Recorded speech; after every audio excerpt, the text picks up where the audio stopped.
All right, guys, welcome to another Tank Talk. This time we're talking about Heart of Fear, and we got a full house today. We got fan favorite Riani. How you doing, Riani? Doing good, doing good. Long time, longest, I guess, on the podcast. So we're keeping it rolling, keeping the streak alive. And we got Cow as well. How you doing, Cow? Hey, how's it going? Good, good. Excited to get into this, dude. Talk some MoP tanking. Never a bad time. Okay. And we got Credi back by popular demand. Dude, last time you took the world by storm. I was getting so many messages. Everybody was like, Credi is the best thing that ever happened to WoW. Like, he's the GOAT. Just, man, it was incredible. How are you doing today, dude? I'm doing really well, and sad for some people. This time I'm actually sober, but I think the good part is that I'm a very social guy. So whenever I have a few drinky poos, it only enhances me. I'm still myself, so maybe people can have a fun time this time too.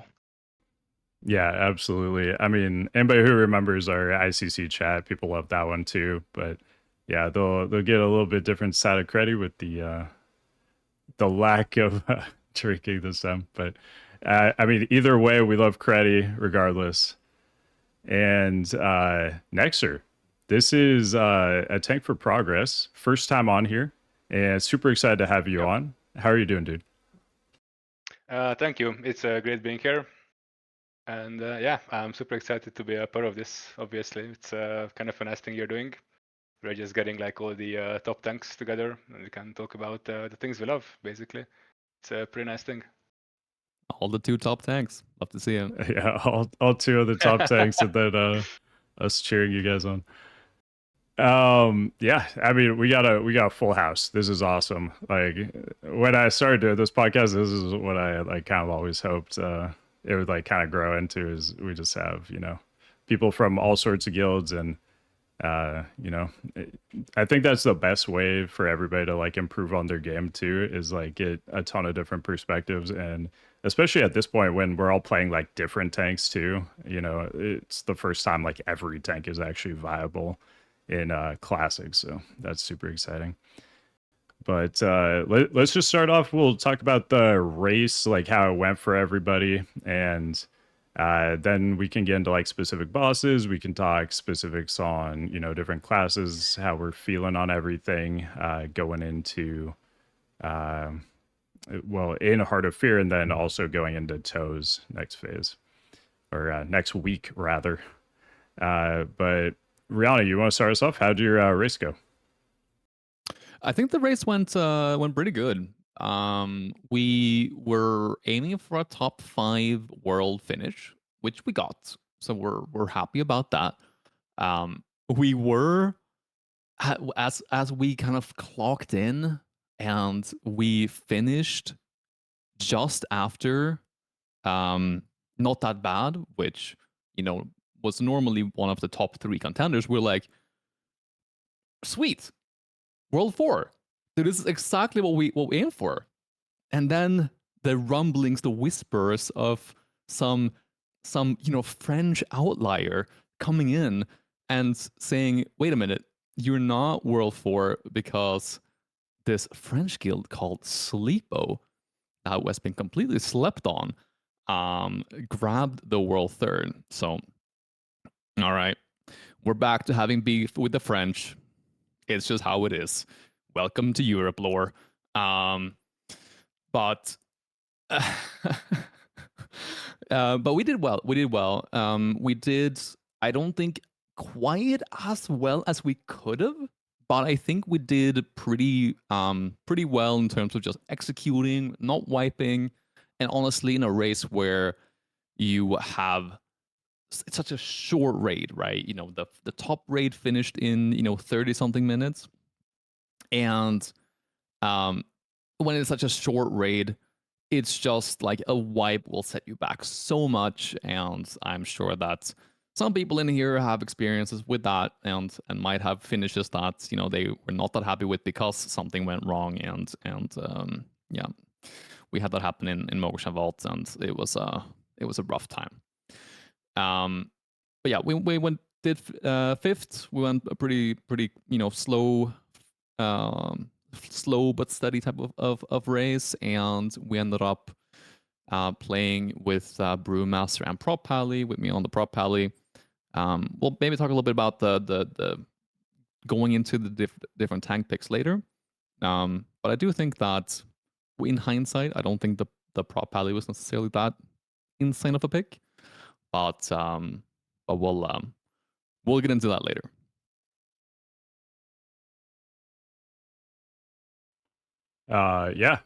Very cool. Definitely good to see you guys back in the top 5.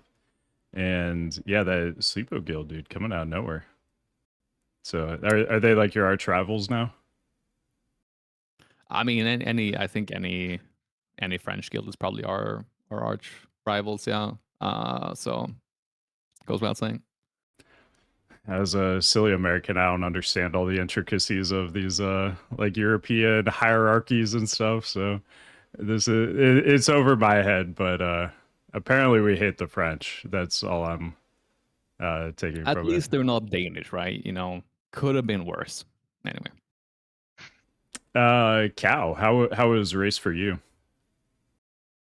So for our guild, this was probably one of the roughest ones in a while because retail raced world first, took some of our core members, all their attention to that.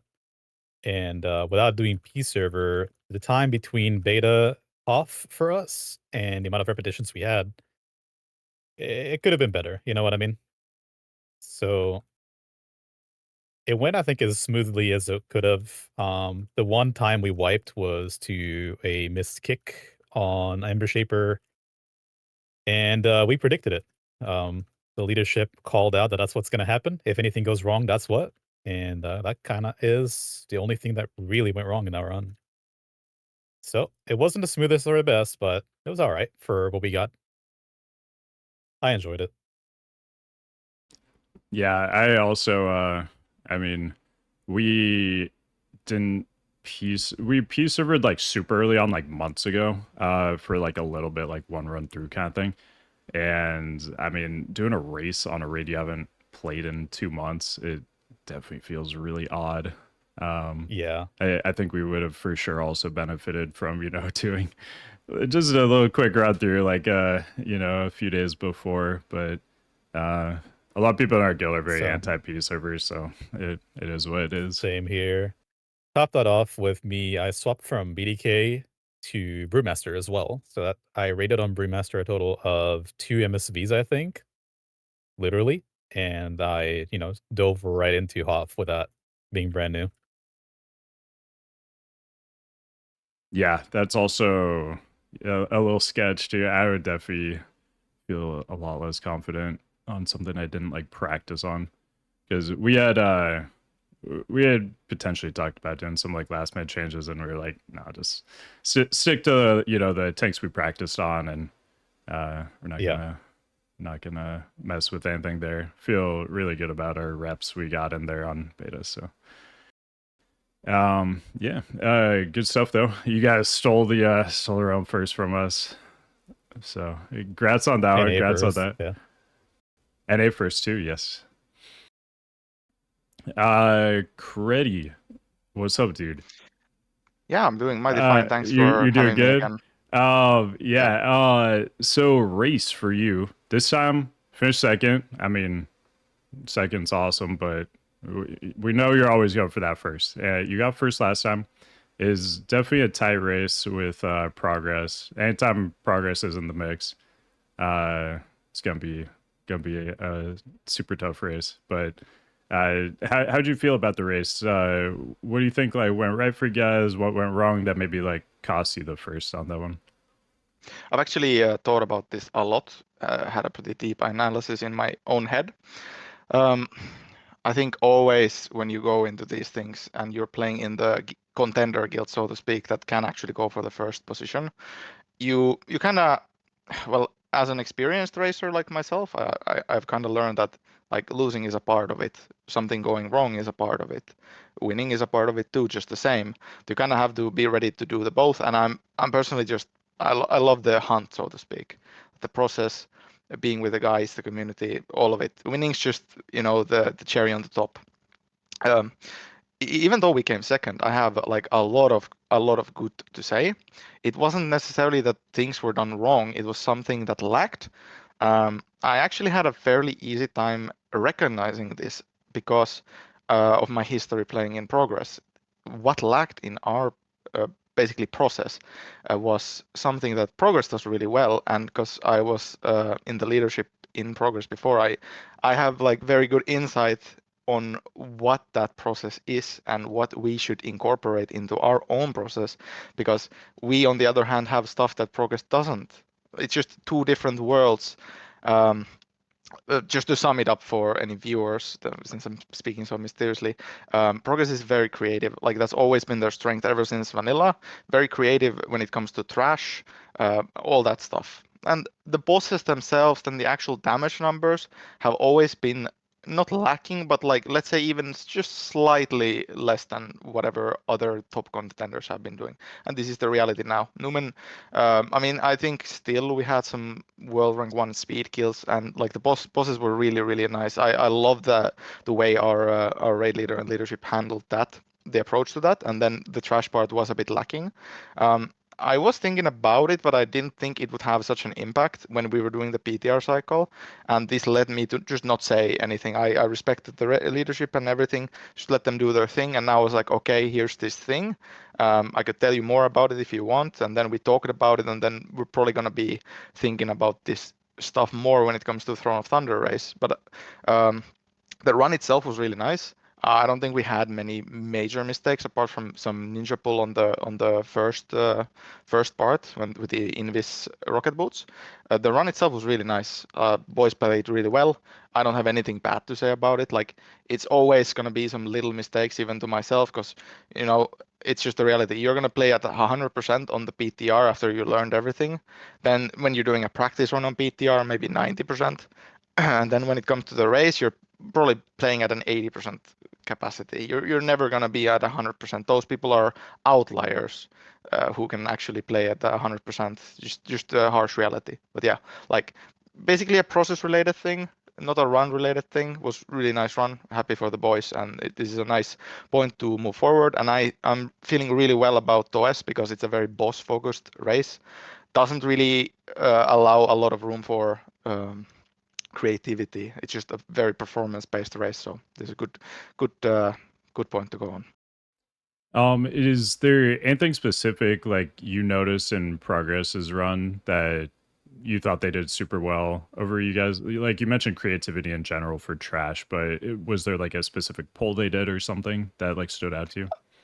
I think it comes down to two different things. It was the Imperial Vizier Trash. That was just a lot faster to them, and that kind of snowballed to another positive side because all three of the top contenders, which was Progress, Numen, and Not That Bad, we had a few players DC. Like this was an equal nuisance, so to speak. Wasn't just like one guild suffering from it. But what it ended up snowballing was that because Progress killed the first boss just like slightly faster because of their first trash pull, this ended up us having the players DC just before the second boss room, which meant that when they got back in, we had to do the boss until 20% when they got dragged back in with 2 or 3 missing DPS, whereas the Progress guys, they logged back into the boss room and could start DPSing immediately. But for Not That Bad, because they had some sloppy plays apparently at the first side of the boss, their DCs happened at the end of the fight because their fight had dragged on for so long, and that caused them ultimately to wipe. So yeah, there was some DCs there that snowballed just a bit, not too much. I don't think the DCs would have impacted the race. It's just annoying that these things happen. Almost every race there's some kind of nuisances, as long as I remember. And then the second part was the Amber Shaper Trash. That's pretty much it. The Progress pulled the Empress Trash together, but looking at like how the setting up went and how long it took, I just calculated it and looked it side by side, and it's just not even worth it. It's just those two pulls that actually made the difference. Okay, very interesting. Did you happen to notice any bugs in there? So like, I mean, I feel like every single race there's some kind of bug. I mean, in Kato we had, you know, the magma bug famously for Newman. Last race we had, Will of the Emperor, Riani knows, the dance not exactly working correctly. Cow had the one with Spirit Kings where I think one of them didn't even spawn, and it was just riddled with bugs. And did you notice any bugs in this one? Because off the top of my head, I can't recall any. I mean, if you pay close attention, you can actually see that the whole raid is filled with bugs. No pun intended. Okay, but in all honesty, I don't really think that there was any major ones, at least in our run. Obviously, now what has surfaced was that paladins are getting targeted by melee, like in the melee from range abilities like Wind Bomb and the AoE on Empress, but we didn't run one, so I think that's the only major bug that I've heard even existing. That's about it. I mean, I think everyone noticed right away that the wind step didn't apply the debuff, right? Oh, yeah, and true. I wouldn't really say that had an impact for our guilds, but it was definitely one of those things right away. We're just like, we noticed in the trash, okay, no wind step buff. Okay, let's see how it actually works on the boss. We didn't get the debuff either, and then the call was just like, don't worry about stacking or anything like that. It's just it doesn't work right now. So that's obviously one that stands out, but not a big impact in terms of the race. That's actually true now that you mention. I totally forgot about that one. But since it's like a positive impact bug, you don't Yeah. really think about it. I was just really focused on my own job, and as a tank, the wind step doesn't really do anything. So I kind of missed that.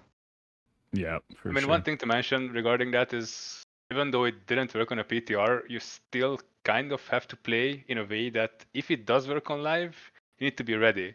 Because if you pull every Absolutely. trash together, right, you're going to be stacking for the unseen strike, but that means the entire raid is going to be debuffed by the wind step, or should be debuffed by the wind step, rather. So you need to set up cooldowns in case it works. So Yeah.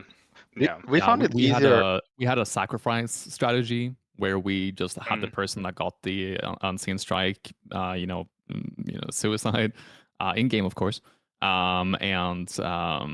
So it was pretty clear right away. Like, okay, by the time we started this, because we had the Discord right before was like, please, for the love of God, DPSers, I know that you're not gonna do this, but please just go out and get the claxy food so you can sit and eat after the pull when everyone has the bleeds right and the healers are drinking up and everything like that. And then we noticed that we didn't get the debuff at all, and we're like, okay, well, let's check out how it actually works on the boss. And then right away we were able to make a call for it. We actually ran the suicide strat as well, and I think it's like even in talking in hindsight, I think it's the correct choice to do there, because you just instantly combat rush from a DK, 2 globals, and you're back up instead of having constant movement or worrying about a cooldown. Even the removal of the potential risk, because you can just constantly stay spread, even if the guy dies, whatever, right? Doesn't matter. You're not moving. There's no risk. It's just the best approach to that trash. Yeah. It is. In hindsight, I agree. We should have done the same, probably. All right, and I saved the best for last. We got Nexxer was tanking the world first run, and so Credi talked a little bit about the difference between Progress and Newman and their approach. Do you agree with that assessment? Anything you want to add to that? Yes, I usually tend to agree, but I also want to add something. So this time I think we got a little bit more of a negative reputation that our boss damage sucks, we're not that good, yada yada yada, the usual. This has been a thing with Progress for a while now. It was even apparent in Wrath of the Lich King, where our main competition was Beef Bar. And they, like, player by player basis, most of the time their classes were doing more than our classes of the same respective class. This time I think it's a little bit more equal. I would say the main reason why our kill times were a lot slower, well, not a lot slower, but a bit slower than Newman, is because we overhealed. We on the PTR we assumed that the staggering of the raids are going to be a lot shorter, so we played with, I think, way less gear, or maybe less gear than Newman, and we wanted to be safe. Progress usually has this approach of just being overly safe with stacking extra healers, or in this case even stacking an extra tank on Empress. So I think this time around the like if you compare on a cast by cast basis, I think we are closer to our competition. But it's completely true what Credi said. If we win a race, it's usually because we come up with a tech, like skip a trash or pull this with the boss, something creative. So yeah, I fully agree with that, for sure. Also, he mentioned like those two specific trash pulls, like the Vizier Trash, I guess skip plus pull, and the Amber Shaper Trash. Are those the two that stand out to you as like the things that put you guys over the top to get the world first? I'd say maybe the bigger pool is probably the Empress Trash, although I don't really have any data on this, on how much time it actually saved. But we basically found a way to pool and stack the trash completely, all 3 packs together. Even though on the race it kind of failed because some people, might have been me as well actually, running too early. And if you're within a certain range, some casters just stand still and stop moving. So it kind of made the pool a little bit worse than what it could have been. But I think if we executed properly, probably could have saved at least another 5 or 10 seconds or something, at least. I think that's one of the bigger ones. And then obviously in Ember Shaper Room, we ended up not pulling the Scorpion and not pulling the whole Jurassic Park thing on the top right corner. I think that was probably the biggest time save. And then the Vizier, yeah. I mean, it just comes down to like, I feel like it's really risky to do an invis skip first thing of the run. It's kind of the same thing that happened in ICC. A lot of guilds tried it. Some failed. Even if you just lose one guy, it's so bad because now obviously I have Masters these days, so it's a bit easier. As long as you dive within 100 yards, you're kind of safe to do so. But still, it costs 10 seconds to get that Masters off. And then on top of that, having to buff, having to heal you, it's just a headache, right? And then obviously before you didn't have Masters, you had to summon that guy. So it's like a whole process of channeling a summon stone, 2 people clicking. Obviously everyone's a bit panicking at that point because you just failed something you've practiced a long time on the PTR. So the clicking might not happen as fast. I would say it's a risky play, but it was definitely worth it. I mean, we managed to pull it off. I was a bit surprised actually. Usually when there's an invis skip, some people tend to fail. There's always 1 or 2 guys that just misclick something, forget their trinket, or use the macro in the wrong order, whatever. It's like a million things that can go wrong. But yeah, I mean, this time I guess we got lucky. We pulled it off. All 25 people made it, and we didn't pull the trash. That's one Yeah, thing that go stood out to me. I think it was I was rewatching I think it was the Newman run, and there was a moment after the skip where I think a shaman was left behind, if I'm not mistaken, and there was a lot of time lost to summoning that guy. Eh, how valuable would you say the skip ended up being? Because when I talked to Anfal after the race, and we talked about how far behind we were as a guild going, like after killing the first boss, which was like maybe a minute and a half. He was shocked that we just ended up brute forcing the trash all the way from the beginning without doing an invis skip. Do you think, like, if something went wrong, like having to summon a guy, that it ended up being worth it still, or Just commenting on that quickly, it is why that happened is in relation to who Ninja pulled. I stand with my guys. I'm not gonna rule anyone out, or not gonna blame anyone for making dumb decisions during the race, because like I said, you're not functioning at 100%. But just a very easy way to answer that question is that it had something to do with the ninja pull, and then that person reacting to that ninja pull is a newer guy who hasn't raced. I think this is his second race. MSV was his first, so I think it just led him to make a poor decision, and that's it. Like nothing else. It wasn't called or anything like, okay, go die. He just kind of did it, and understand it completely. Like in his position, I would have possibly done the same. Okay. Nexxer, also, I should have started with this. What is your like experience racing and just like WoW in general? Where do I begin? Some of the probably longer time classic enthusiasts probably saw me in Wrath of the Lich King playing Shadow Priest for progress. I was almost kind of one-tricking Shadow Priest in a sense. Before that, before the whole classic shenanigans began, I played in numerous retail guilds. I was usually hovering around top 10, top 15, top 20 in that range. We never really day raided like most of the retail competition does these days, but we did play like 7 times a week or so in guilds like Nova, Scrubbusters. I mean, some of the retail players probably recognize some of these guilds. I was a healer player for the longest time in retail. And when Classic started, I kind of didn't really play in 2019 with the whole release. I tried it out. I did a few raids of Molten Core, and I was like, oh, okay, this is shit. This is not it. I'm not gonna farm High Warlord. I'm not gonna farm my consumables. Fuck that. So I just quit. I went back to retail, and then when TBC got announced, that's when it kind of piqued my interest because I wanted to try TBC. I never really played TBC back in the days. I kind of started in RAF originally. So I wanted to see the raids, see how the PvP is. I'm mostly focused on PvP in TBC.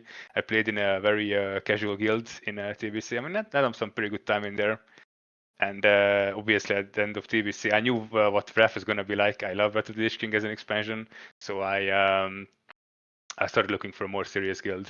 Which is when I don't want to say I met Credi at that point because we've known each other for quite a while now. I think. A little over 10 years, I think, when we first I think 11 and a half, bro. Yeah, it's a kind of a funny coincidence. I just, like the real ID broadcast message on the friends thing you can do in game. I just type like looking for guild for Wrath of the Lich King or whatever, and then Credi just out of the blue contacts me. Yo, like, are you interested in guild? I'm like, yeah, sure, why not? Like, what guild you're playing in? And it says like progress. I'm like, oh shit. Well, fuck it. See what happens. And then now we're here. Hell yeah. That's an awesome origin story. So you were part of that like ICC world first, I assume? Yeah, Okay. I was.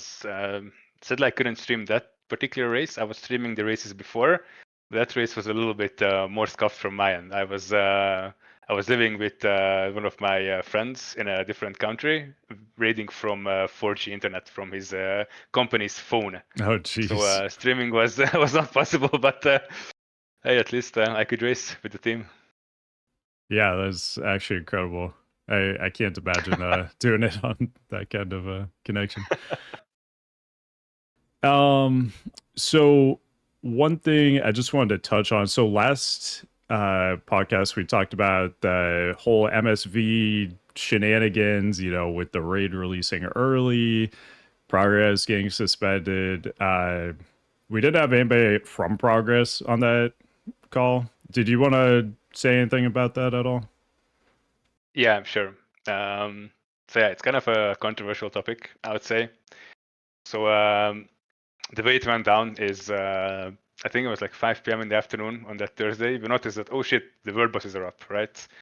So obviously everyone flew to Galleon instantly because that's like the most important boss, arguably, to kill.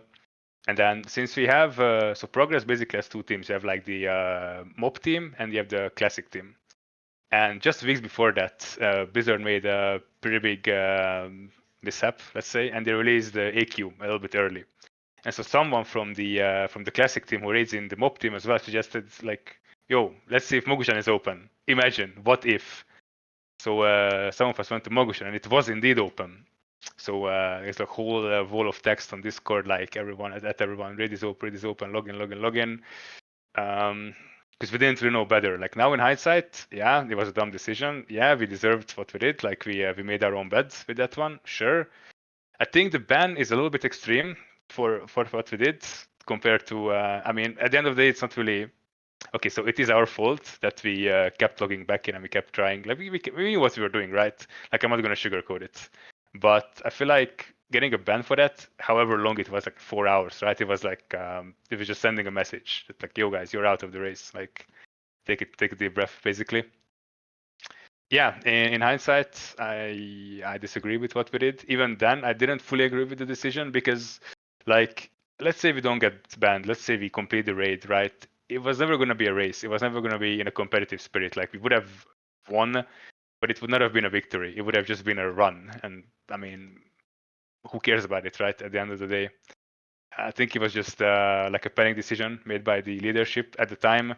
based on what happened on Classic, on Fresh with the AK release. Like he got released, the raid never closed, they never received, they completed the run, and nothing happened. So based on that, we took the same approach, which was, I mean, yeah, not a good idea, obviously.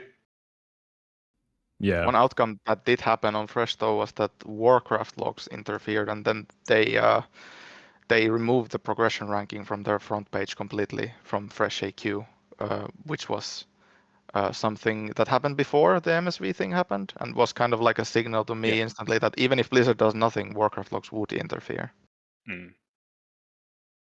Yeah, I also I mean, felt like the suspension was a little much, but apparently Blizzard wanted to, you know, kind of make an example out of you guys, so and just say like this is not something we're gonna like allow going forward. So I guess it is what it is, but I mean, I think the team took it quite good. Like, even though just minutes before the race, we were obviously getting ready. We still had an ID, right? Like, we were kind of hoping that maybe by some miracle they'll clean our ID and we get the race. Even though we have the loot already from the race, so it would not have been a fair race either way. But we still kind of hoped, and then like I think 5 minutes before the race, all of us got deceived, and then we all got banned. I mean, the vibes were pretty good. Everyone just laughing their asses off on Discord. It was pretty funny. Like, I don't know, but I feel like a good takeaway from that is, again, just shows the persistence of progress, and I'm really happy and I'm really proud of the boys about this. When something like this happens, obviously we have spent the better part of this year preparing for this thing on private servers, on the beta, on PTRs or whatever. Like, there is so much effort, so much time, so much gold as well in game going into this thing, and then just to end up getting banned, it's a big demotivating factor, right? But the fact that we can just, like, you know, laugh it off and then come back and then take the world first in Heart of Fear, I think it's a pretty good example of persistence. So I'm really proud of the team because of that. yeah, absolutely. I mean, yeah, I would think like with the amount of hours that went into like the prep for that, people would be, you know, pretty devastated over not getting to race, which is, you know, what you're, you know, trying to prepare for the entire time for months and months. So yeah, that's impressive that you guys are able to keep in high spirits and then, you know, come back super strong and just get that immediate world first in Heart of Fear. I do have I a can question to you, imagine Nexxer, about the MSV race, and it has to do with your comp. Were you guys going to use as many shamans for MSV? Not quite as many, because I feel like this is pretty common knowledge. I'm not sure how much I can talk about things. So, but basically, the thing that makes Stormlash broken is the fact that you have damage amplifiers on some of the bosses. And if you have a damage amp, it kind of double dips with Stormlash, to my understanding, because your initial ability does a little bit more. So Stormlash damage is based upon that.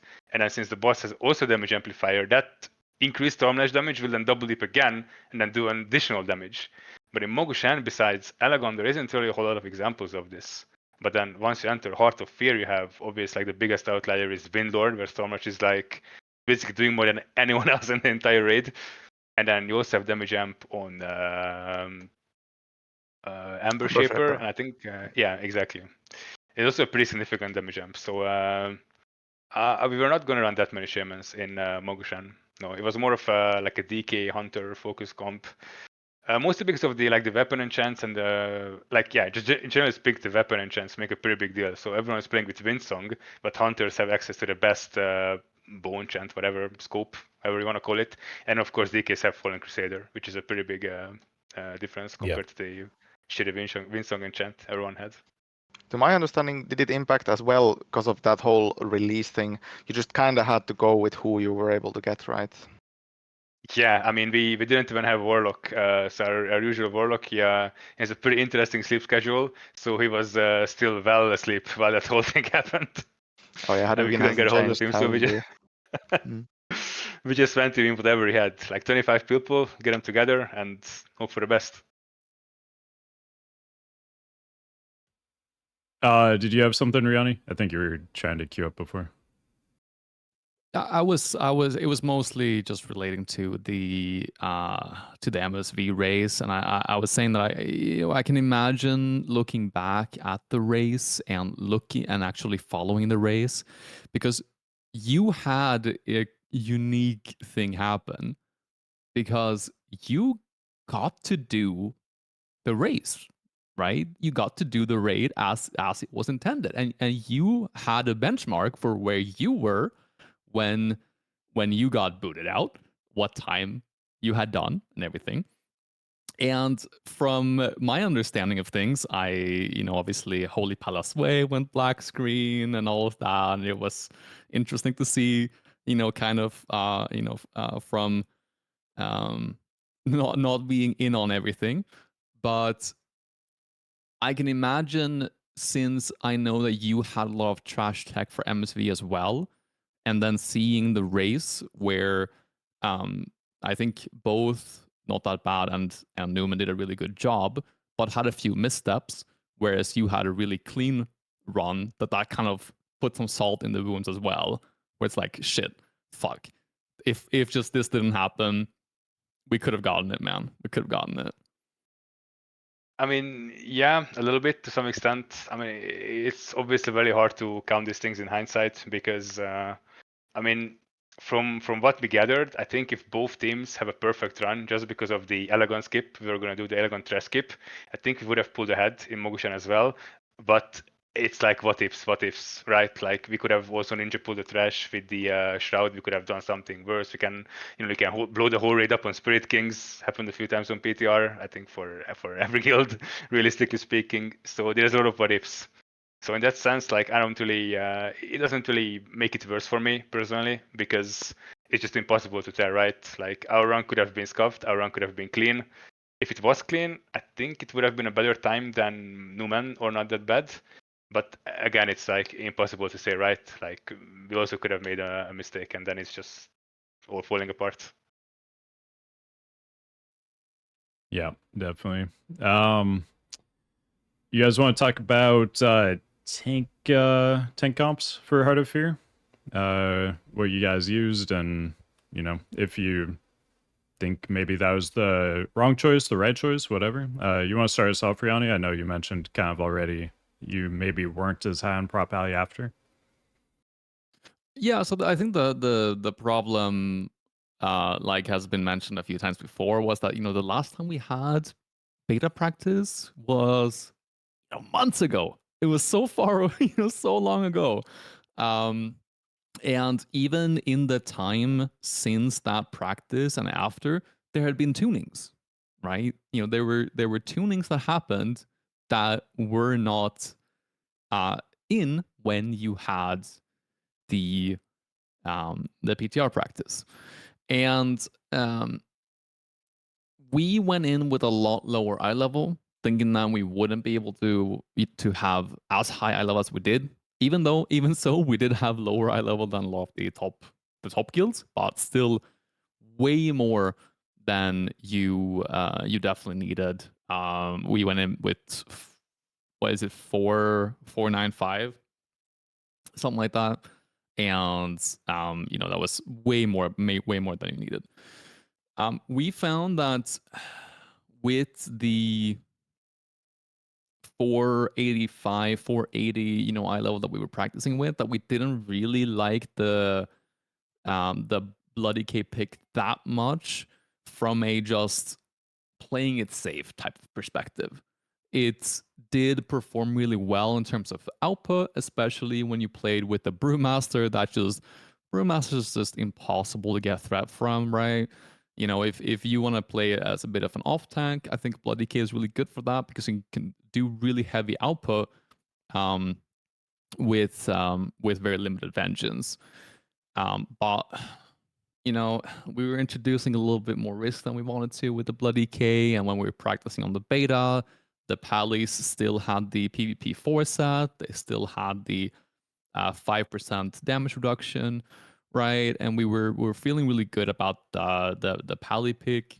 We also had strats a little bit different, especially on Windlord. But for some reason, our monk just went absolutely bananas and just like took all of the threat. I'm like, wait a minute, this is not what we practiced. Like, I can do so much damage with those resets of Avenger Shield. Like, what is happening right now? Anyway, I digress. That's And Diarra, right? Diarra on the yeah, brew? Yeah. yeah, he ended up getting permabanned after that. So What?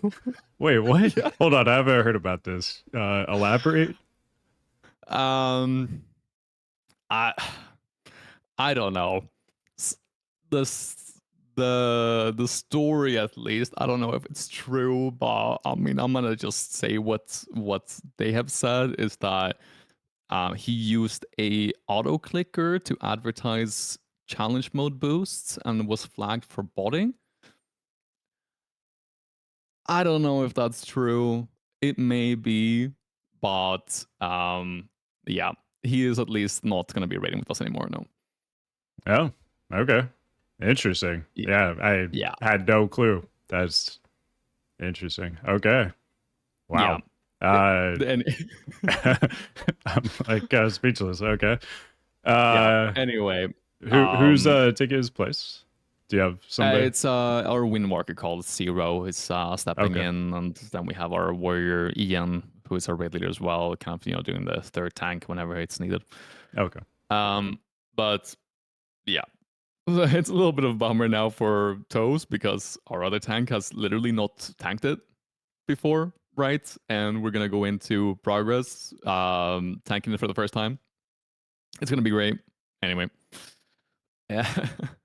But yeah, the tank pick. So picking the prop pally, I don't think it was necessarily the best pick from a speed type of POV. Like if we wanted to just go a little bit faster, I think we could have gone faster by maybe a minute or two with the Bloody K pick. But I think that the prop pally pick was still very safe. You still have an extra, have extra externals, extra ray cooldowns. You have more beefiness and less risk of just like random like one shot type of thing, which DKs are notoriously prone to just get claps every once in a while. So I don't think I think in hindsight with the gear that we had, I think it was not the best move, but I don't think it was a bad move. But of course now heading into Toes, I'm very glad that I have a geared pally because I really, with a passion, hate playing Shaw with a Bloody K. So, Yeah, not the best Bloody K fight for sure. You can make it work, but you can make it work for sure. Things like shield block are just so insane. It's kind of crazy on Shaw. You pop IBF and you just die to a normal trash. I've already dealt with the trauma, Credi. Let's move past that. It's too fresh. Don't bring it back. So before you move on, I have a question then about that the pick, because I know you said before that you're gonna play Prop Paladin months ago on the beta, but did you expect to play Prop Paladin for anything except for support to a Brewmaster, or was there any other reason?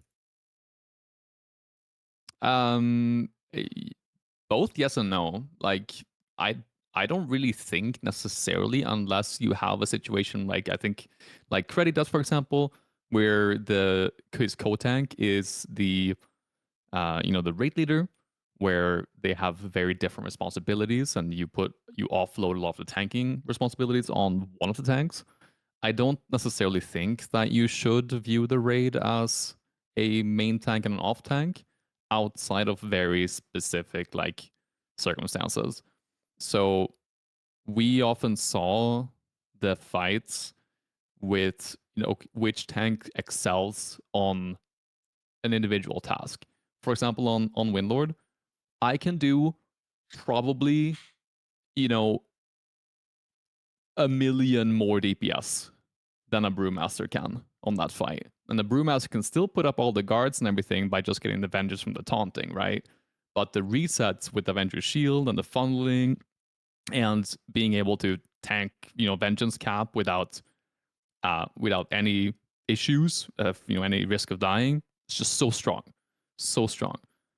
And then, like Malvan said, Glyphed AS and Focus Wrath, and it's really strong pick for that fight, right? If you want to funnel damage. But then you had other fights where we knew that the Brewmaster was going to be preferred. So that's the way that we approached it. Did it end up playing out that way? Not really, but that was at least our intention, and I think it was a good idea. I think if you are racing and you have like, no, I'm the main tank and you're the off tank type of mentality, I think you're doing it totally wrong in Mr. Pandaria.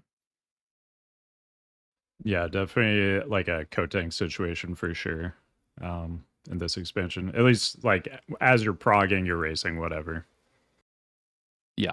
I've made it a very clear point to call my other tank my co-tank and not my off tank, because when you're racing, it is very much like that. Like in an ideal world, you have very strong communication with your other tank, and you assign roles based on which where your spec performs best, because that's very much a that's very much a thing in Miss Pandaria. You have tanks that excel at different things, and you didn't really have that in the other expansions, but now you actually do.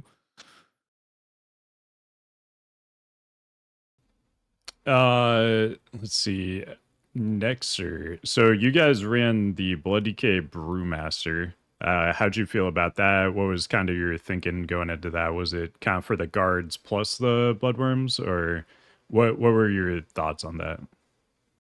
Okay, so this is a pretty interesting topic. So when PTR first came out, the at least I feel like I put too much work into Brewmaster, and I kind of ignored the other tanks, which is now in hindsight, I mean, it didn't matter for Heart of Fear because we won, right? But if I had that mentality, I feel like it's a wrong mentality.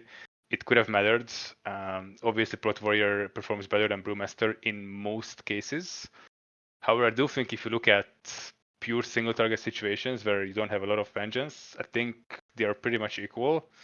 Brewmaster arguably slightly outperforms Prot Warrior, but if you add the Scovener value to the Prot Warrior, then you're pretty much equal, I would say.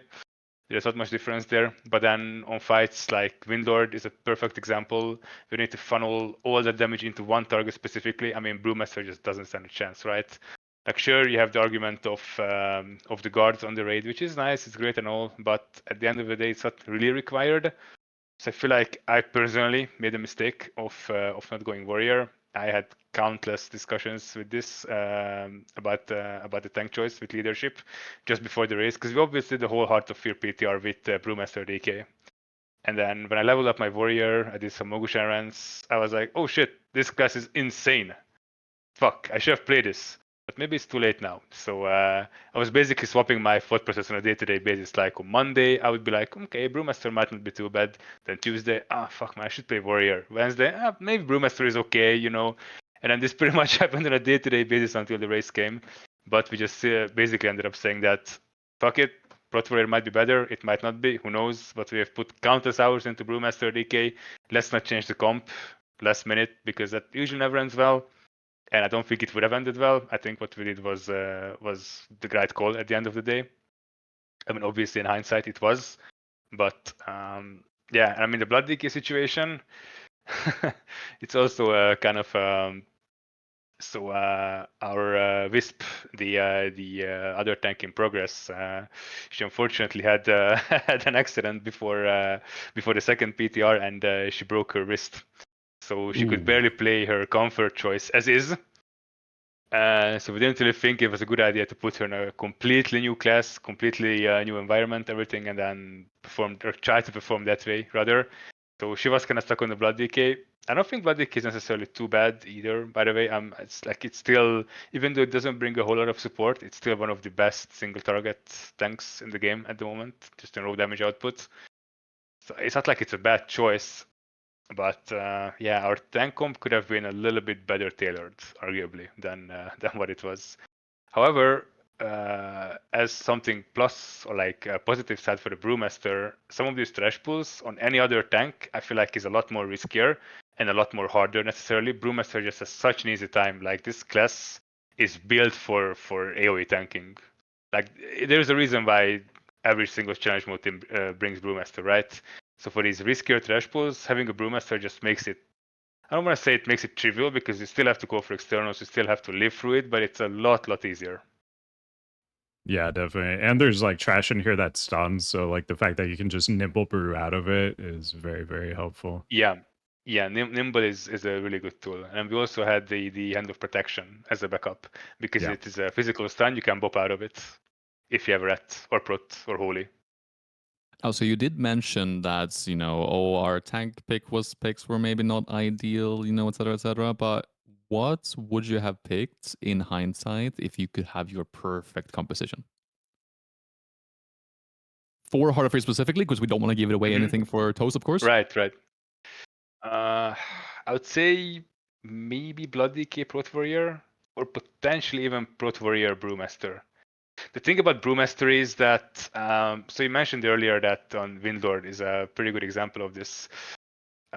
Sure, you can get your Vengeance up, even if you don't use Rushing Jade Wind there, but the thing is, you'll need to do more and more damage in order to shield the raids. So after every shield you've done, the next shield is going to cost you more damage.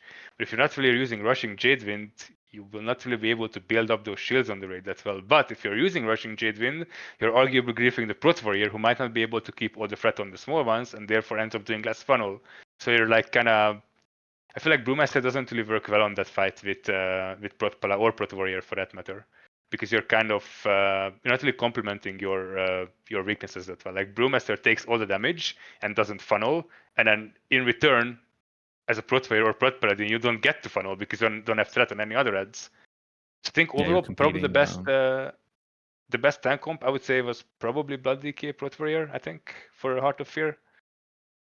But I think the close is, or the choice is not. It's not like super close. I feel like, or it is super close. Sorry. So the Now- difference is not that big. Only on Windlord. Yeah, I do agree. I will. I want to have one last question about tank comps. Maybe we'll talk more about it, but it's rumored by a certain Pierre, little Malvanis, little Newman player, that he was pushing for a Guardian Druid pick for Heart of Fear. Now, can you confirm or deny these allegations? And what made you ultimately say, screw you, Pierre, we're not doing that? Yeah, so I can confirm that he did try to push for it, but I think it was after the PTR cycles. We're talking about like a few days or a week before the race. Because it technically could be utilized in future races, I'm not gonna say why, but I can say why we didn't go for it. We didn't say that it's a bad choice. What we mainly just said that okay, we haven't practiced it. This is a very shared mentality, like Nexxer said before. Like I think sticking to Brewmaster, even if you think Prot Warrior is better, if you've done 100% of the runs on Brewmaster, but 0 on Prot Warrior, you should stick to it. And that's like the same exact mentality that we had when it came to the Guardian Druid. Maybe we'll see the pick in the future, but yeah, I can confirm that is was like talked about. Yeah, we ended on the same thing too. Just so we did run Blood DK Prot Warrior, which is what we practiced, and we felt good about it. Like I don't think it was bad at all. We did consider like Prot Warrior plus Brewmaster, but it was one of those situations where we already practiced Blood DK Prot Warrior, so no chance we were gonna really change it, especially with some of the tank damage in here too. Like it's stuff you want to be pretty familiar with on your class, like how you're gonna survive it in a race setting. You don't want to kind of be surprised and be getting those like reps in on how you survive on certain things mid race. But yeah, we I don't think we had any issues with the comp. Like we really liked that comp, and Heart of Fear was on beta when I first like realized how good Prot Warrior was. Because in MSV it was good, but Heart of Fear with like some of the incoming damage, I mean things like Windlord, but more specifically like 6 ads on Shekzeer, stuff like that. Just seeing those millions, of absorb on shield barrier, just really seeing what the ceiling of Prot Warrior looks like, really, set me over the top for that being my choice. And then obviously the Skull banner too, incredible, and Rallying Cry demo banner, all that stuff. On top of it, just being a really good tank on its own. Yeah, I did the ad tanking on my warrior for the first time yesterday, and oh my god, How was it? You enjoy it? I mean, it's certainly very quite fun. Especially as you see those shields just like not even fade. I will say that I actually felt more safe on my Prot Paladin, but my Prot Paladin is also like 7 eye levels higher. But yeah, the seeing the the 1+ million shields, and then when you pop Last Stand, then you get a higher vengeance cap, and you get insane way higher shields, and you don't even see them fade during the entire duration. You're just like, why did they buff this spell? What the hell? Whatever, man. Yeah. My memories are a little bit vague from the last time we talked about it, and it mostly consists of me rewatching the whole thing.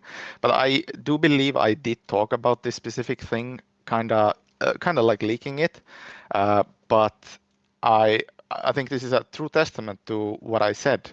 Obviously, not going to demonetize you this time, but I think they're smoking meat, as in barbecue, at Blizzard still for this decision. I think it's irrational. I don't know why. Maybe some casual players are struggling with Warrior since it's a very vengeance-dependent tank to actually perform. Who knows? But yeah, it is quite insane on that fight. Yeah, no, we were both kind of salivating over seeing that Prot Warrior change. It was like, wait, what? They're buffing this? Oh, okay. I have to say, the first time I read that blue post, I woke up in the morning, I opened my phone, and then I saw myself tagged on Discord, and it says shield barrier 10%. I'm like, okay, fuck, they nerfed it, and I'm like, it's a buff. Yeah. Okay. It was like right after Heart of Fear 2. I think it was like right after we got to like really see just how insane Prot Warrior gets, and yeah, I think it was in between the first and the second PTRs. it might have been, yeah. But yeah, hopefully Blizzard doesn't watch this because I don't want them to nerf it.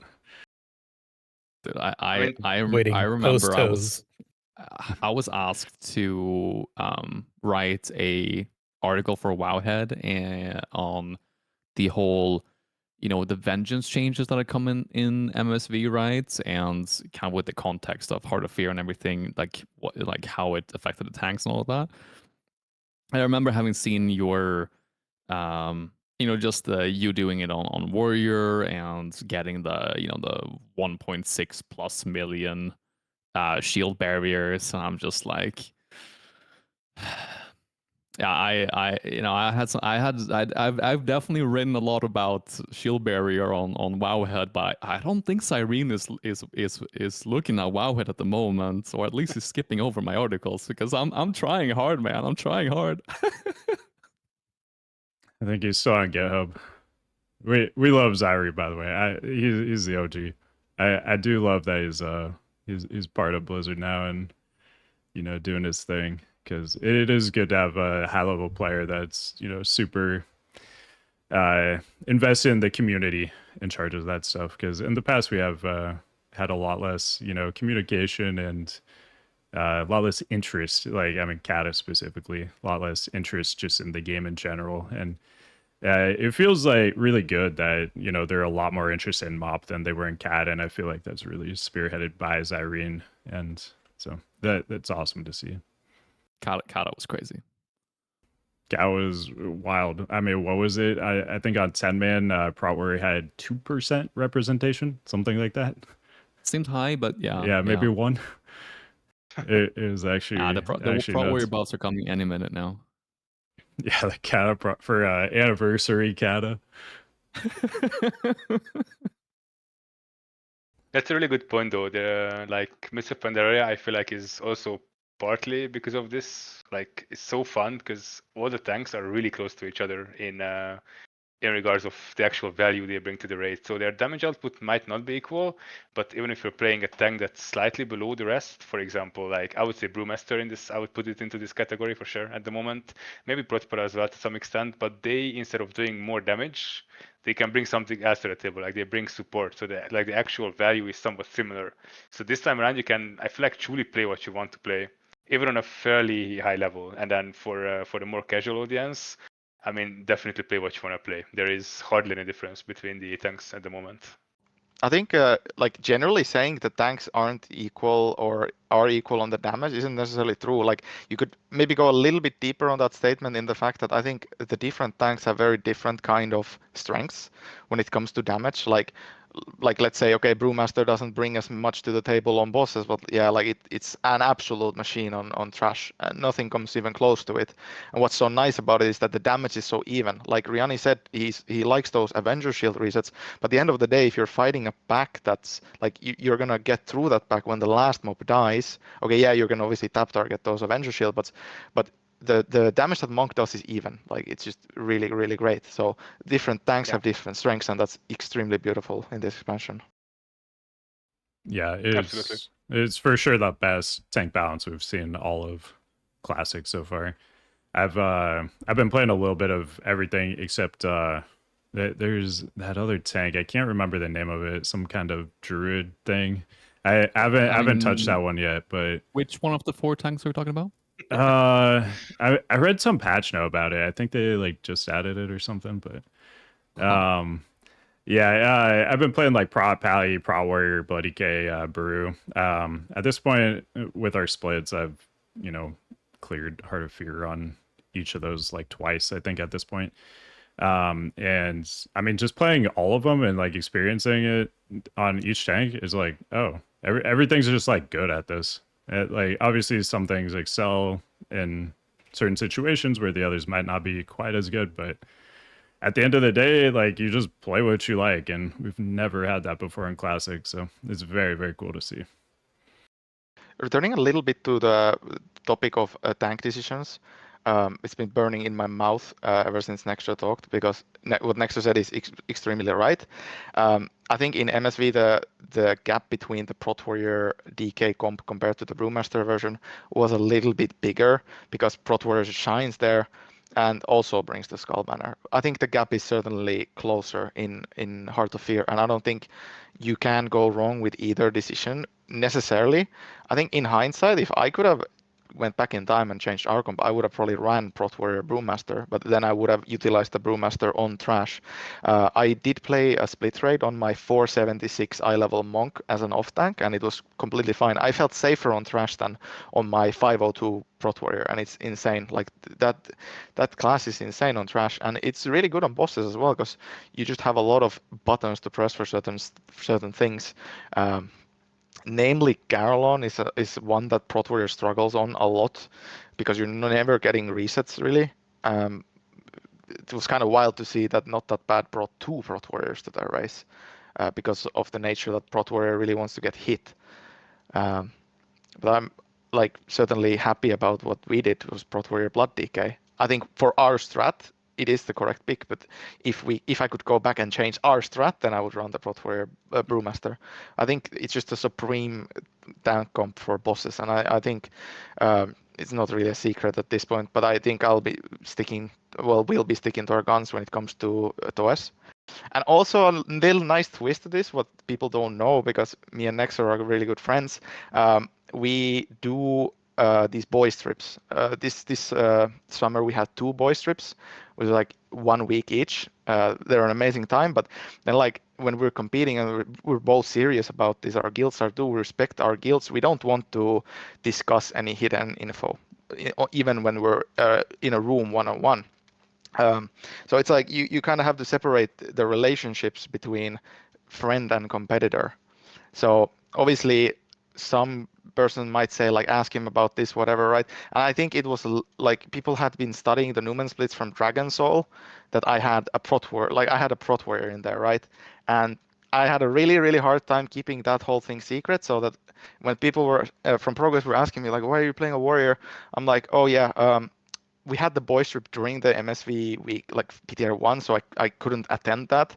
So I was like, oh yeah, Foji's like sick of me. He was really mad that I was away, so he's not allowing me to tank. So now I'm put as like Arms Warrior 3. I was just saying that whole thing because like I was like fighting it so hard. I cannot tell Nexxer about this Prot Warrior thing because I knew he'd be so fixated on Brewmaster, and that is partly to do with his obsession about challenge modes, again, where Brewmaster is the king. And there's no doubt about it.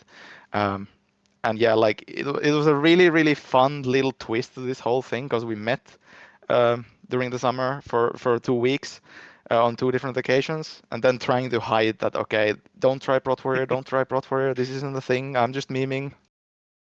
Nexxer, did that work? Did you not suspect he was playing the Prot Warrior? At the time, I actually did not suspect, so it did work. I found it weird that he would be playing arms for this one specific race, and then he would be tanking in Heart of Fear. I always find like, what are these guys thinking? Why would they be changing tanks? But I just went on with it like, sure, maybe they have something, they cooked up something interesting. Fine, whatever. So I mean, yeah, it did work. Wow. Okay. But one of these trips also happened to overlap with the first ever Mogushan beta weekend. So I mean, in that sense, both Human and Progress missed one of their tanks for that testing. Keeps the playing field I can even, just I tell. guess. I would be so bad at being in, like I mean, you might have seen my gameplay and opted to never ever reach out to Riani anyway. But I'm just saying, like, if you want to ever recruit me, oh my god, it would be the worst recruitment ever because I am such a yapper. I cannot keep my mouth shut about anything. I like the information that I take in, I put out seconds later. So I'm just listening to you talk about like keeping specs and strats hidden, and I'm just like, how the fuck does one do that? Because I cannot for the life of me. Yeah, and imagine doing that when you're 20 Koopa Libras deep at 4 a.m. Is it possible while you were blacked out, you gave up all the information and Nexxer was also just blacked out and forgot about it?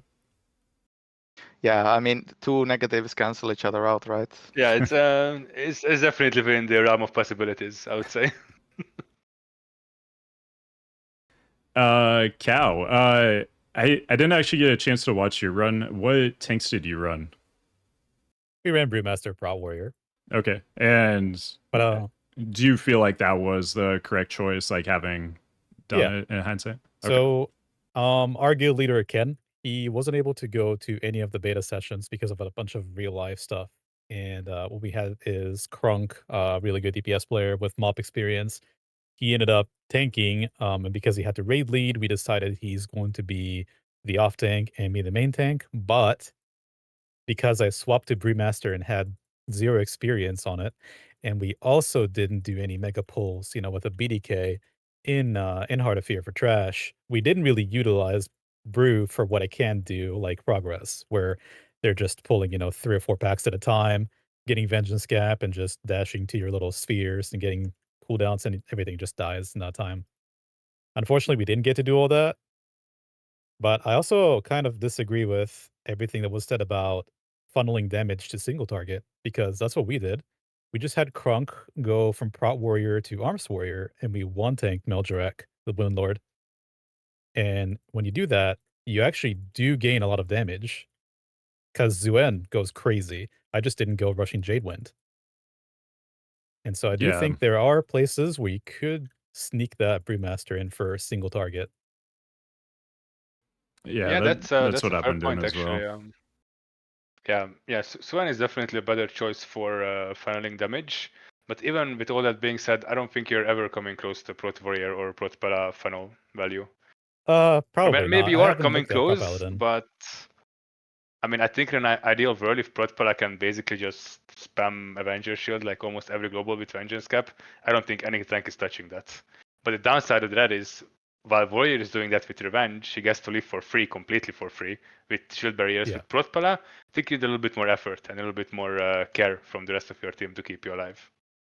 I was actually paying close attention to like, I'm not a parse guy. I couldn't give two fucks about like parses or whatever, but I did pay attention for a few days after the race of like how people have been doing on certain bosses, and Windlord was a real big outlier on the part where I think I don't want to glaze myself, but I outperformed everyone on that boss specifically when it came to.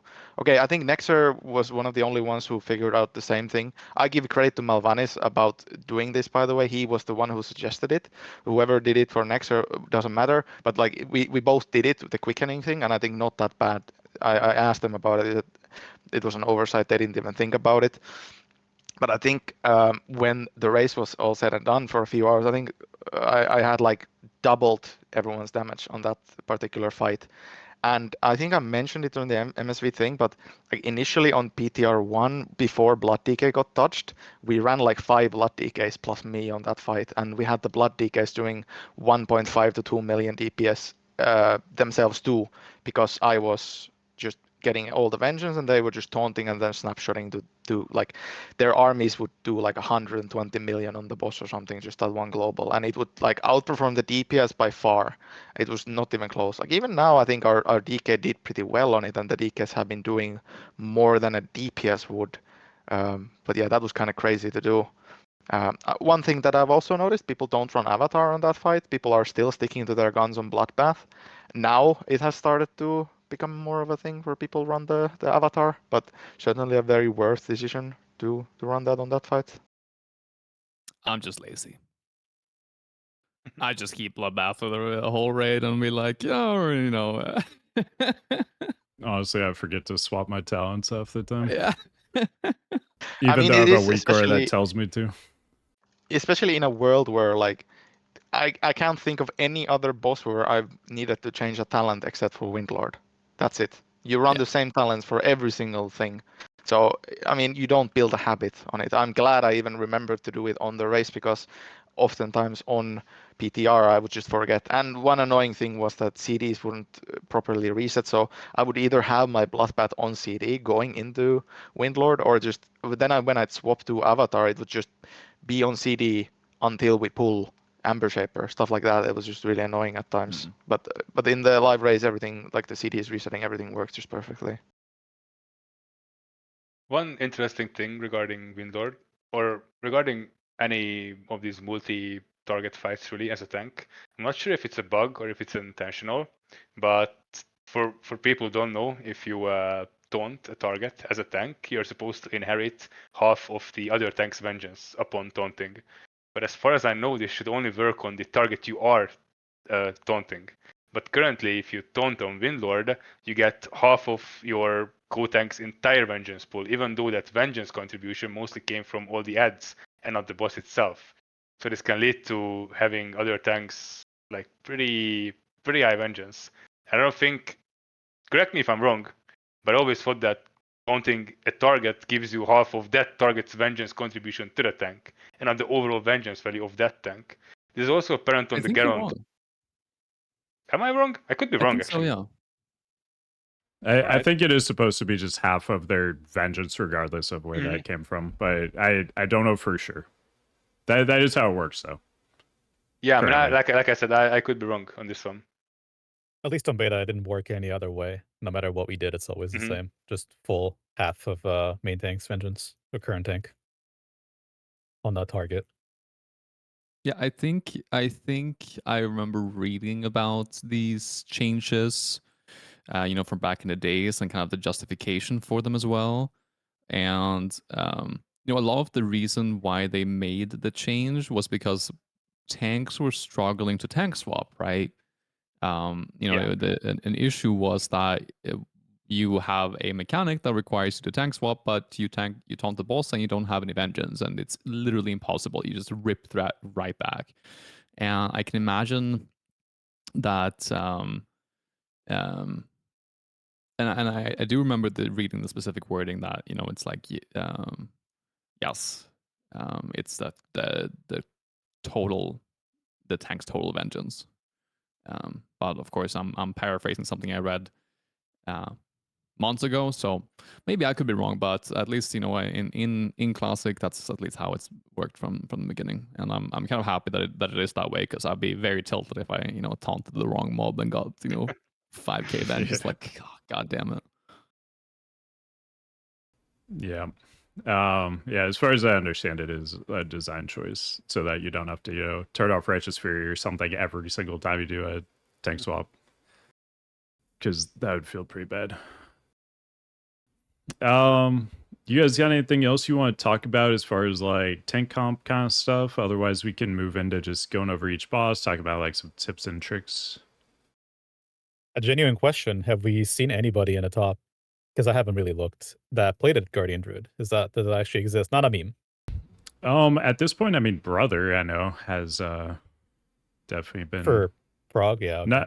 not No, maybe not I'm not. I don't know about that.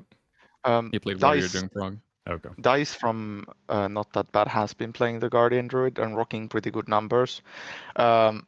But he's been doing it, I think, in a GDKP or like he's off guild, not in the actual guild runs. I've been just spotting him on the damage meter lists. What gets to my eye is that they have a community where they're very parse oriented, so they do cater for these situations. What caught my eye was that, okay, yeah, like the Guardian Druid can absolutely crank the same numbers as let's say a Prot Warrior or Brewmaster, but at the same time, Prot Warrior and Brewmaster are maintaining themselves. They don't really need constant surge of healing on them. Where the Guardian Druid really gets fed and then he gets to those same damage numbers. But he's been playing pretty well on it, and I think that class has pretty good potential because it scales really well with gear. Yeah, it's Yeah. only gonna get better for sure. I think it has to come to a point though where the throughput and the defensive value has to be strong enough to for you to make that choice over another tank that might perform slightly worse in terms of throughput and even defensively. But then think about all of the other things that they bring to the raid, because the Guardian Druid doesn't really bring anything, right? The bear hug change, like a demo banner, like who cares? Sure, nice, but up to that they don't really bring anything, right? I think in a progress environment, I don't even think you use either Dream of Scenarios or Nature's Vigil. Maybe Nature's Vigil, but yeah, your actual utility is quite limited. So you have to grossly outperform in order to be a viable pick as well. So yeah, we'll see. We'll see. Utility side when it comes to progression racing of the Guardian Druid, I'm not gonna say it here. Like I said, I have to keep it, I have to keep it on the down low because it could be utilized in future races. But the thing is that there is something that the Guardian Druid does what the other tanks cannot do, and you can heavily utilize it in racing. It's just you have to kind of go out of the box to see what it is. Yeah, I mean, It's not just an ability or like a way the druid does. It's something out of the box. I can just say that. Oh, interesting. I was gonna say obviously like Stampeding Roar is very good in a race setting. Nah, but it's time to check that article in my head about symbiosis, I think. Yeah, we got some big symbiosis deck. Do you have something off the top of your head? I don't know anything about MoP, but yeah, I'll just say it's time to start looking through that for our next Prime race. I mean, if it's for symbiosis, I mean, and Stampeding Roar, then if you have an arms warrior or I think a DPS warrior of any kind, they can yoink Stampeding Roar as well. Of course, they have the downside of not having the glyph, right? So it's only 10 yards, but that's quite decent value. Something that we've used a few times in both MSV and in Heart of Fear. I mean, Stampeding Roar is an interesting discussion because even for us, it came up while we were making the comp for the Heart of Fear roster, that how much, because we didn't really have a whole lot of practice on Feral Druids. I think Lex played some Feral Druid on PTR, but he was he didn't really put too much time into it, so we weren't really convinced that the damage that he would be doing is worth the stampeding roar value. But in hindsight, I feel like it probably could have. There's so much running in Heart of Fear. It resets after every boss. There is definitely some time to begin there. Like if you replace a lower performing DPS, like someone from the lower end, and you add in a Feral Druid for even a suboptimal DPS, even if you're not playing the class perfectly, because to my understanding, it's pretty hard to play Feral Druid optimally at the moment. So even if you play it a bit suboptimally, I still think you can bring value to the raid by just having the Stampeding Roar. Yeah, definitely. To be fair, Feral Druids are performing really well as at the moment. Yeah, they are. They absolutely are. Yeah.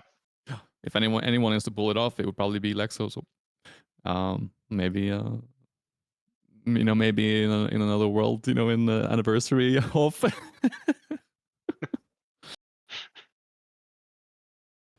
All right. You guys want to move into bosses now? Let's do it. All right, let's Sure, do let's it. send it. So first off, we'll talk about Vizier. Should I guess talk about the trash too before. So in a lot of my runs, we've been skipping like early trash just with like saps and shrouds, like nothing major, just like really simple rogue skips. And then you guys did this huge pull. We haven't, I don't think in any of my runs done like a huge pull. We've pulled like 2 of these groups together. I guess we should just pull the third group though. No reason not to. But we mentioned earlier, like this trash stuns too, so that's like the really scary part. But if you have a Brewmaster, just nimble brew out. Nexxer mentioned before too, you can bop.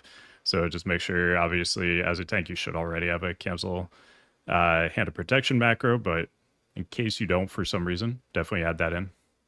I have a question about that. 1 second, real quick. Yeah. Can we talk about Shadowpan Gatling gun? Sure. I just saw it go off, and I want to hear more about it. Yeah, so that's I don't think I've seen anyone use a trinket yet. It's a pretty unique trinket because as opposed to a lot of these trinkets that have a cast time, while you're channeling this ability, you actually keep dodge and parry, so you can actually dodge and parry while channeling this trinket. But what really makes this trinket shine is the fact that it scales with attack power and with spell power, for that matter. And as anything that scales with attack power, it's you can pull up some pretty good numbers on high AoE if you are close to vengeance cap, or if you have pretty high vengeance. I was actually thinking about it because as a paladin, you have. Oh, Well, there we goes lost Rihanna. Rihanna. Oh no. Oh, gotta fix the camera positions then because we're all swapped. No, yeah, he'll be back in and then it should fix. The Dragon Gun took him out. Ideally. Yeah. Yeah, I was just looking at Nexxer's numbers. It looks like almost 7% of your damage on trash was just a Gatling gun or the Dragon gun. Yeah, I think I did. I think it was 12 or 30 million with one use of the trinket. I mean, it's really good in situations where, so a lot of the times when you're AoEing, every damage is not equal. Let's say. So sometimes you want to do funnel damage, sometimes you want to hit important targets. But on trashes, where you're gate capped by killing a certain amount of mobs, and all mobs have equal value, I think that trinket is really good. Granted, you can swap it before the boss, so it would have been disastrous to have the trinket up for Vizier. So another question while Rania is not here is if on the beta or on PTR or wherever, did you practice this trash skip, or sorry, the trash triple pull? And was there a time where you got bopped? Did that happen to you? Yes. Yeah. Quite a few times actually. Because what usually ends up happening is I don't necessarily have enough elusive brew up for the first pull, which is fine because I just use my nimble brew when I get stunned. That stun is you can dodge or pair that stun. So it's just another point for brewmasters. Obviously, when you have shuffle up, when you have elusive brew up, you have like almost 80% avoidance. So there's a pretty low chance that you get stunned. But in the off chance that it happens, you have nimble brew for the first one. And then when the second pack, or well, I guess the pack in front of the boss comes in after defeating one of the side packs, then there's a pretty good chance that you'll be tanking every single mob because you have way more vengeance than your co-tank. At that point, you're basically like hundreds of thousands of attack power above. So you'll end up tanking everything. And by that point, if you get unlucky and your nimble is on CD, then yeah, the bop is a lifesaver there. I think Discord's mods were watching and they did not want us to talk about the Prot pally tech on the Gatling gun, but I'm back. Welcome back. What were you gonna say, Riani, before Discord so rudely banned you? I don't know if we should talk about it because I mean clearly some powers do not want us to talk about it. No, but I was just saying that I was actually thinking about playing around with the Gatling gun as well. I never ended up doing it because I didn't do it on the beta and the PTR, right? And I didn't really have a good avenue for it and didn't know how worth it was gonna be and stuff like that. But as a prop paladin, it's you get 100% of the attack power scaling, but then you get an additional 50% of scaling through spell power because you have the passive, right? So as a prop paladin, you get insane value from the Shadow Pan gun. Definitely I one actually to did not pick up. play the. Sorry, go ahead. No, that was it. You go ahead. I actually did not play it on the beta either. While Heart of Fear was up, I didn't really think about it. And then I just randomly, like, while I was going through like some trinket options, like what else could I be playing possibly? It caught my eye, and I noticed that it has an attack power scaling. So I went into I think it was like Jade Serpent challenge mode, like completely solo. Did like the left pull, tried to survive it, got to like 150k vengeance, and I used it. And I was like, oh shit, this thing is actually pretty solid. Guess I'll just try it in the race. And yeah, I just I just sent it in the race. Nice. Do you guys remember on beta when it was like bugged and it was like instant killing everything? Oh yeah. It was so annoying queuing up for random heroics and someone would just instant kill every boss and like, come on, man. We're not on the beta to like speed runs, this whatever, Stop using it. Come on. But yeah. Yeah, it was fixed pretty quickly at least. But I mean, it sounds like you can get back to those levels with enough vengeance. With enough vengeance. With enough vengeance, anything's possible. So I have to test it out for Windlord. Yeah. Maybe when you do tanking the 6 ads, right? On potentially. On yeah. How long's the channel on it? Like 4 seconds? 4 or 5. Yeah, 4 or 5 seconds, something like that. Yeah. You can most likely rule out Prot Warrior from that one because then you can't be. Yeah, not being able to press the shield it. barrier. Yeah, that too. Yeah. I mean, you could certainly live, but I feel like it causes a cascade which leads you to run into issues later on, but like not during the actual. I mean, yeah, you'd probably just to catch up on rage from using it. You probably need to use like endless rage pot. Yeah. To get your rage back, but I don't know. Maybe worth it. I don't know. Haven't tried it. So yeah, Vizier. Let's talk Vizier. Let me rewind a little bit. Oh my god, you guys are so fast. I gotta go like the first minute. We've rewind this run there, I think 4 times already. I mean, when they clear a rate at 30 minutes, with how much we have. Why did you have to chase the POV of someone who clears in 25 minutes? So Vizier, I mean, first thing off the top that comes to mind is right before he's actually landing, you want to do your pre-taunt then. The threat, as he's like flying over, doesn't actually matter. So biggest thing to not get your melee killed, right when he lands, do your pre-taunt. Don't like pull with taunt. Unless, does he fly faster if you taunt as a Brewmaster or no? Yes. Yeah, he does. Yeah, that is a good comm. We talked about that actually in our raid yesterday. So, I mean, if you have a Brewmaster and another tank, like Brew should taunt to pull to make him fly faster, and other tanks should pre-taunt to make sure melee don't get killed.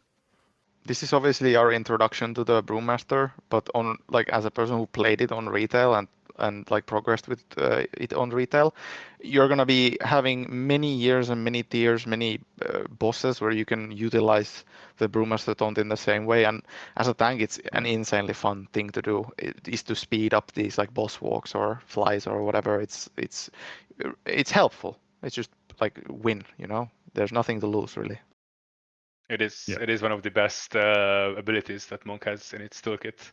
And it's surprising because it's just a movement speed increase on the mob. You wouldn't really think that it's super game breaking, but it can be. It allows you for some pretty interesting stuff even later on. Yeah. The only time it could ever really be bad, I guess, would be like a taunt ping pong situation like Heroic Lich King, you know, a couple expansions ago.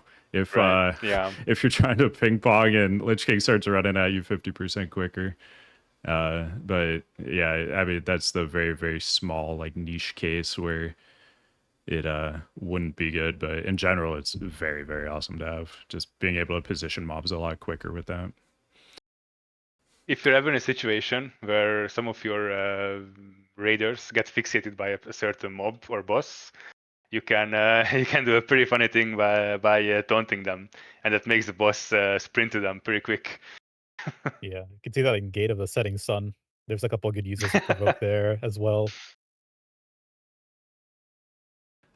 Yeah, definitely some good troll potential. I want to talk about attenuation too, because that's probably, you know, one of the things that's going to trip a lot of people up the most. I had initially recommended like people start on the back right foot and rotate whichever direction from there. That worked fine for me a lot of the time. Like the right movement was super easy. The left movement was fine. Like you just, at least when I was doing it, I was going a little bit to the left and then I would kind of just be strafing back and forth to dodge the couple there. But since then, I've found is possibly safer if you just start on the back foot of whichever direction the movement's going in. But do you guys have any thoughts on that? Any attenuation tech that you've found is good? I just found it being a lot easier on the like actually live than it was on the beta. The movement pattern of the orbs were a little bit different. Right now, I can't say that I've like ever been in a situation where I feel like it's an issue at all. But I mean, I can understand seeing it for the first time how there might be some some trip ups. We still have some people who have done it many times who still die from it. But yeah, just following along left or right, depending on what your WeakAuras pack tells you, will pretty much get you the job done. And for the longest time, and I still do it sometimes, I just strafe left and right, dance in between the orbs, and that works pretty well as well. I don't think it's the easiest thing, but works pretty well as well. Yeah, I feel like in addition yeah. to that, one thing you can as a tank do is to have the boss face the same direction every time the dance is about to start, because it kind of ensures that the starting point of the orb is always the same. So your DPS who might be too focused on doing, damage, they don't really get tripped up by a boss suddenly facing like a 90 degrees off angle, and then the balls are a little bit different. That could be a bit tricky. So we just always face the boss facing the exit of the room, or the entrance, I guess, rather, of the platform, even not the small room. So you just always face the same direction, and the orbs are always going to be the same. I mean, depending on the pattern, right? Yeah, definitely something you want to keep consistent. And I see I when think you're doing it, you started on the front right foot. That's just positioning that seems to work really well for you. Yeah, I just tend to. So what I ended up doing is basically just after the first, I think, green ball goes out, I just always wanna be in between the two yellow ones, and I'm just kind of following that pattern in a clockwise or anti-clockwise rotation, depending on the order of the current dance. Yeah, it But looks with that really being said, clean. I do feel like they have done some changes to it recently. Like while we were raiding on, was it I think Monday or Tuesday? I noticed an interesting pattern where I just do what I usually do, follow the in between yellow ones, and then like sometimes an odd green ball came out of nowhere. I feel like. Okay. Did I know if you guys Yeah, noticed no, that? I guess or- I'm not going crazy, like, because like Yeah, right? the last couple ones I did, I was like, this feels so much different than before. Why is that? Yeah. Do you guys get cannonballs sometimes? Just really, really fast ones as well, randomly? Yeah, fast green ones, right? Just Yeah, out Yeah, of I've seen yeah. it. like completely off bet. Yeah. Okay, so Yeah, I'm yeah, not going no. crazy. I thought I was losing my mind because like the attenuation seems so much different the last couple days I was doing it, and like It the did. green ones, some of them are moving slow, some of them are moving like super fast, and I was like, this does not feel like what I did last week. Like maybe I'm just bad this week, but yeah, it felt completely different. I'm glad to hear other people felt the same. All I'm hearing are excuses for taking big balls to the face. I don't know. Oh, yeah, sure. I mean, do we need an excuse? No, not really.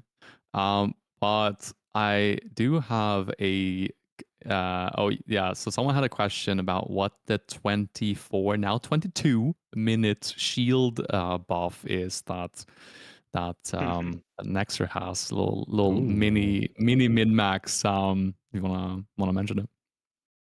The secret shield technology. No, but like on a more serious note, it's the Ultra Quali armor buff. Damn, So you that can go still into works. AV. Oh my Polish Yeah, god. it armor. does. It That's actually does. crazy. You kill a few guys in the middle, Yeah. and then at your horde base camp, you can turn it in, and you get a half an hour 10% armor buff. It's not much, but it helps. I mean, you might But as no well, razor right? Why not? hide. It's free real estate. Yeah. For Brewmaster is probably the least impactful, but you know, on a lot of other tanks, especially if we're talking about you know the little guardian who druid, that is insane value. Yeah, I mean, I know that's been a thing since vanilla.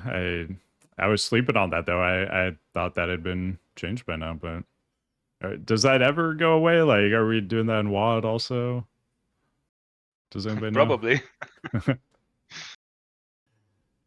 All we right. did try to get it for the Mogushan race as well, but I think I kind of gave up after sitting in queue for like 2.5 hours.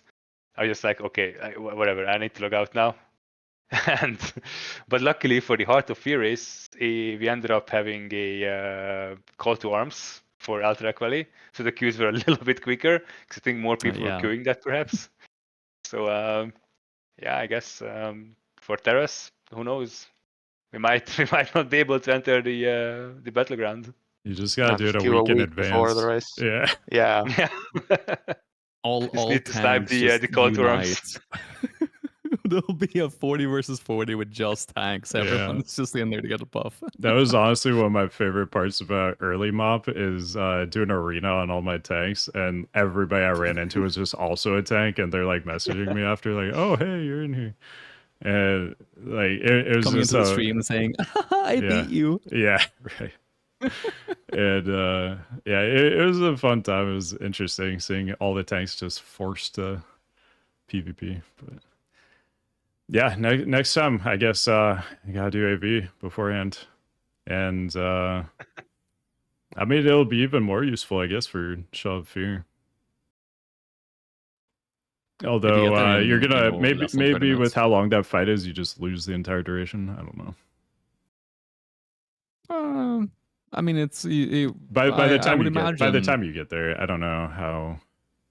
I would imagine that you need to get there fast enough. Yeah, Progress and Newman will definitely have a sub. Yeah, they should be able to. I'm worried for myself. Right. I'm more worried about me, dying to not using a cooldown on a breath on you on what's it called? A Sulong and then losing the buff. Why would you be worried about that? Has that ever happened? No. Just thinking about possibilities. Yeah, things that could go wrong, but I've never gone wrong before. Yeah. No. So let's see. I guess we should talk about the last platform. Oh my god, I let it go a couple minutes without watching it, and we're already like almost done with Blade Lord. You guys are too quick. So on the third platform, that's the MC platform. Before the whole raid gets over there, you are going to be kind of dealing with this yourself, the big thing here is ideally you have a tank that can stun. So Brewmaster with leg sweep, Prot with shockwave, stuff like that.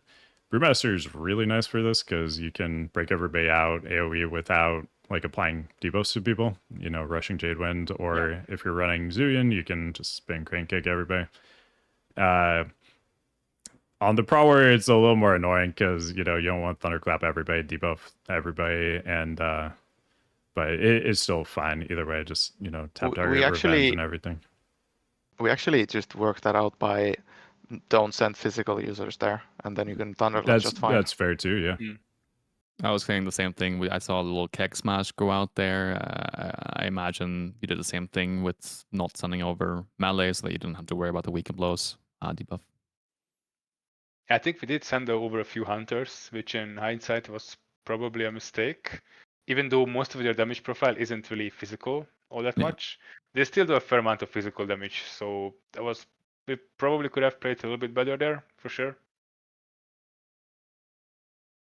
But then again, you also think about, like, you know, all of the like hunters doesn't really have that much that can go wrong in when they're mind controlled, but you have so many classes that you know, I speak from experience when I talk about certain classes having things like mass roots and things like fears and stuff like that, and forgetting to use it. So if anything, having a hunter maybe does reduce margin for error a little bit.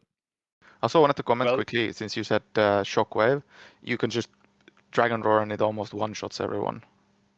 Oh, and then okay. At the second MC, nice. At the second MC, the cavalry has already arrived, so yeah. Okay, yeah, so you don't even need to stun, it just instant removes. Okay. Yeah, I'll try that out next time. I did have that yesterday, and of course I have, you know, my bloodbath macroed into my my Dragon's Roar, and I heard from the comms afterwards, like, who the fuck popped bloodbath? I didn't say anything. Smart, yeah. Hey, Gotta fly DPS is under the radar. DPS. Exactly. Yeah, just blame it on the arms count warriors. on the logs, so, you know, I mean, we gotta the get MC the damage does. Okay. Yeah. Nice. Things are now set in motion that cannot be stopped. To be fair though, before anyone starts going out and blade storming their melees, you know, it is gonna be removed from Warcraft logs with the new update. So and then MCs will never be broken again. Exactly.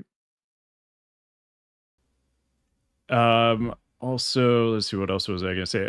When people get MC there too, ideally they've, you know, used some of their CC abilities beforehand, so they're not able to use them when they get MC'd. On my Prot Warrior yesterday, I had a Pally instant Fist of Justice me as soon as the MC happened, and made it a little tougher to you know, break everybody out when I was stunned. But like obviously fears and stuff like that, good to use those. So We actually had yesterday. We actually had a player die because of this, like Mr. Fart.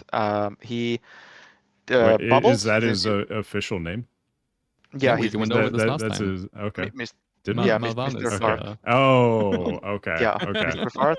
He bubbled, like pre-bubbled the MC. I'm not sure if this worked on PTR or if it's like him just doing it out of habit because of private servers, but he pre-bubbles, and then he gets MC'd in the bubble, and then in the bubble, he's not even on the MC platform, by the way. He's like either on the second platform or on his way. I haven't gone through that exactly, but I remember him saying he wasn't on the platform. Like he runs with the other people who are running from the second platform to the third platform, and then he stuns a rogue in the vapors. Hell and yeah. the rogue just happens to be a person who never speaks. He never calls. So obviously he just didn't call for a dispel. So he sits that whole Fist of Justice in the vapors and dies because of that. It's a quite funny sequence to see.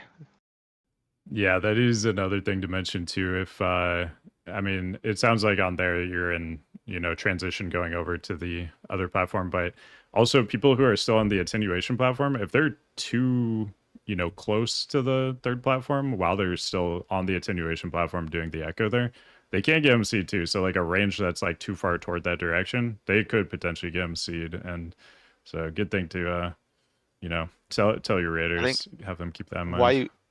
we couldn't prepare for that really was the nature of like us playing with bad ping, the NA ping on the PTR, and then also a bunch of stuff getting buffed, and you just do more damage in the races compared to PTR. It's always Yeah. been the case, like as long as I remember, even in an expansion such as Vanilla where there is no complex rotation, we just killed the second echo just really fast, and the timing was such that the guys had never done it, so never had seen this happen before.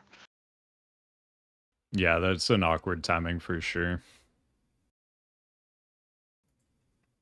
As far as the last phase, anything in particular you guys did there? We kind of just dragged boss away when the echo spawned just so the attenuations weren't right on top of each other, but I don't know. Did you guys even really get an We, echo Yeah, here? so No, we go were ahead, also Nick, sorry. planning to drag the boss away, but we ended up. I think we might not even have gotten the echo, but even if we did, it must have been at like 1% or something, and we just didn't really Yeah, care. But 1%. as far as I remember, we never even got the echo on live. On PTR, we did get it though every time. Yeah, it is kind of crazy because that's like the big, mechanic in the final phase. So Yeah. it's wild. Like week one, like you're not even seeing Right. that. Yeah, you see it spawn there right as the boss size. That's crazy. We actually didn't have it like spawn many times, even on PTR. Like it would be there for a few seconds, but it barely ever did the attenuation. So we just keep the boss where it is, maximize the damage, crank it before the echo does anything, even if it spawns, and it's just a pretty good approach to that phase. Yeah, we are also already from very early in I think even the first PTR, maybe the second PTR, was like, yo, let's not even move the boss. Like, it spawns late enough to where we can just nuke it and not have to worry about the the potential issues that come with dragging the boss, because it's right during a mind control as well. Like the mind control happens right as you want to do the movement. And so, I mean, in a group like this where you have three mass groups, it's not that big of a deal. But I mean, ideally, you just have it stationary, mass group everyone, break them out instantly. And if you even get it, because in this run, you're killing the boss so quickly that you don't even have to worry about it. Yeah. For guilds that maybe are getting the echo at 20% or something, though, consensus is drag boss away from it a bit. Yeah, and here where you could utilize the monk taunt, regardless of who the monk is, if he's a DPS or a healer, you should still utilize it because the boss does the attenuation really, really fast after spawning the echo. So you could pre-position a monk to like an opposite side, also the tank, obviously. Monk taunts, let the taunt duration run, he like rolls away, creates some distance, and then the tank catches it before it reaches the monk. And now you have created a space of the entire room in between the echo and the boss. Yeah, definitely a really good use of monk taunt, like we were talking about earlier.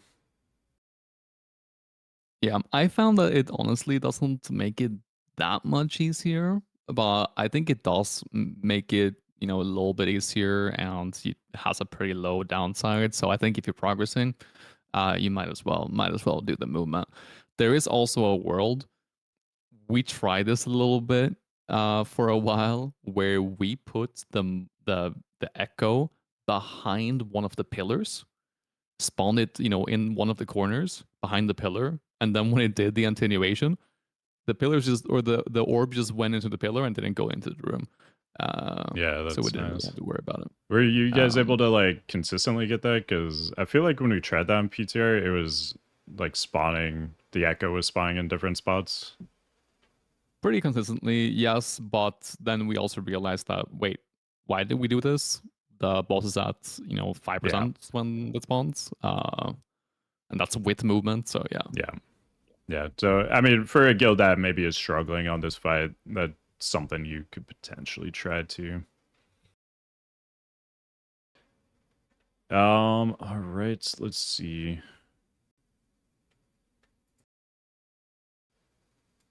Let's look at Blade Lord now. Let's see, are the names on the stream might be messed up. That's all right though. Everybody knows who everybody is now. Oh, is my Discord I look frozen on mine. I don't know if you guys can hear me.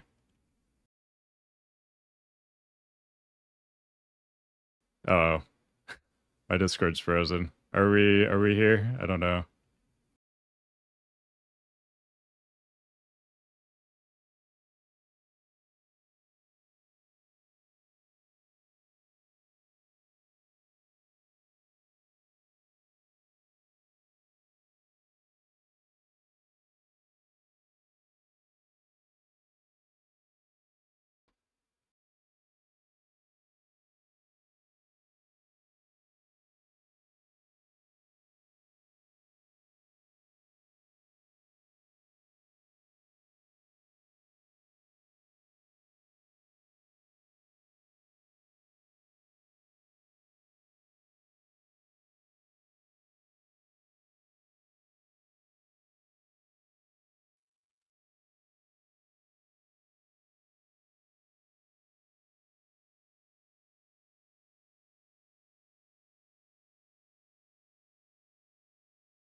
Wait, chat. Chat, can you guys still hear me? This is so bad, dude. Okay, you guys can hear me. Okay. Discord's just like not working right now. This is so crazy. I mean, we had issues earlier too, like Riani DC'd, and then right before it DC'd me, like Cow's cam turned off. I don't know if that was intentional or not.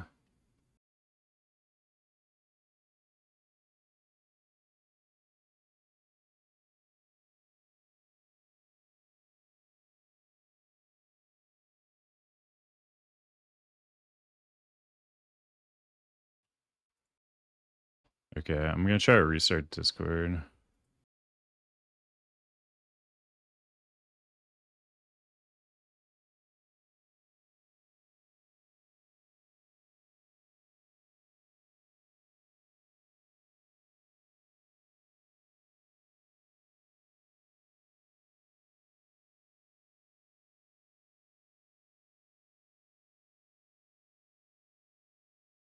Welcome back, man. Are we back? We back? All right. Nice. Saved.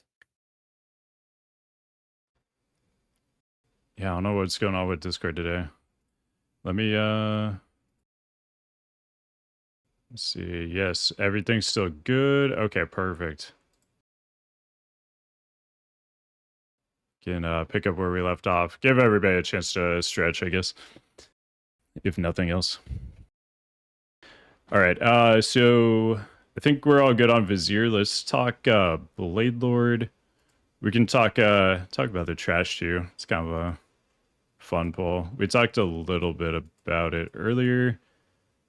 Let's see. So when you get up here, there's like the 4 guys in the middle. They're all gonna run to their individual rooms. You really don't want to have to just fight them 1 at a time or even 2 at a time. Ideally, you just do this big pull, fight all of them at once. I think it was Credi that mentioned earlier, and Nexxer too, about having the Unseen Strike just go suicide. And that's probably the best way to deal with this. I think it's not something we've done, but I think it's a really good idea. Because I think we've lost at least some people each time anyway, so it's better to just, lose the one.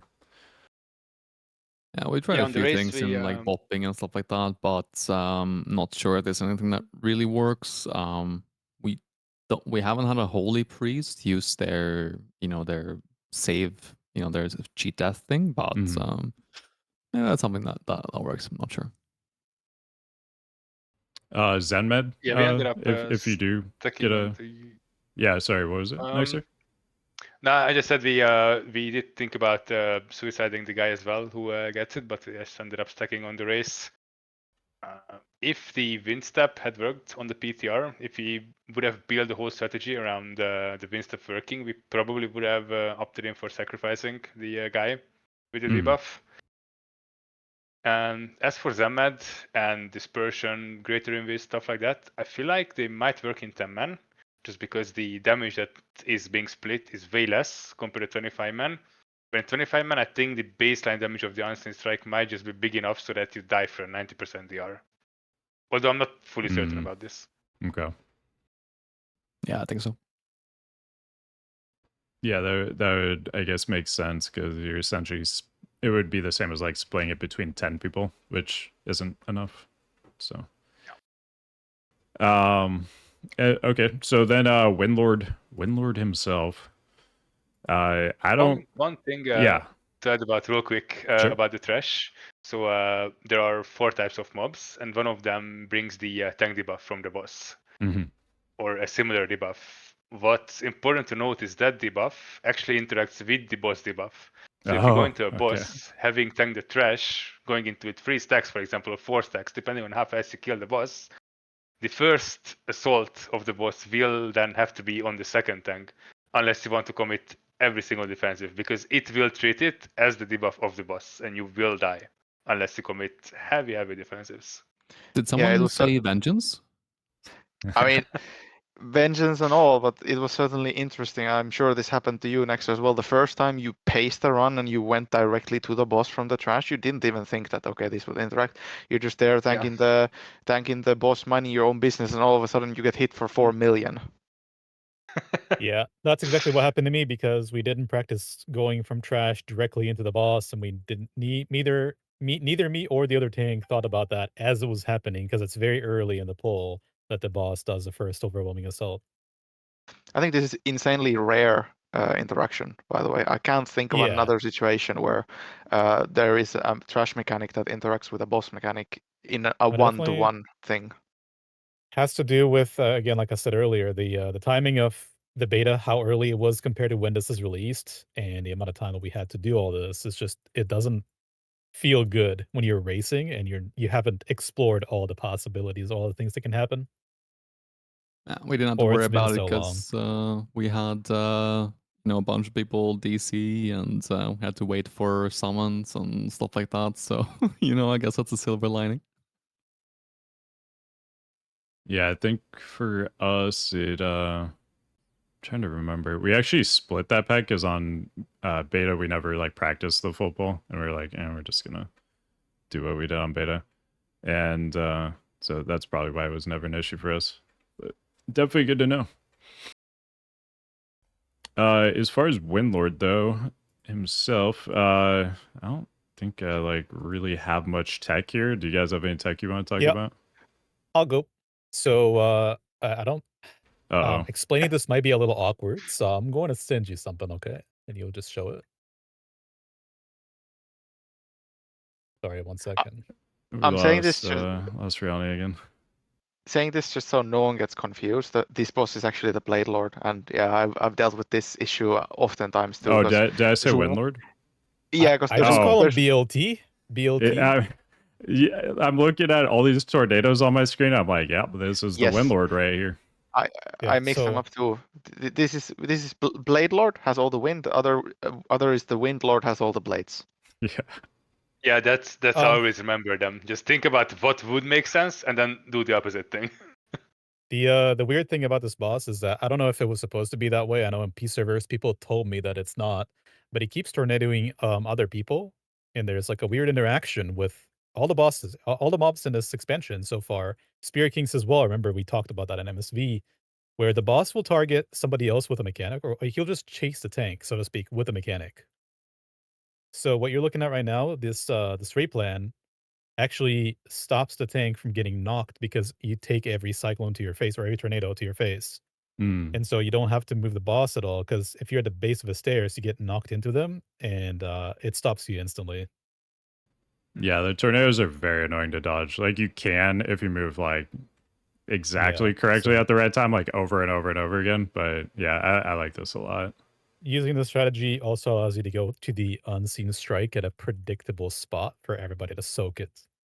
Mm-hmm. And then later on, you move to when that becomes Tornado Alley, you just go to the entrance of the room where you first came from, and you do the same thing there, mirrored. Yeah. Yeah, I like that a lot. I'm definitely It's gonna pretty good actually, yeah. It's pretty implement cool. that. I didn't invent this, but people told me what to do better, and I was like, I don't really know what you mean because we use a lot of words, but nobody ever made a rate plan. So then I said this question mark, and they're like, oh yeah, that's how it's supposed to be. We actually used this positioning like exactly this in our race and did it very early on. Noticed the same things, and it's really nice, very stable. Did you run into any issues with it at all? Like if a tornado goes a certain angle, like it could actually like knock you out of position, or it's just 100% foolproof, just always, fizzles on the stairs. It fizzled when I looked at the VOD of the person who's done it. It fizzled every single time. Okay. It works on any staircase because Yeah. it sends you backwards instead of z-axis up and back. Yeah. Okay. So you kind of just get knocked in a straight line into the steps, and it stops you instantly. Okay. Hell yeah. Yeah, definitely gonna be doing that. That is annoying, since there is a lot of boss movement on this fight, and if you can reduce it, that is very nice. Yeah, you'll see Nexxer on the VOD getting knocked around, and that's everybody's experience, basically. There's no stopping it. Yeah, So you have to prevent it. We just winged it. Right. One thing I want to ask about is I wasn't able to watch the Credi POV before this, but did any of you on the race stand in the Blade Tempest to soak vengeance? Yeah, we had both of our tanks do it every single time. In the race in particular, Shoop for some reason couldn't vigilance me, so I had to leap out at like 100k HP. But normally I would always soak every single Blade Storm, whatever the mechanic is called, Blade Tempest, and so did my co-tank. It's a very nice way to get vengeance, and as long as you use one CD, and you don't really need to use CDs for anything else on this fight, so you might as well just get like 100k free vengeance. Nice. Yeah, we Nice. did the same. Can you dodge and parry it at all, or no? I don't think so. No, I never dodged or parried. Yeah, definitely a nice little vengeance soak there. Yeah, we underutilized this boss for sure. We even thought about very briefly to solo tank it, because you can basically use a warrior or even a DK with like any personal or maybe even external to reset your attacks. But we just ended up doing 2 tanks here. This boss was definitely a bit underutilized, let's say, for us, like the whole external and everything. We could have played this boss a lot better. for sure. The discussion of one tanking, two tanking stuff gets broad a lot, and especially the private server people in the guild tend to do this because they're used to this form of racing where you can just, okay, let's swap out 8 guys for this boss, even though there's no time to swap in between the bosses.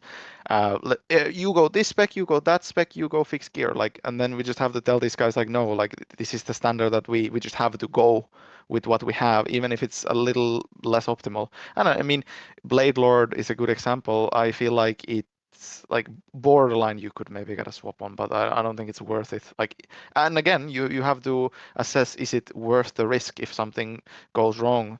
Also in the race you had these DCs, and it was like, I think for you, Nexxer, it was the Warriors, right? So let's say you have planned the Warriors to do this resetting, you've just had them DC. Obviously you're gonna make the call, okay, let's not do that, because what if they DC again? Yeah, Also, it would have been pretty bad.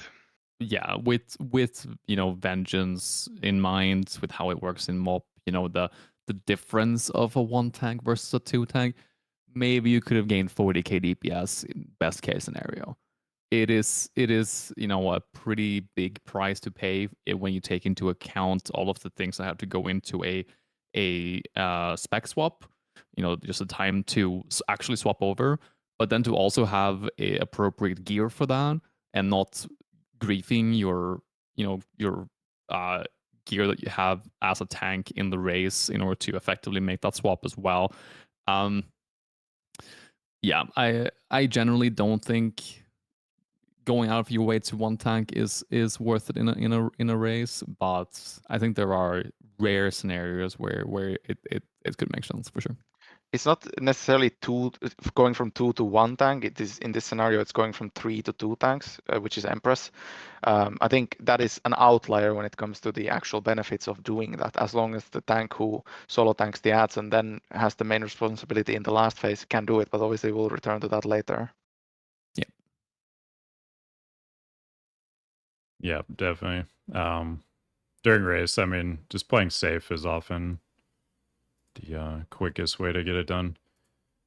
So at the end of this fight, you have the little tornado alley thing. Let me see if I can find it. I want to mention as well before we get to the last phase is that when you have because the main thing to kind of keep in mind is the assault blade assault. It's the overwhelming assault, the overwhelming tank assault. buster. That's right. Yeah, exactly. That's kind of the main thing you have to think about. And when you are in a progression environment, you're probably just gonna tank swap. After 1 stack, you get 1 stack, you tank swap. The other tank gets 1 stack, you take it back, etc., etc. Of course, you can go a lot higher if you want to, and it is not as hard as it may seem to go up to like 4 or 5 stacks if you want to have fun with Vengeance.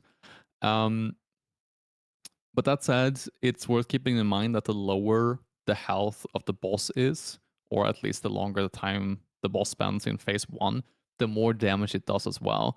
So a overwhelming assault early on with no stacks is not going to compare to a overwhelming assault later on in the phase without stacks as well. Like I had a little bit of fun yesterday on my DK, and I took 4 stacks.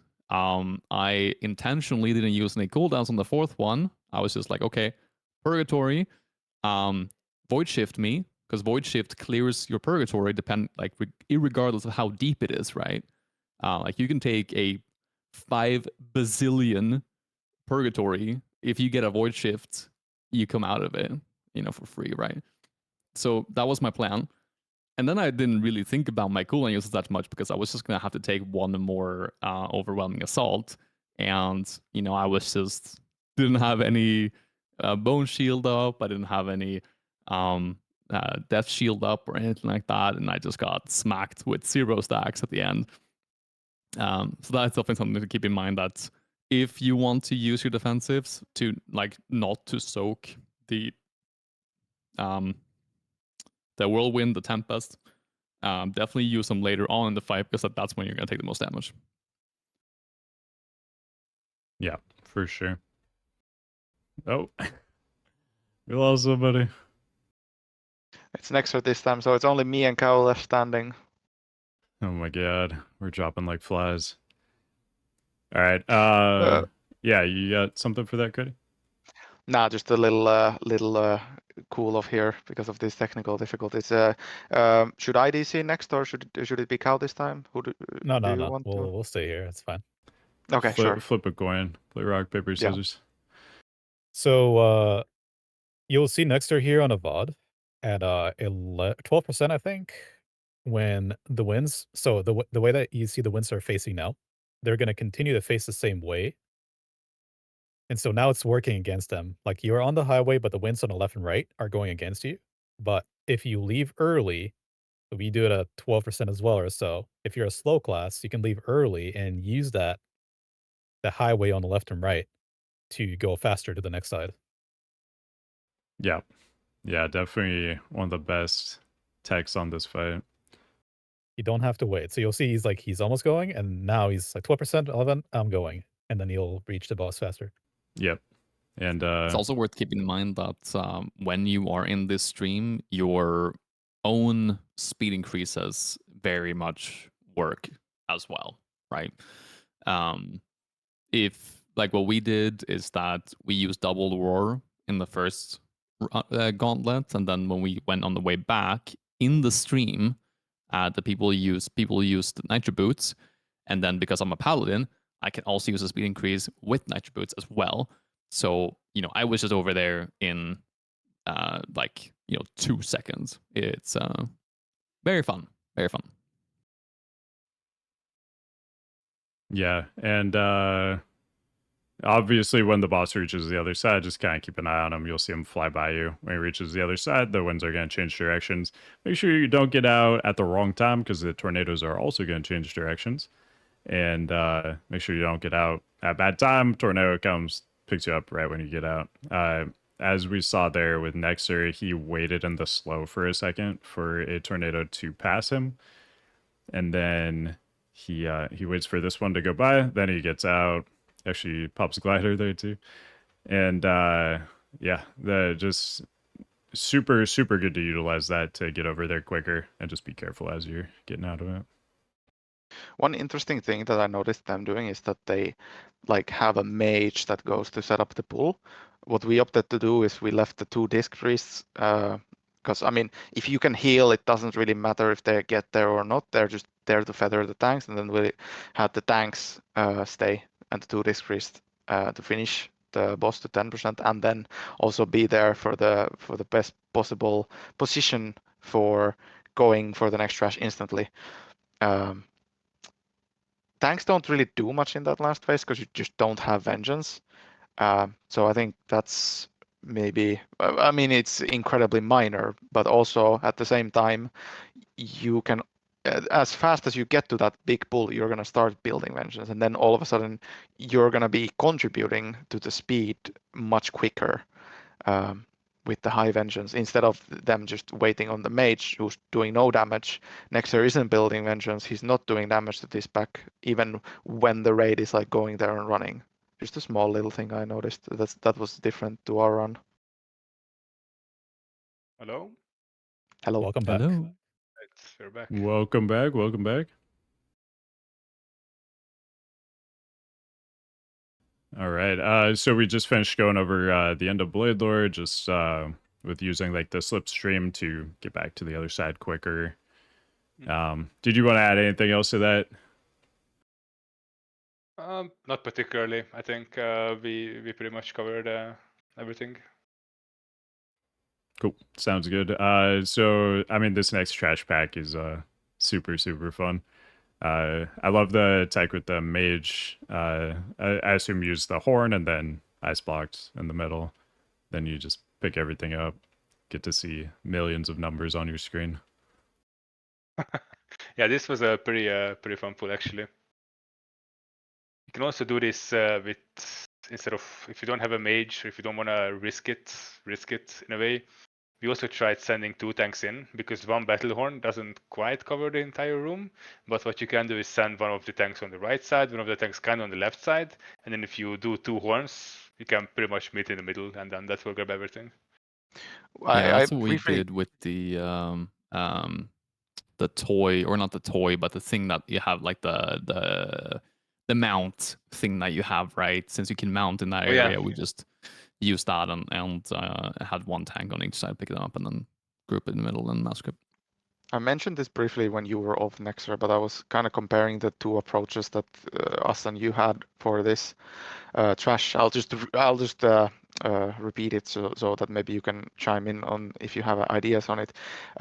We ended up sending 2 tanks and 2 disc priests to do that thing. Since you talked about that it would be riskier to send the 2 tanks, we just had the disc priest go because the shamans cover the raid just fine at the end of the whole thing, and then. The idea was that first of all you're not doing any damage in the last phase of the tank because you barely have any vengeance, and then secondly you can get vengeance faster because you're going to be meeting those mobs, you're going to be fighting, doing damage to them even when the raid is running in. Did you like think about why did you send the mage instead of having tanks go in there? Yeah, I mean, in hindsight, sending 2 tanks is probably the right call. I feel like if you're optimizing, the mage will definitely do more than the tank. But I also do feel like having a mage just gather everything and blocking makes the stack a little bit more cleaner than having 2 tanks gather everything up. It's not bad either with 2 tanks. Like, there are not many caster mobs in this one, so they will gather eventually, and you have a nice stack. But I think having an immunity gathering up them is a little bit cleaner. I'm not sure about the actual gains or losses though. Like, it might equal out, or it might even be slightly slower than having the mage DPS and then having the 2 tanks go up with 2 disc priests. I think it's pretty close either way. Yeah, I said at the end as well that it's like at the end of the day this is incredibly minor. I'm just intrigued about the thought process more so. It's clean and it looks and feels great when you go in and keg smash that big stack. Yeah, we went for the the vibes. It's definitely a good vibe pull. I think the difference is from like a perspective of people coming to that pool is that okay, you'll have those mobs stacked in the ice block, but when our raid comes, the mobs are there stacked just the same, but instead of you engaging them, the tanks are there and already DPS'd back to like 90% or something. So it was just like a little bit of free real estate. Yeah. No, I mean, it makes sense. Yeah, we've been doing the 2 tanks, one goes left, one goes right. It's been working well for us in our splits. For Garalon though, I mean, this is probably my least favorite fight as a tank in like the whole expansion so far. It's just Terrible like fight. you Terrible. don't get Bad, any bad, bad. vengeance. Like you're just sitting there. Also, if you like dodge or parry his attack, like for some reason you don't get vengeance from it. So it's like, Yep. it feels so bad. Yeah, it's like that with all projectile, Oh, is that what it dodgeable is? and parryable attacks. So it's like if you want to choose vengeance on Spirit Kings, for example, you just you get a parry when solo soaking a massive assault or massive strike, whatever it's Mhm. called. You just like, oh my god, guys, can we reset? Yeah, it feels so it's- bad. Yeah, Like you actually just see it's yourself like an reaching oversight. 0 vengeance sometimes. It just falls Yeah. off. I Yeah, think indeed. the good part of our last meetup when we were with Nexxer, after like some saunaing and a few drinks, like we would just ramble about this boss for fucking hours. And like I even went to the extent of memeing that because obviously good guilds have channels for each boss, because when you can have discussions, people have ideas, whatever, right? I will just mute the Garalon channel. I don't need to see it. I don't want to see it. It's just like a shameful little spot in the raid, which is otherwise quite nice. The only thing I'm thinking about here is, I mean, it's a great call, but I'm just like, Dad, how do I get invited to that like sauna retreat, man? I'm just like, oh, that sounds so good. Also, Stead I saw popped up in the chat as well. He was there as well, and yeah, it's a great time. Maybe one day it'll happen. But yeah, this fight is so rough mentally. not actually playing it. There's a few things that we do that I noticed that you don't do, and then there's a few things I'm like, huh, okay, kind of what's going on? Like, what was the reasoning for this type of thing?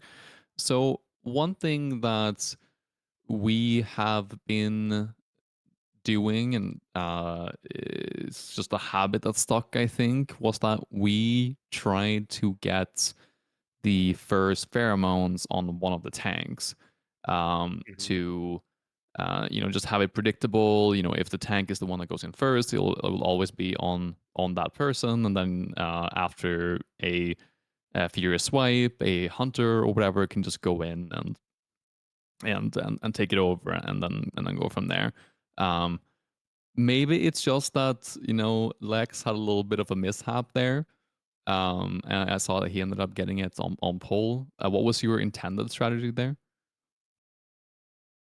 Well, the intended strategy was definitely for the hunter to get it. What we agreed on doing is basically the hunter, I think it was Tet or Talash from the hunters, going first, and nobody presses anything until they get the pheromones.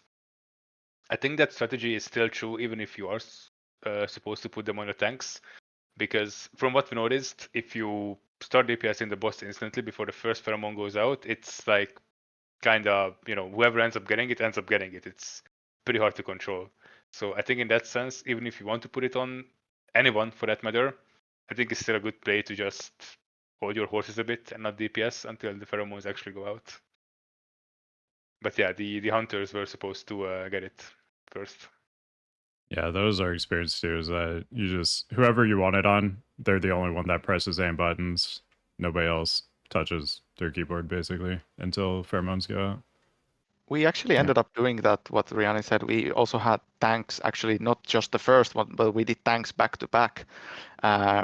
I don't know if it's threat-based or something. We never had any issues with the first pheromones not going to the tank as soon as we started doing that strat.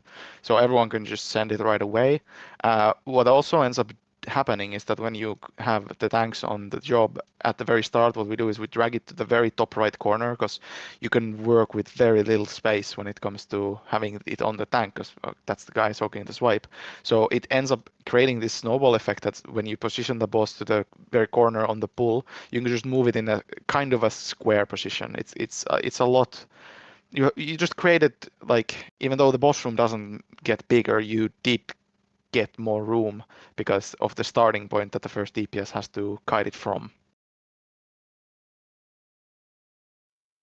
Yeah. So regarding this boss, I linked a clip. If you could open it, I think it's a bit easier to explain what's going on. There's a pretty cool tech here you can do. I didn't really want to risk it during the race, because in the off chance that they fixed it, it's either like you get some vengeance versus you wipe the raid instantly. It didn't really feel like the right risk and gain ratio in my mind. Is it But standing underneath on the crush? Yeah, but in a sense that while the boss is channeling a crush, if you go in while this crush animation is happening, you can technically soak the crush and take the maximum, because if you're standing below the boss in the purple circle, you take way more damage from the crush. So while the crush happens and you go under it, you take the full damage, but granted that you go out quick enough, the boss will not trigger an additional crush while he's mid-crush animation. Damn it, Nexxer, you stole my tip for this boss. God damn it. I'm sorry. We were thinking about it too, but like in reality, when you're running a Prot warrior on this fight, and we are, I think we ran 2 Restore Shamans and 2 Disc Priests, and those are not very good tank healers, let me tell you that much. And on a boss where you're struggling as much as you are already as a Prot warrior, it was just like, okay, like fuck the damage, this is not worth it. Maybe if you're running like a Mistweaver or something, or a Holy Paladin who can actually just funnel the warrior, but then again, you're griefing the overall performance of the raid at that point. Right. Yeah, I don't think I would have done this on the Prot warrior personally after playing through it as well on my warrior. This is definitely not one of the fights where you're the best suited for contributing to the raid, so to speak.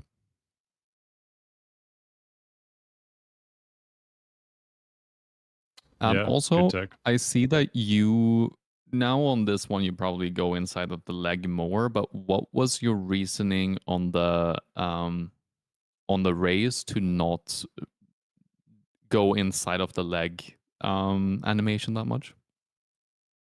I think it was probably a mistake, honestly, from my part. Okay. Even though I feel like as tanks, we should never really.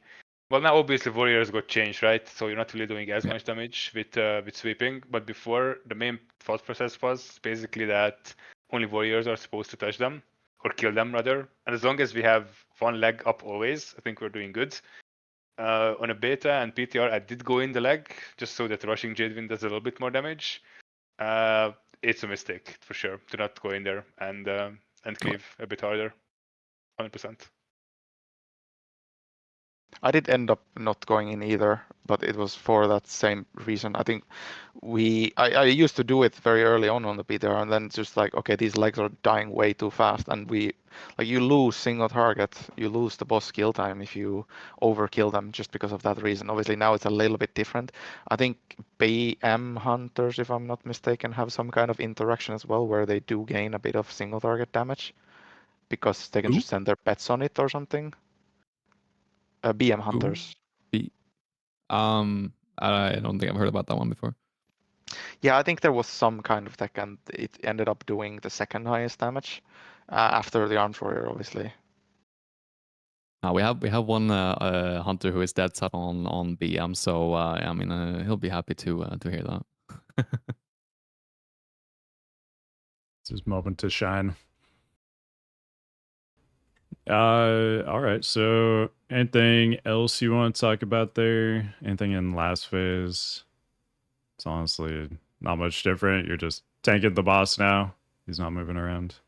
Yeah, it's nice that you get the vengeance for sure. The one thing that's worth noting is though is that when you are actively tanking the boss, you turn it, right? Oh, who left now? Lost Oh, Credi. it was Credi. One He by was one, we're right. dropping like flies. Maybe he just left for the memes. That could have been it. But Just tired of talking about the boss. Oh no. Yeah. So the thing to note is that you control the movement right now. So if you try to like go and dip into the legs when you have the threats, you just turn the boss and you're not really able to go in effectively. But also it's maybe worth keeping in mind that your raid will most likely be like not behind the boss always in that position at that time. So it can be a good idea to reposition the boss a little bit, just to make sure that your raid is in a good spot and can attack from behind. Yeah, for sure. Welcome back, Credi. Welcome back. Welcome back. Thanks. Cow is the last man standing, I believe. For reference, the closing and then the reopening Discord worked instantly. Okay, Whenever it cool. happens to you, Cow. Yeah. When it won't happen, yeah. Yeah. Surely not. Okay. Are we done talking about Garalon? Can we just never talk about this boss again? Yes, please. Sounds The fair. things I 1,000 have to times, say yes. about that fight, they're gonna make it worse for tanks because we actually use the tanks to soak about 15 to 20 stacks. So to make matters Oh, even no. worse on that boss, we grief ourselves so DPS player doesn't have to think. They die a Ew. lot to the frontal, to coming in at the wrong time. They die. There are so many ways to die for DPS, you know. So Yeah. we ended up doing that on the race. We still do that to this day. Gross. All right. Let's talk about Agree. the really fun fight.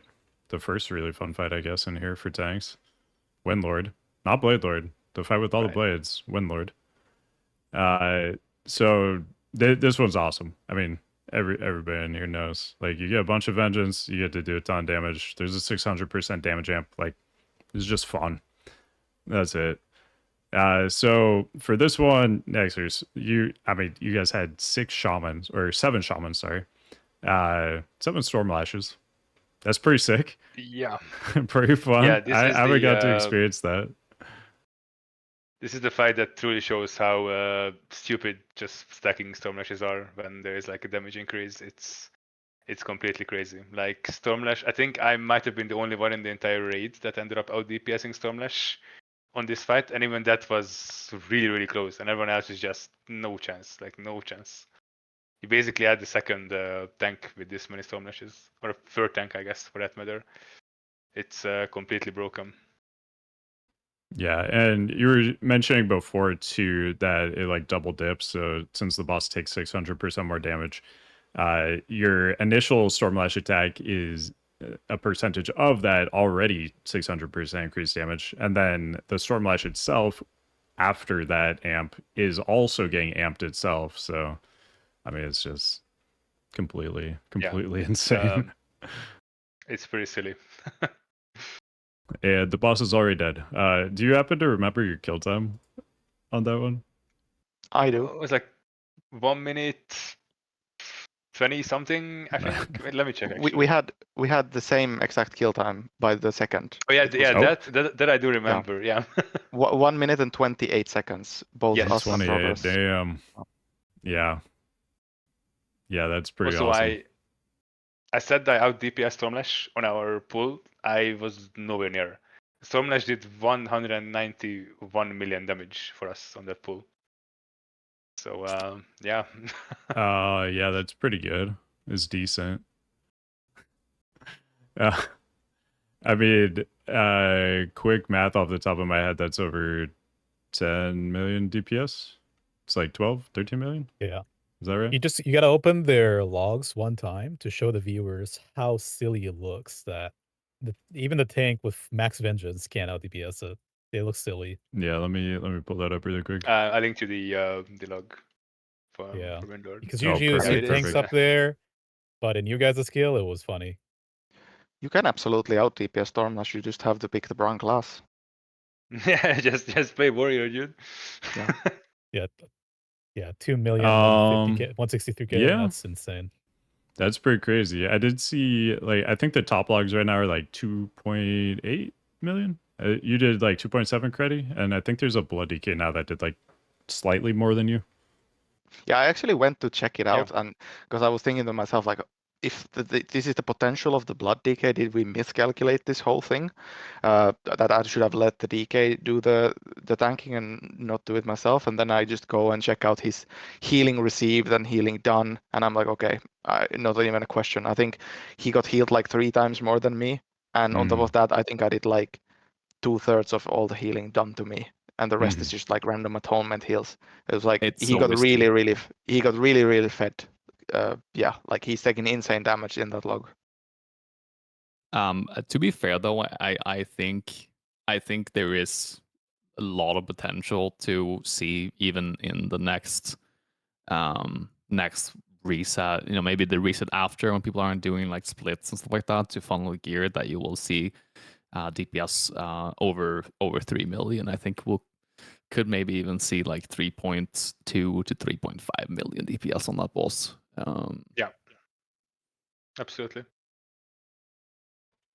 Yeah, we're gonna have some insane numbers for sure. Will there come a point though where you just kind of cap out on it? Because like you're always gonna have that ad killing part, and right now you have a really high percentage of the fight being the 600% damage amp. So is there gonna come a like will we actually do less DPS? There is later? mathematically going to be a cap other than RNG, because you're going to end up killing the ads at the exact perfect time to get the perfect recklessness on the boss for uptime, and the cap would be then killing it on the very second that your second recklessness is over, second set of ads.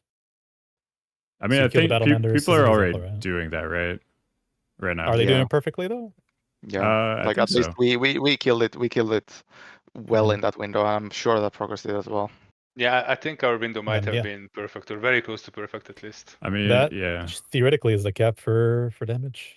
Yeah, because you want the highest percentage of the fight to be the 600% amp, right? So like as we get quicker and we're killing it, killing the boss faster, I think does that check out that later on we'll actually be doing less DPS even though the boss is dying quicker?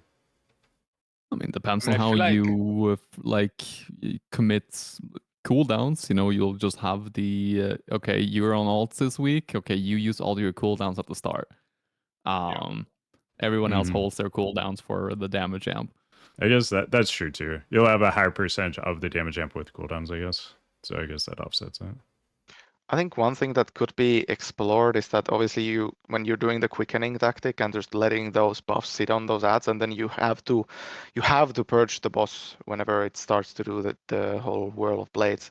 One thing I've been thinking, or I like kind of brainstorming, whatever, is that impacted by line of sight? Could you have your entire raid go line of sight during that ability and keep the stacks on the boss while you're just having the time of your life? Like something could be potentially tried there. Whirling Blade is very late though. I feel like in a parsing environment, especially when you're like, even if you kill the Blade Masters first, right? Because I think there's a world where you can kill it in just one damage window, right? And you focus down the Blade Lords instead, so you can keep the quickening buff stacking up. And when you get the rain, the fight should already be over at that point, assuming you have enough DPS. So we did kill the Blade Masters first. I think the only potential addition we could do technically, if you think about just parsing, is to get the trappers in just for the tank to get more vengeance and more resets, whatever your class gets from it, and that's about it. Yeah, I was also going to bring up killing the Blade Masters first later on, because as your DPS gets better, obviously you just end up killing the Menders so fast that you might end up with one stack only, or maybe two if you're lucky. Yeah. But something to note is that we didn't really, I'm not sure, did you guys purge the boss, Credi, on the race? Yeah, we did just before like the AoE happens, and that's it. Other than that, never. Yeah. I mean, I guess that's one upside of bringing a Brewmaster. We never had to purge the boss. We just build up so many guards on the raids with Vengeance Cap that when the first AoE happens, you just don't even see the raid health move. You're just full health. Everything just gets absorbed. And I also think really thought about purging. There is a little difference because I think you killed the Menders first, right? Am I not mistaken? Yeah, we did. Yeah, we didn't. So having 1, 2, 3 Mm. stacks on the boss is just fine. We just did it for safety. And generally at the end of that AoE, we had the off-tank taunt, and I would just keep all my vengeance. I would just be executing the boss with full vengeance. Yeah. That would be nice. Yeah. That is one thing that I think a lot of warriors are maybe underutilizing, is when you are in that execute range, there are a lot of fights where you can let your co-tank take over, and you just go at it, from behind with with your executes, and you don't really have to worry about your active mitigation at all. You can funnel all of that rage into damage, and that will generally be the biggest DPS increase for the raid, because your other tank is getting more resources from tanking. You get, I think every single class pretty much, not Brewmasters that much, but most classes get a lot of benefit from being attacked. Prot Pally gets a ton of benefits. Even Bloody K gets a lot of benefits with Scent of Blood. And warriors get a lot of benefit with revenge procs, etc., etc. So being able to have that tank get vengeance, get resets, get procs, all everything like that, and then you get to execute. It's a pretty good trade to make. Then, of course, you have to keep in mind that if there are attacks that, like AoE attacks that are calculated for vengeance, it does recalculate your vengeance every time that happens. So if you're in a fight like that, your objective is to have high vengeance and execute, you might grief yourself a little bit by using a strategy where you let the other tank and you go and execute. But generally not that big a deal. Yeah, there's nothing like executes on 600% damage amp. Definitely. Yeah. Like peak WoW for sure. Anything else on that boss? It was a pretty short one. I think we probably covered it. I just think it's like, don't sleep on your externals, right? Especially if you're playing on a tank that isn't a Prot warrior, because then it does have that time when it's ramping up, and especially if you are stacking up the buffs on the boss, then that is something to consider. I will say, does warrior have a way to remove the offensive dispel that they have on shield slam? Yeah, it's a glyph, so you just Yeah, don't. you have to Yeah, choose okay. to put it on. Yeah. Yeah, Does I it think just put it back on? in the day, like when everyone was playing Prot Warrior, it used to be baked into the ability, but now it's not. It's a Yeah. glyph that you have to separately put, and it's a Yeah. 100% chance to dispel. Yeah. Yeah. It's like it's baseline no dispel. You put the glyph on for dispel. I think I have Do one have thing that to add. glyph? Hmm. I have one thing to add for this fight is that this is a very specific scenario where you should be offensively utilizing your rallying cries for maximum vengeance. You don't Yes. have to use them Sure. for anything else. Like there's a lot of bosses like Empress where like I fucking love to have the rallying cries on the ad phase, but you kind of want to have them for those big explosions. Obviously, as a warrior, it's a little bit different. You don't need to rely on them as much because you can just have your last stand just fine. But if you want to extend that whole thing, then you'd be chaining rallying cries. I sometimes do that. But on this particular fight, no matter who you are, no matter what tank you play, you should be calling the rallying cries as you hit vengeance cap.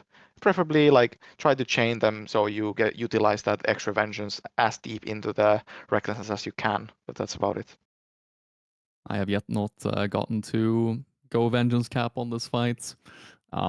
I do have the rank 1 prot pally on there, so that maybe that goes something to say for the prot pallies scene right now.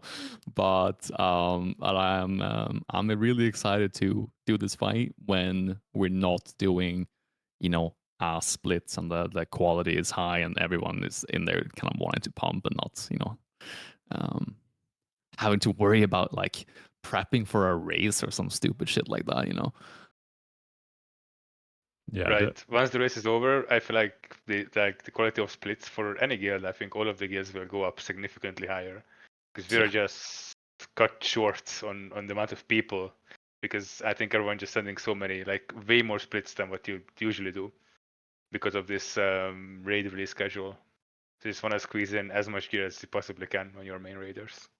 I also think Yeah. one thing that is a little bit different this time around, I mean the same applied for Dragon Soul, is that there isn't really a bright future for speedrunning, so you're not really incentivized to do heavy splits from the get-go. You can just relax a bit. Yeah. We started stacking our MSV runs because we're doing fewer of them now. With hard to figure out. And dude, the kill times are so much quicker. It's like so much more fun. Like everybody's like pumping, and definitely looking forward to doing that across the board soon. Let's move on. We'll talk about the trash. There's actually quite a bit here. Trash leading up to Amber Shaper.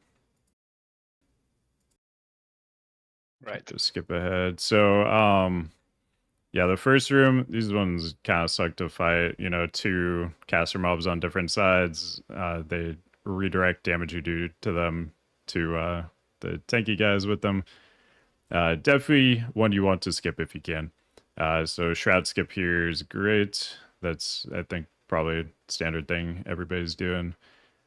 And then we stood here for like a solid minute yesterday in one of our clears, and then finally someone was like, "You guys know we don't have a rogue, right? Ooh. Let's go." We just never killed the trash before. And then these guys, these big guys, they actually are pretty easy to avoid, just like running along the walls. Were you guys planning to avoid those and it just got pulled on accident? Yeah, Okay. for sure. We didn't want to pull them. Yeah. It looks like I think when it got pulled, there was like a pillar or something. It's probably like the one time like you actually can get close enough to them to pull them. It's really easy to avoid them. There's only like a very, very few amount of overlaps where you just, I feel like you can't avoid them, or it makes it really hard. Like it's obviously 25 people running. It's usually like a pretty big snake. Not everyone is same speed. So yeah, accidents do happen. Yeah. Yeah, so yeah, for anybody who's not already skipping these guys, you can skip them fairly easily by just hugging the wall. And obviously, if you're not in our like actual race, then you can be a little bit more patient on like, you know, waiting till it's in a really good spot. Because like here, these pillars here, that's the one time I think they will be like close enough to actually pull them. But if you're just hugging the regular part of the wall, should be good. Yeah, I think exactly what you mean. Whenever the mob is lined up with a pillar and then you like make that little curve around the pillar, that's when you do the pull. I think maybe this is like a little misplay from your rogue Nexxer, because he could have technically distracted the mob, what we were doing very often if it was that patrol lineup. Distract Yeah. the mob so it never gets to the pillar section. You can just go around it fine. Yeah. And then in this room, you can skip the scorpion, which you guys did. You can skip the scorpion on the left. I think everybody should just do that always, because you're not ever gonna have anybody on that side of the room ever. The Mushan over here, like you can't also skip it for sure. I think some guilds may have issues with people like pulling it like mid pull for sure. So I don't know if it's something everybody should do. Like you do have a lot of room to utilize that you could just stay away from there, but I don't know that one I don't think would be as consistent as the Scorpion. It should be fairly safe. I think on the PTR it happened once that we accidentally pulled it mid-pull, but that was purely because someone just positioned poorly. So what can end up happening is I feel like the biggest risk when doing this is if you're some range DPS or healer or whoever is standing too close to that side, you can as a tank or as a DPS if you don't get thrown to that person. And by mistake, like you're a bit disoriented after the throw, your camera is spinning, you might end up going to the wrong side, and that can potentially change the whatever animal is that. Yeah, for sure. But definitely saves a lot of time if you skip both of those. Yeah, technically you can get away without clearing any trash here. So if you pull a boss, nothing gets aggroed, Oh, okay. even the channelers. But the problem is that those mobs will keep you in combat forever because they keep creating those amber bubbles or whatever. Oh, yeah. And you kind of want to do some respecs potentially after this boss. At least we did. We did want to do respecs. So we ended up pulling them. If you could get a run where you never want to respec, I think you might not even have to pull any trash in that room, realistically. And just tank the combat into Empress, especially into Empress. So long as your healers are fine on mana. It's a bit of if speedrunning was a thing, it would definitely be a tech for speedrunning, I feel like, because it does carry some pretty significant risks. I'm thinking though, like, what is the upside to skipping them? Because I feel like they just kind of passively get cleaved down, right? If anything, it gives it's just there for some vengeance, for some fodder for your raid guards and stuff like that. Yeah. Like there is no real reason to skip them. It's just something that you could theoretically do, but right. I don't think there's any real gain to them. Like those mobs don't really do anything. They just kind of die passively. Yeah, I liked your utilization of the enhancement shaman. It's like the old Paragon strat from Imperial, Yeah. like Vizier, not Vizier, like whatever Imperator Marg. When they had the enhancement shaman just do all the ads that don't do anything around the boss with Fire Nova funneling effectively more single target into the boss, and that's like like I've been saying even the last time we talked, funneling is going to be a huge part of the game moving forward. And figuring out how to maximize set funnels is going to be really fun.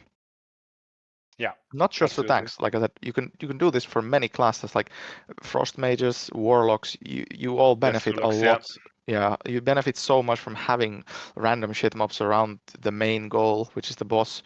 And if you can handle them, if you don't have, it doesn't matter. It's just all a big W. But then there's those pesky little arms warriors ruining all the good. When they press their blade storm, everything dies, and you end up losing single target because of those people. Blade storm, spreading diseases with blood boil. Don't get me started, man. Don't get me started. Bladestorm on Elegant ads. Can you imagine someone would do that? I'd like to give a shout out. I'd like to give a shout out to Tetsu. He's like one of the most wanted Bladestorm criminals in the world right now. What's the reward for his capture? you might be inheriting his Twitch channel. It's a pretty good reward, actually. All right, so Amber Shaper at the beginning. So this is like kind of the annoying part is who gets chosen to be in the construct.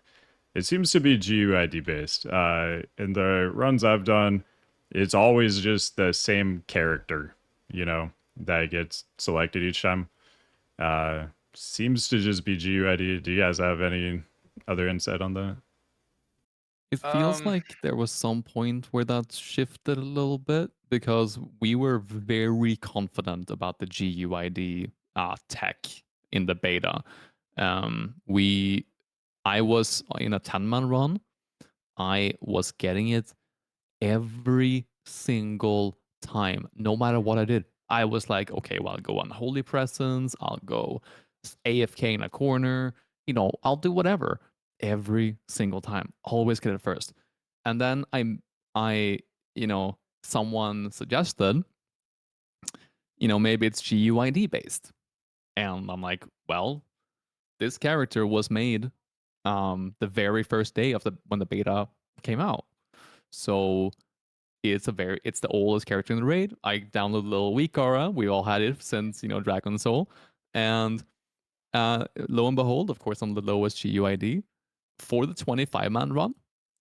I made a new character called GUID Yanni, Nice, and nice. it was never ever picked. So we were pretty confident that we would get the first one on our warrior. Who has had the same character since vanilla. And then the second one would be on me, because we had a Brewmaster in the raid. And then it would go back on the warrior because it seemed to alternate instead of, going the round of the all three tanks. If you had 3 tanks like we did, because we were playing it safe. We didn't want to have to deal with all of the, the possibility of the monstrosity losing the threat and one-shotting the perma monstrosity that you have, right? So we just went 3 tanks, and that was exactly what happened on the race. Now I will say, like, we had that same warrior in our run yesterday, and didn't really seem to favor him at all, even on our very first poll. So I was so sure that it was GUID based. But after running it a few more times, I'm like, there is something more at play, and I don't know exactly what it is. Huh. That's really interesting because I've ran this on, a bunch of different characters and stuff. And it's like, if I'm on like X tank with Y tank as the other tank, it's just always going on, whoever each time, every single time. And yeah, I don't know. It's definitely weird. But I don't know, at least for my characters and my co-tank's characters, it seems consistent for like what we're doing. But yeah, I've heard stories from all sorts of people, and some people saying maybe it's a little bit different on 10-man, which I mean, the monstrosity threat also apparently, or the construct threat works different on 10-man too. Historically, it could be a possibility because we have seen.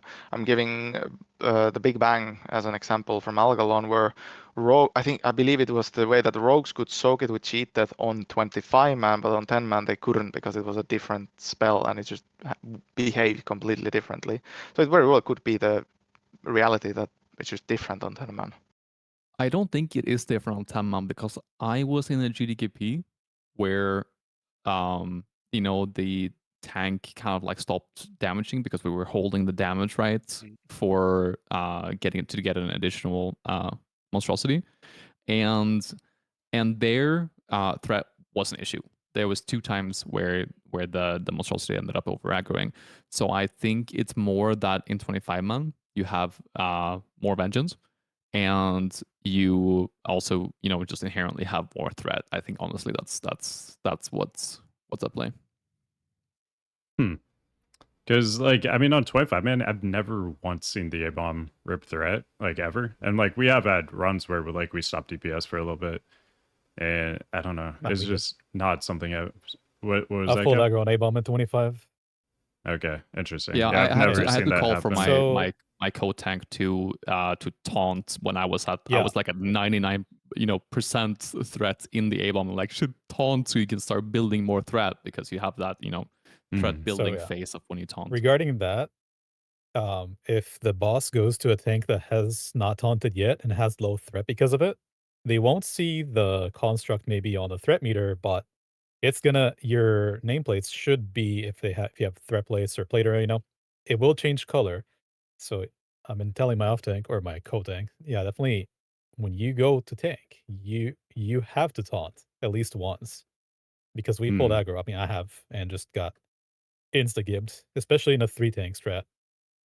Okay. Yeah, I mean, I've always just taunted out of habit when the reshape life happens, and I guess Kotank Yeah, has as that's a good well. habit. So I guess that's probably just why we've never run into that.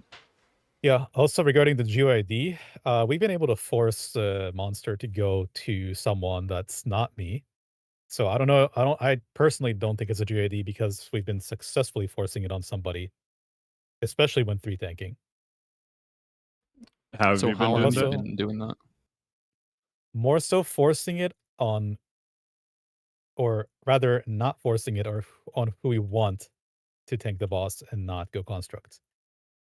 It's a little awkward though, but I do have the data for it. But essentially, you know how the boss will Ember Scalpel first, reshape. He'll Ember Scalpel and then reshape. So we consistently have the Kotank taunt before or right at the scalpel, which should be above 5 seconds. Now I know this sounds like not science, but it's consistently worked for us.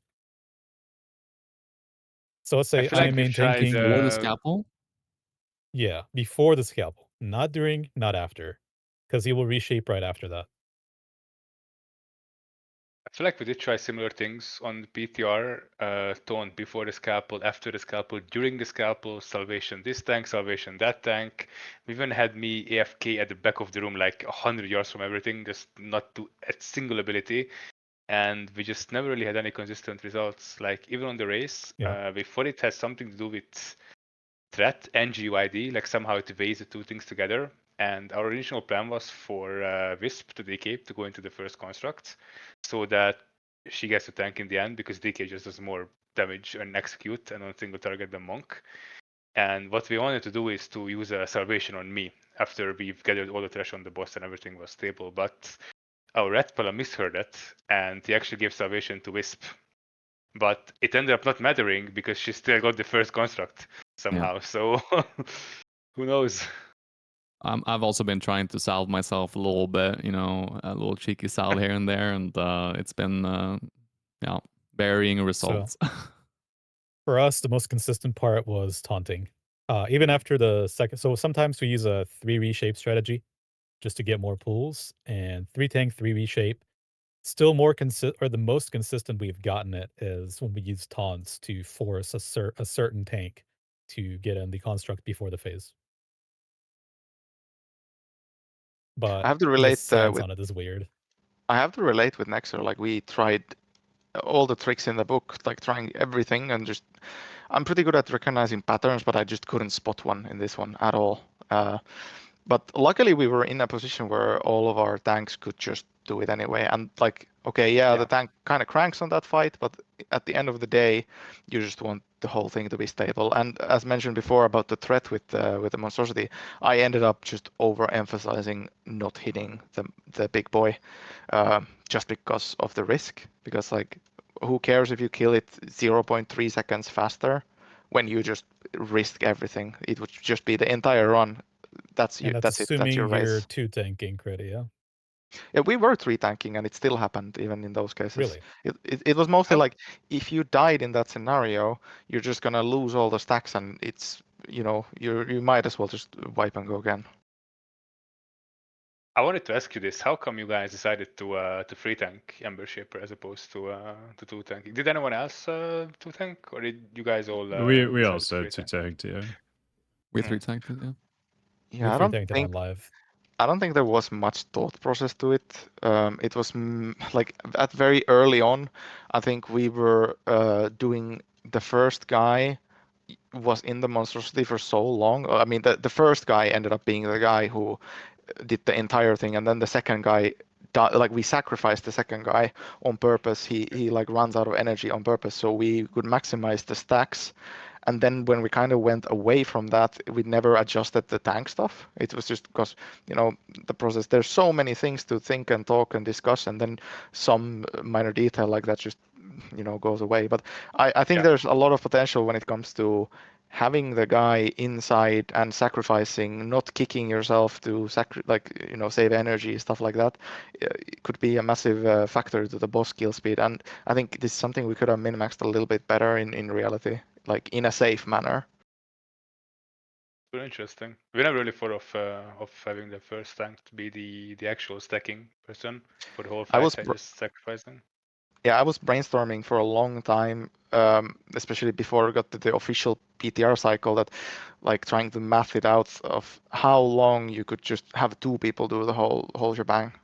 Like, let's say if it could be possible to have two tanks just be in the monstrosity the whole time and doubling amount of stacks you can get, but it ended up not being really viable in the real PTR because you just run out of energy so fast. Like, it just goes away so fast.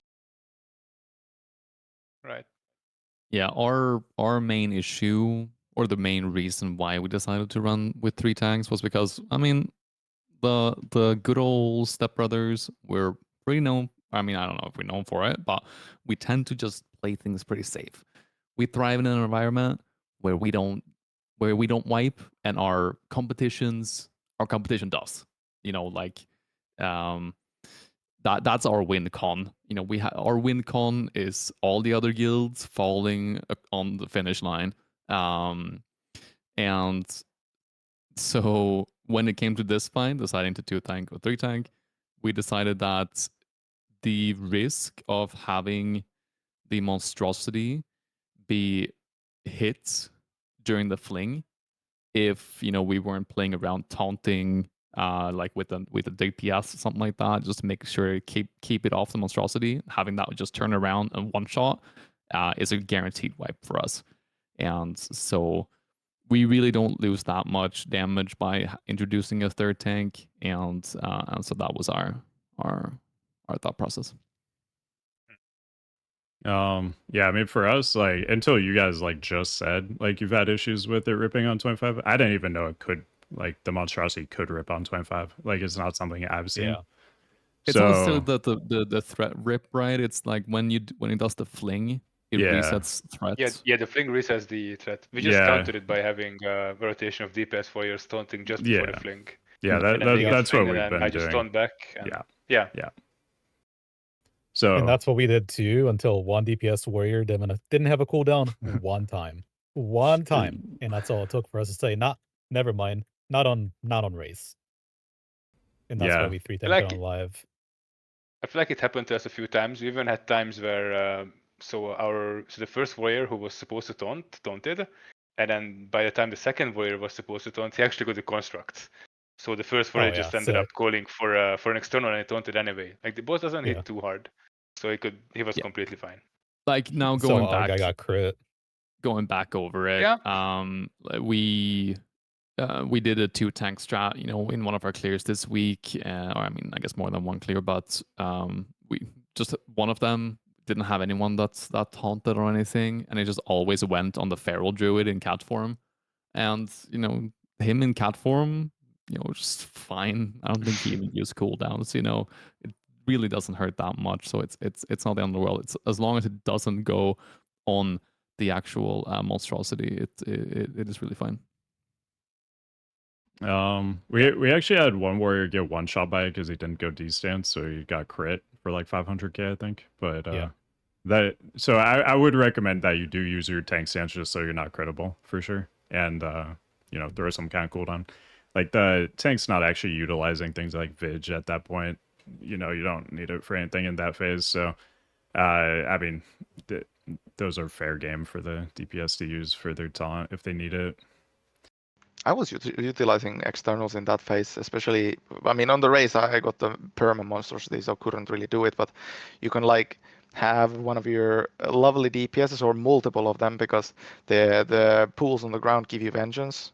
Like for some reason, we've been theorizing this with Nexxer, thinking about because they are mobs that are technically like alive in the system side of things. They end up giving you vengeance, the pools on the ground, which is like comparing to a lot of other ground effects, they don't give vengeance. They do, and what you can do is when you have the designated tank spot at the pillar where you just don't get knocked, you could just have the guys who have the ambers fixated, just bring it over to the tank spot, stack them all, and you're all of a sudden 200 to 300k vengeance pumping the boss or the ad, whatever, right? And they're like multiplicative on top of each other. The more pools you have, the more vengeance you'll get. Okay. Yeah, I didn't realize that ground effect actually gave vengeance. So, It's yeah, that's something I'll have to do. Yeah, it's absolutely worth it, even if you're sitting in one pool. It's like just Yeah. free real estate. Like Okay. at one pool, you don't really need any externals or anything. But if you go 2 to 3 and you're tanking, because I was, as a Prot warrior, often I was tanking monstrosity and the boss, and then the off tank would just taunt for vengeance or taunt before the fling. Sure.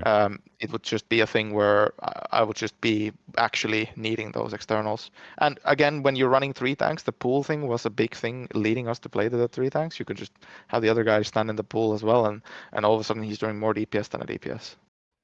Yeah, that actually is like a I think very you're good underestimating argument how many pools are actually giving vengeance, though. There are a lot of pools. Like even in MSV, you had Stone Guards pools gives vengeance. I think even the on Spirit Kings, when after the skull dies, like that one gives vengeance.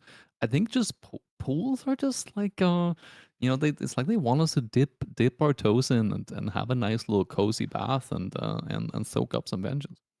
The I spirit, think pools, as long as they give debuff, might be the actual requirement for it to yeah, give or vengeance. Maybe. the Stone Guards one is interesting, but my theory on the mob based pool applies to the skulls as well on Spirit Kings, right? It's a mob That's that true. creates the That's true. thing. But I don't have an explanation for the Spirit. The Stone Guards one. Maybe Nexxer is right on that one. Maybe both are, true. Who knows? Credi too. You mentioned like a pillar spot for tanking. So watching Nexxer's, he's actually, I guess I have your POV. You were construct for race though, you said, right? I was, yeah, but you can Wait, really see the okay. tank position in the board, regardless of me being in Yeah, there or you not. use the same position for the other tank. Let me just fast forward to yours, because that would definitely make it a lot cleaner. You get bounced around a little bit without that. Yeah. I think the biggest thing why we do this isn't really like to minimax the damage or like the bouncing or whatever. It's just that sometimes, like, it's just one of those things where stars really have to align, is that when the guy who is about to refresh the stack has 1 second left of the duration and the knock happened at the same time and the tank gets knocked, and all of a sudden you just drop your stacks and the race is over. This was just a very, very safe way to do it, because Yeah. it never moves. Construct doesn't get knocked if you're the guy. So you are always going to be able to apply those stacks regardless of what happens. Yeah. That is definitely an issue we've run into before, where like on a knock, like the boss moves halfway across the room and you don't get the reapply. But yeah, I think this is nice. position as well, kind of adding it to what Nexxer said earlier, like we ended up pulling the Scorpion and the Mushan because of what I said at the start of this whole thing, is that our process kind of failed. But if you tank it there, which is like next to the left side of the Amber, like the 3 Amber mobs, you're just never gonna be pulling the Mushan. Yeah, true. Yeah, I think I'm definitely gonna recommend this. Looks way cleaner. I like it a lot. Yeah, it is definitely an improvement over what we did. But a lot of the times, I feel like you can actually dodge or parry the knockback and not get knocked. So while I was stacking in the Brewmaster, I feel like I rarely ever got knocked. Right, It yeah. was super It's a rare Brewmaster because only you thing. Yep. Mainly, For sure. what you can also do as a DPS doesn't just have to be a tank. You can just go to the front of the mob and be there for the duration of the knock. If you're a class that can't like charge back or something, like maybe you're a DK or a Red Paladin. I don't know if Death's Advance cancels the knock, but like let's say you're a Red Paladin, you could just weave yourself in front of the boss or the monstrosity for a second, get knocked to the pillar, same as the tanks, and then go back to the backside. Yeah, that's smart. You can also utilize yeah. glider for things like this. I feel like it's pretty underutilized at the moment for many players, including myself. I sometimes forget you can even use it in combat, right? But yeah, you can glider back once at least. Yeah, I feel like a lot of retail players have like so much muscle memory, like get used to like using glider a lot, but for a lot of us, it's like a new mechanic to get used to. I've been playing so much Prot Warrior that I really forgot the power of that, but I did like a half split on my Prot Paladin, and then on Blade Lord, that's the second boss, the first unseen strike happens, and then I'm like, it snapped instantly, I'll just glider back, but yeah, like, if you're a warrior, that will never cross your mind. Mm-hmm. Yeah, there are so many ways to get back to the boss to begin with. Yeah, definitely. And if you want to just go over like the construct really quick, so I believe you were just tabbing between monstrosity and boss, maintaining stacks on both of those. Is there any other like intricacy to what you're doing? I guess you can mimic it a little bit because the so similar to the putricide construct in ICC. Maybe some people don't know this, but you can actually auto attack with this construct as well. So as long as let's say the next debuff application should be on the boss, you can still target the construct or the monstrosity, I guess, and auto attack it, and then only swap to the boss the last second you need to apply the debuff. You quickly apply to the boss, and then you swap back to the monstrosity. You get like that much, just a tiny bit of extra auto attack damage you can squeeze in, because the boss is technically immune at that point, anyways. Speaking of the auto attack damage, the auto attack damage also gets amplified by a lot of your buffs that you have on you as a target. So like if you're in cat form, for example, and you get the monstrosity, you inherit the attack speed buff from your cat form. Also, if you happen to have, if you're a feral druid and you happen to have Savage Roar, what's it called? I think it's Savage Roar. Right? Their modifier, then that gets applied as well. So like you just absolutely crank on the monstrosity if you have those buffs going into it. Of course, hard to control if you are a random DPS, but it's worth keeping in mind. Fun fact: sweeping strikes also gets included in the monstrosity. So if you're a warrior and you get a construct and you happen to have sweeping strikes up, there's a good chance you'll end up one-shotting one of your raiders. So maybe just cancel sweeping strikes before you hit your strike ability. Yeah, maybe you could control the chaos and get some vengeance from that. I don't know if, because it's a player target, maybe you don't get any, but who knows? How much damage does it do? Because maybe yeah, you just put a little stack on the tank and get some vengeance. Good idea. You got me thinking now. What I wanted to ask about is your specific Amber Shaper strategy, because you had only 2 constructs in phase 1, right? Yeah. Which I don't think is that common for a lot of people progressing. Most people, I think, opt for 3, and some people who want to play it really safe opt for maybe even 4. So that way you can build up more pools, and you have more ads, you have more, resources. And then I saw that you intentionally let a lot of those explosions go through to preserve energy. Did you have any thought process of, all right, I'm not gonna let it go through when it lines up with the stomp? Or was there any other type of thing where you like, all right, here we're gonna kick this one or something like that? Right. So I'm gonna be honest here. I could like come up with a bullshit answer, right, to save my skin. I'm gonna be honest. On the PTR, I usually have a cast bar add-on that I use because I come from a caster DPS background on Classic, and that cast bar add-on got discontinued going into MoP. So on beta, I was using standard cast bars, right? And on live, in the meantime, I created my own cast bars using WeakAuras, and they were just in a slightly different spot. So what ended up happening is I also didn't get a warning when the cast went off for some reason. So the first few casts that goes off is not me preserving energy, is me being a fucking idiot and not interrupting myself on the construct. Shit, I'm just giving you all the credit over here, but Yeah, reality All right. tried Yeah, I to mean, you tried to could say I save was you. preserving energy, you know. yeah. That's what I'm gonna use every time I let one go off. Preserving energy. It's a good one. Because I was looking at it and I was like, enough of them have gone through now to where it's not just a mistake, right? And then Yeah, surely. a kick came out when there was a stomp happening at the same time. I'm like, okay, so there is some method to the madness, right? Yeah, you're absolutely correct. Yeah, good talk. I get a lot of flack for UI related things. Sorry if I cut you off, Riani. You can actually say if you had something. No, you go for it. Yeah, so Nexxer is an absolute criminal when it comes to these UI things. Like even me myself being a guy who doesn't care about UI, this madman played a Shadow Priest for all of Wrath of the Lich King with like the what are those like floating combat text heals when he's a Shadow Priest. So he has like these little numbers going all over his screen all the time. So this was a huge meme back in the day when it comes to him, just playing with it. And then I was like, he's playing a fucking Brewmaster. I had to ask him like, are you still playing with it?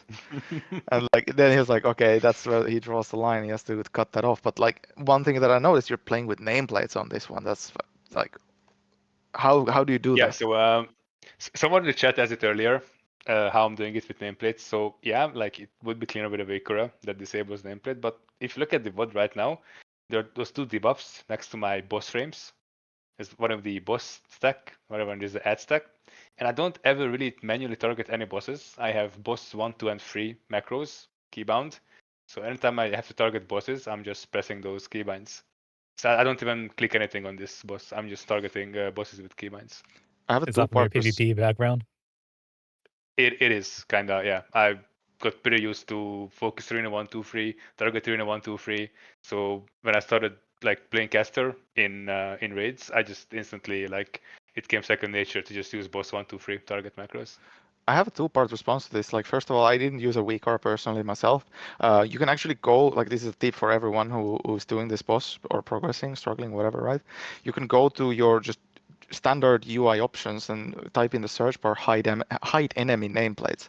This isn't generally bound by default, but you can just use it. I personally put Control V on it. Just whenever I get the thing, I press my bind. Whenever I'm out of it, I press it again. Then everything shows back up. And the second part is that I didn't do it because of the like not being able to target. I used the boss frames as well. Why I did it was that sometimes when you have all of the clutter of a nameplate, you just can't find the pools. Yeah, that's the biggest that's thing, a fair I think. point, actually. Also, I just want to mention Control V is actually the default for that bind. Yeah, where you I hide. believe No. so. It is the default bind to hide all nameplates. And what Oh, okay. happens is okay. You just moved it to when you enemy hide only. them, yeah, when you hide them, you definitely have friendly nameplates hided. Like you hide them manually from your options. What ends up happening if you press Ctrl V? Okay, first of all, your nameplates go away. The enemy nameplate's great. You come back out of it. You press it again. It enables those friendly nameplates at the same time because the first press hides them, but they're hidden already, so it doesn't like double itself out. But the second press enables everything, so all of a sudden you're looking at your entire raid. So that's why it's kind of important to bind it separately, like the enemy one. I did do that fair, accidentally Credi, on one character. I think you're the only one in this level of raiding environment that is still using the Blizzard raid frames. I have heard about it endlessly, but I just rely on the good old threat differential on nameplates WeakAuras, and that works for me. Like it gives me the same color coding as anything else, and I don't need to set up any other add-on. It just does its job just as like what are those threat plates or plater, whatever people use, right? Just the same exact job for me. Wanted to mention really quick too that Cow actually has a really nice mod, plater mod, that I've been using lately that you just add it to your plater, and it removes all the player nameplates just automatically when you go into construct.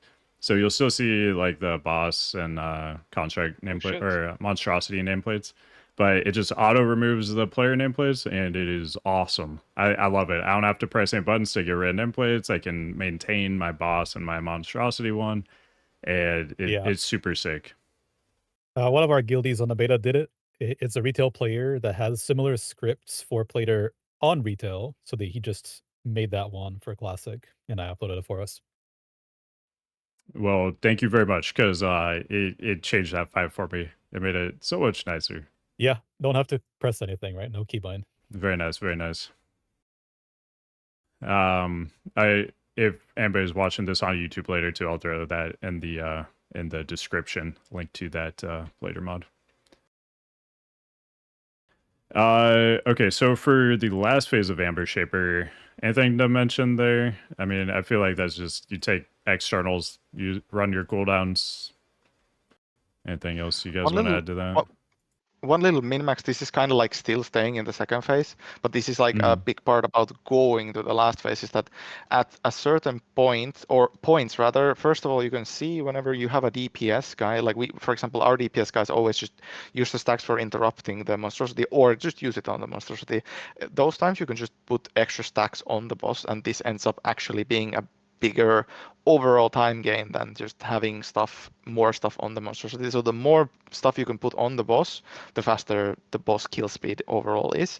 And secondly is that at a certain point, even if you're alone, you don't have a DPS doing any stacks, when you see that the stack debuff on the monstrosity is same or longer than the time to die on the monstrosity, then you just, even if it's the turn to do it on the monstrosity, you still do it on the boss, and thus you have gained yourself an extra stack for the boss going into the last phase.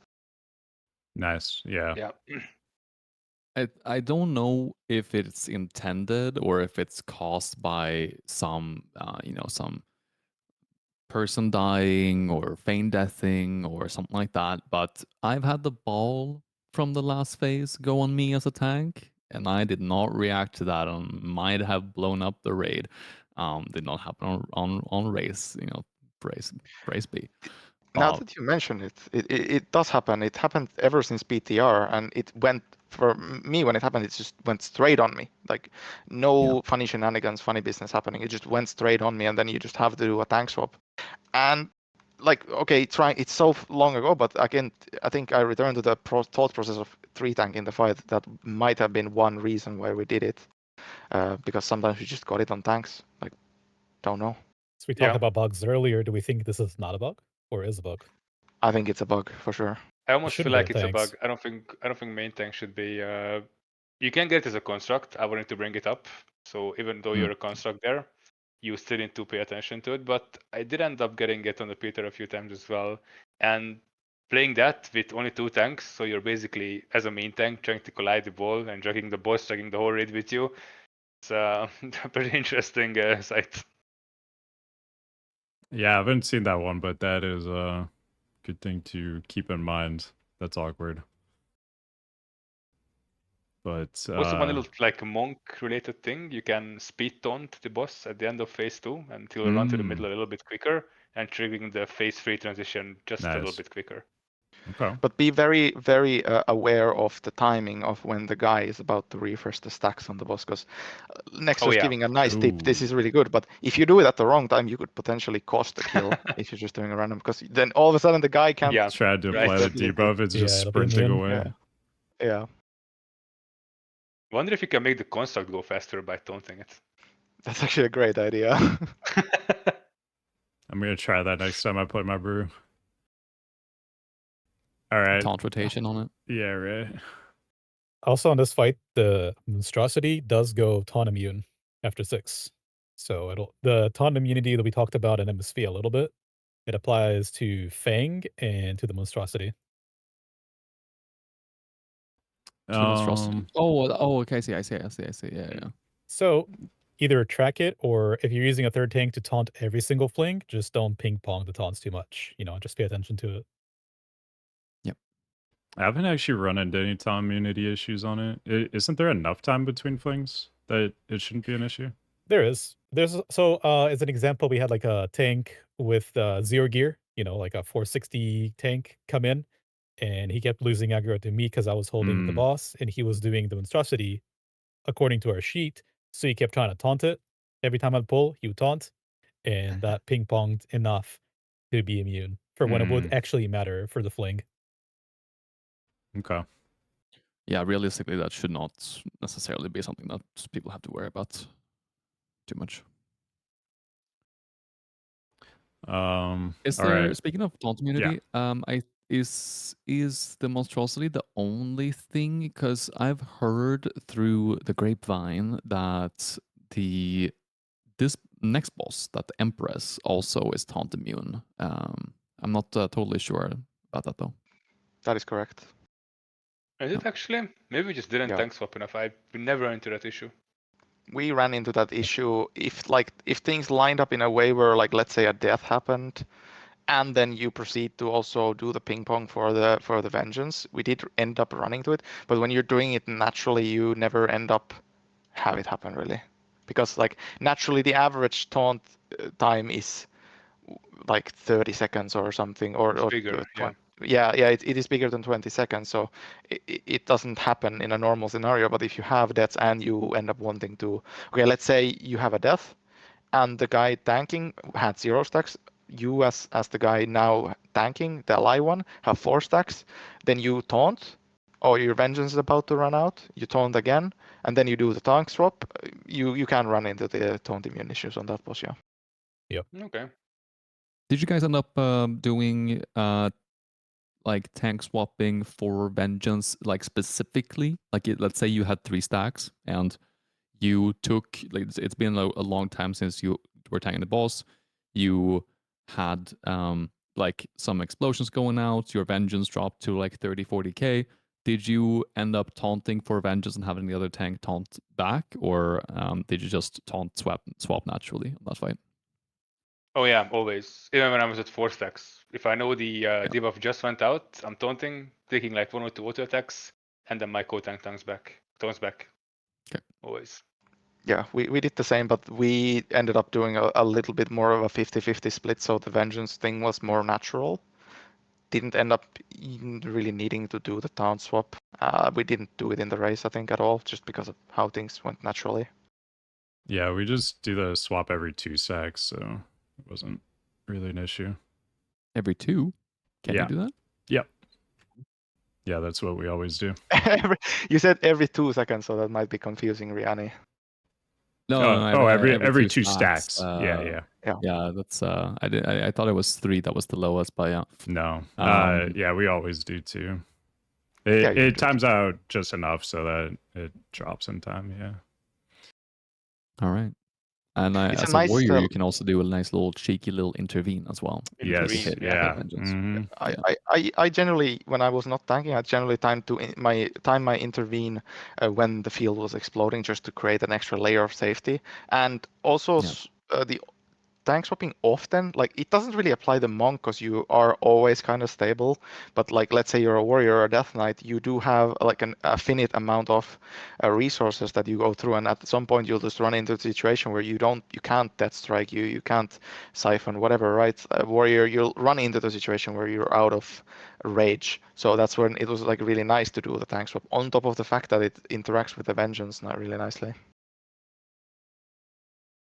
Yeah.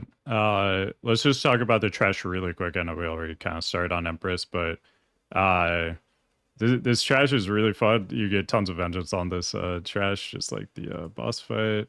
So I haven't tried this triple pull yet. We've just been playing safe doing the individual pulls, but I mean, it looks super fun. I definitely want to try that out. And I mean, just spam my externals and do the normal AoE vengeance thing, I guess.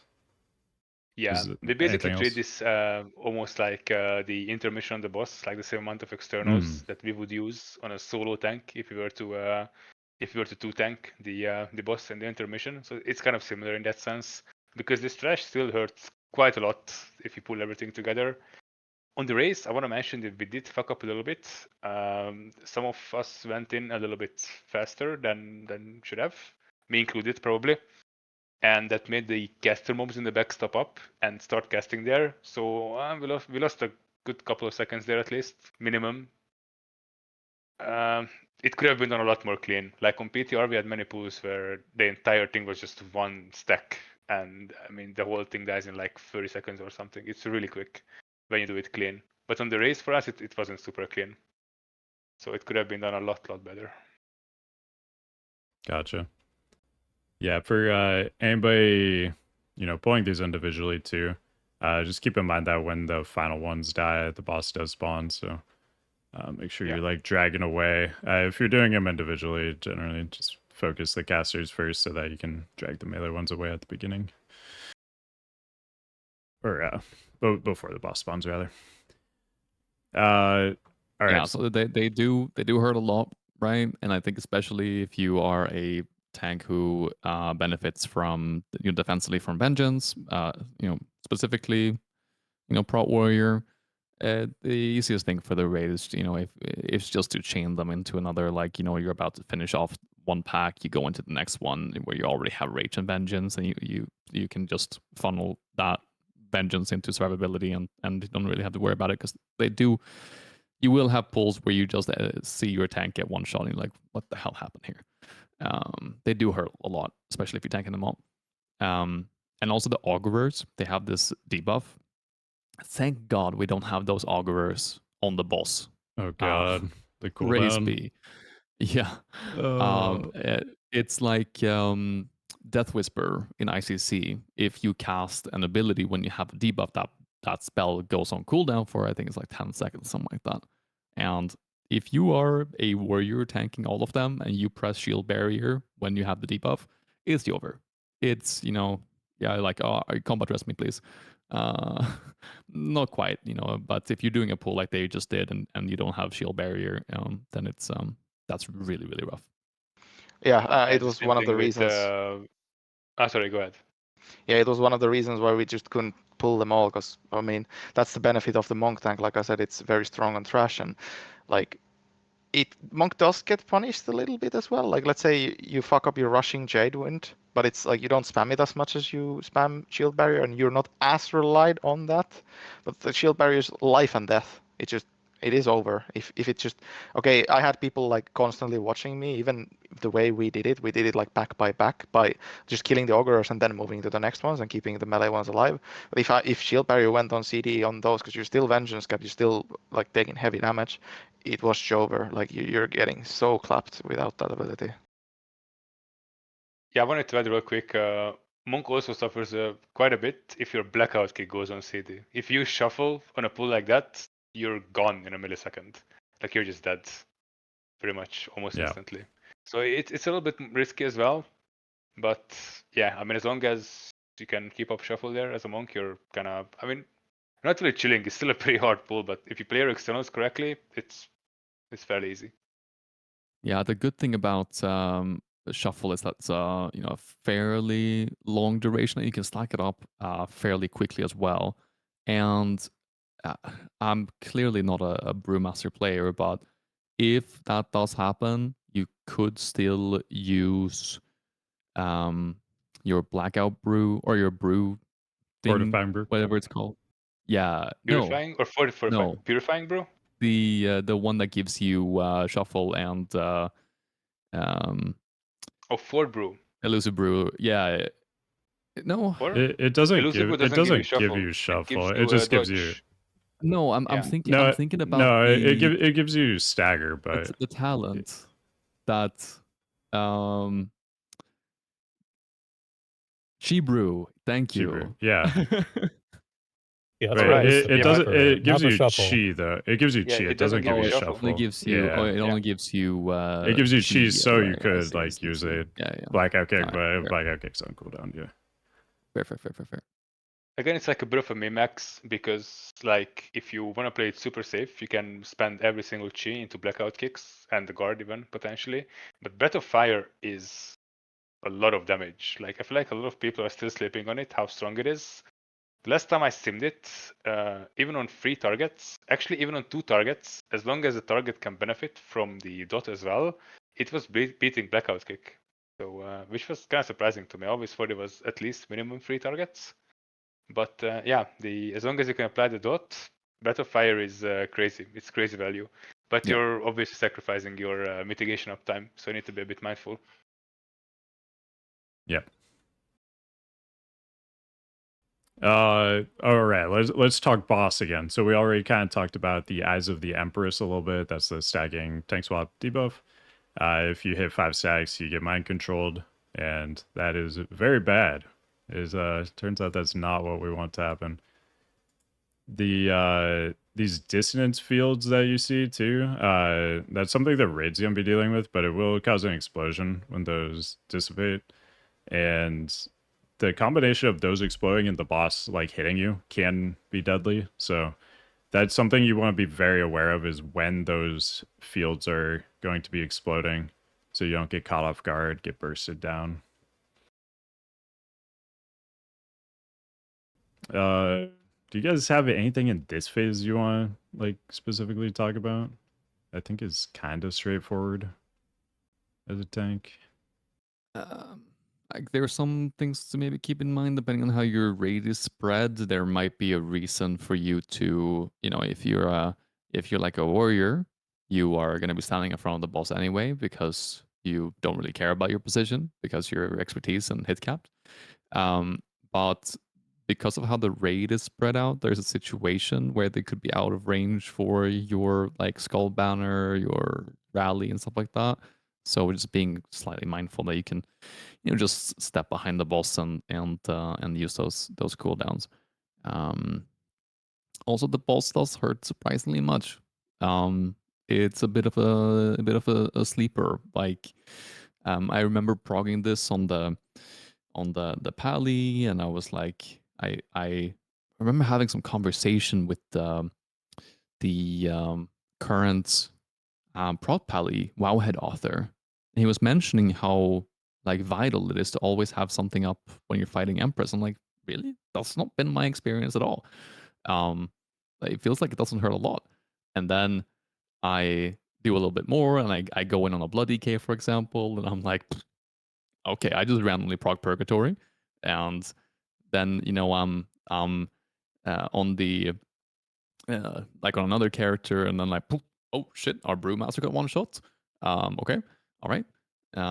So it does hurt deceptively much, but I think a lot of classes, especially like if you can keep up, I think shield block specifically on like Prot Pally on this fight is really good. And of course, Prot Pally can literally always have an attack mitigated. With at least the lowest, possible thing being your divine protection at 20%. So just be good with your active mitigation in this fight, I think. I had a pretty funny interaction when I did a split on my Prot Paladin, because it's just a split character that I'm kind of having for future raids. Or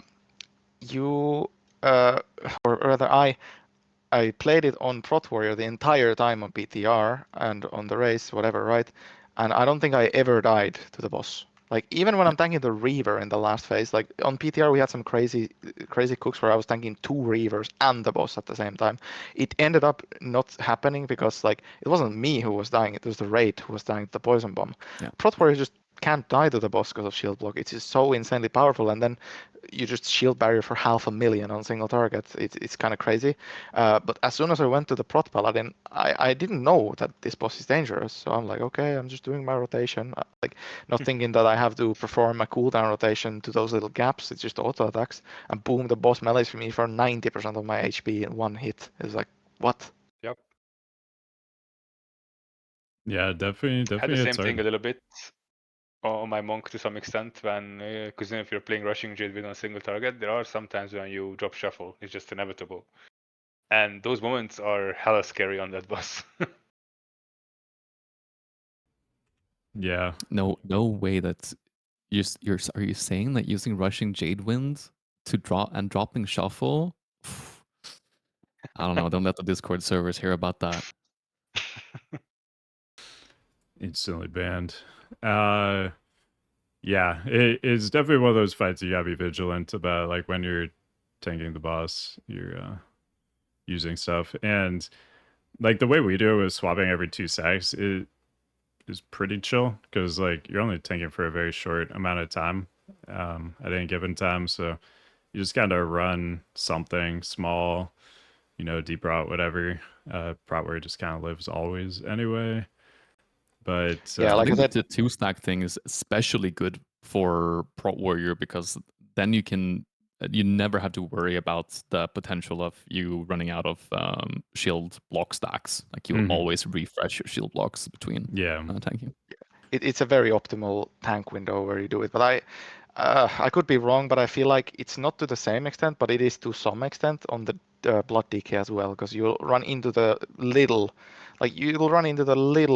point where you're just out of something to press reactively, like you just can't that strike or that siphon. I think these two tanks have it the worst if you try to solo tank for as long as possible. Yeah, on Blood DK, I think I noticed it the most because, you know, by the time I was like running out of stuff like Bone Shield, Vamp Blood, whatever, I was like, ooh, it's a little scary now. And then it's like, oh, other tanks already taken over. We're good. I also don't like Death siphoning on that fight because of it. Kind of like the physical shield from Deathstrike.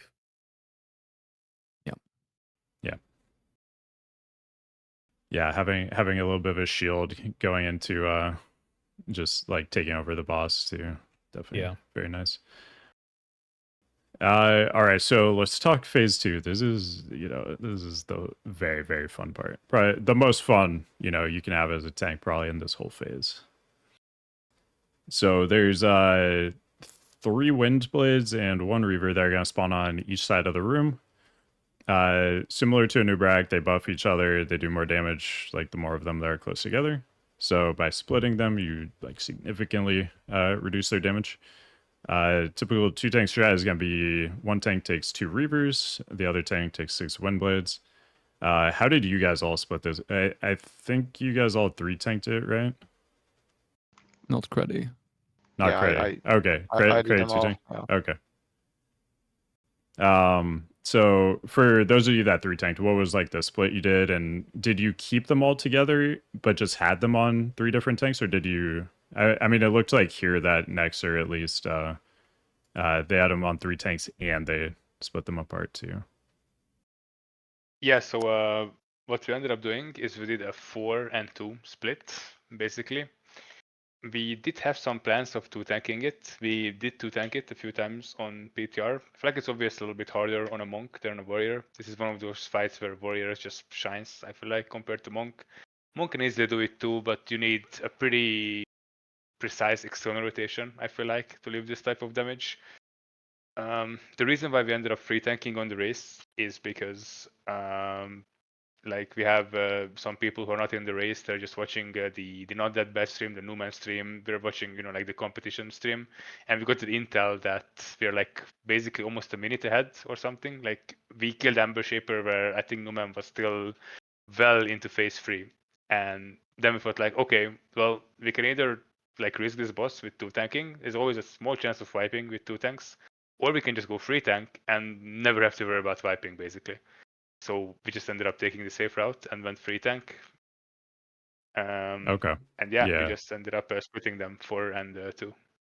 Yeah, that's something I was curious about too. If it was like an audible call, yeah, that makes a ton of sense. Yeah. Like if you're already ahead, you just play it safe, you get the win. How did you guys split it up? What was it? Kawa and Riani. I think you guys 3-tanked it. Did you do 3 wind blades, 2 reavers, or how'd you guys deal with it? 1 reaver, 1 wind blade per tank, per off tank. Okay. Yeah, two reavers on 1 and 3. That's what we did and split them up. Okay. Yeah. So lots of configurations that work, but if you guys are having any trouble with like tanks dying and it's like preventing you from killing this boss, can definitely look to 3-tank it. It's a very, very safe way. We also did an uber safe way though. I think we're the only ones that did it. We waited for 2 traps and went into the Oh, last phase without okay. a Reaver. Yeah, so typical strat, people are gonna trap 1 Reaver and then carry 1 Reaver the rest of the fight. Yeah. Very nice for, you know, vengeance on the tanks, but also like procs, you know. We've talked a lot about how much tanks love just getting hit to get some of their procs. And on top of that, you also get the poison debuff that you can give to all the DPS. And I think pretty much everybody I looked at on logs was getting around like 10% of their damage for the fight from that poison attack. It was like maybe at the very low end, like 5% for somebody, but like 5 to 10% for the whole raid. So very, very valuable. Yeah, I think that's that this strat specifically I think goes to display kind of like what can end up happening for like if you are a racing guild like us that just plays it safe. Cause if we do the normal strat, right, we kill the boss maybe a minute faster. If not more. And if we did this strat like we did, and Statement, who we beat by 13 seconds, didn't have 7 of their people end up dying and almost wiped, you know, they would beat us very, very easily. So maybe there is even a world where if we do a faster strat, we end up beating. I think I'm not sure how many minutes we were behind. Not that bad, but you know there's a world as well where we end up catching up to them. So you know, in hindsight, maybe we played this fight a little bit differently, but yeah, we're our philosophy of playing it safe is sometimes good, sometimes not so good. One thing that I'd like to add is that we didn't really touch on it is when you have the Reaver up in the last phase, it's not just the tank damage it does. It has an ability called Poison Bomb, where it just throws a bomb on a guy and it does like a bunch of initial damage and then leaves a dot as well. And obviously that combined with a lot of the last phase mechanics and or even the dissonance fields exploding creates the danger where it's like instead of going to 20%, all of a sudden you're going to 0. One thing that I really hope that we could have figured out on PTR is that apparently you can grounding that. I'm I've so heard. like I see all of the shamans in different groups, and I was like, oh, those they knew. Yeah. We did not know that you can grounding the poison bomb, and I wish we did because then I would be owning that boss with 2 rivers on me in the last phase instead of that poor one guy. Yeah, but So you knew correct me about if this I'm wrong. Nexxer before, or Correct me if I'm wrong, but the grounding totem doesn't actually get used up on the poison bomb either, right? It's just perma, like grounding. I believe that's what I don't know heard. about that. I only heard that you could negate it with the grounding totem, but Okay. I mean even better if it doesn't, right? Yeah, I think what I heard was that it doesn't even get consumed when it grounds the poison bomb, which is crazy. Were you gonna say something, Rihanna? I was just asking if Nexxer, if this was something that they knew before going into Prague, because Nope. I saw We Holy did Palace not. Way screenshot later on. I don't think we did at least. I wasn't aware. Maybe our shamans were aware of the fact. I'm not sure, but I was definitely not aware of this. I had no idea. All right.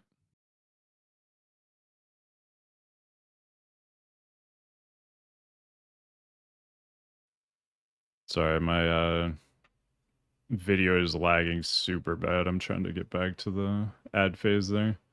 But yeah, big thing for ad phase though, if you're taking the wind blades, especially if you're taking 6 of them, good thing, have a TD rotation preset beforehand with like Kaze, something where all the DPS are going to get on their screen a notification like, hey, throw Vig on the tank right now.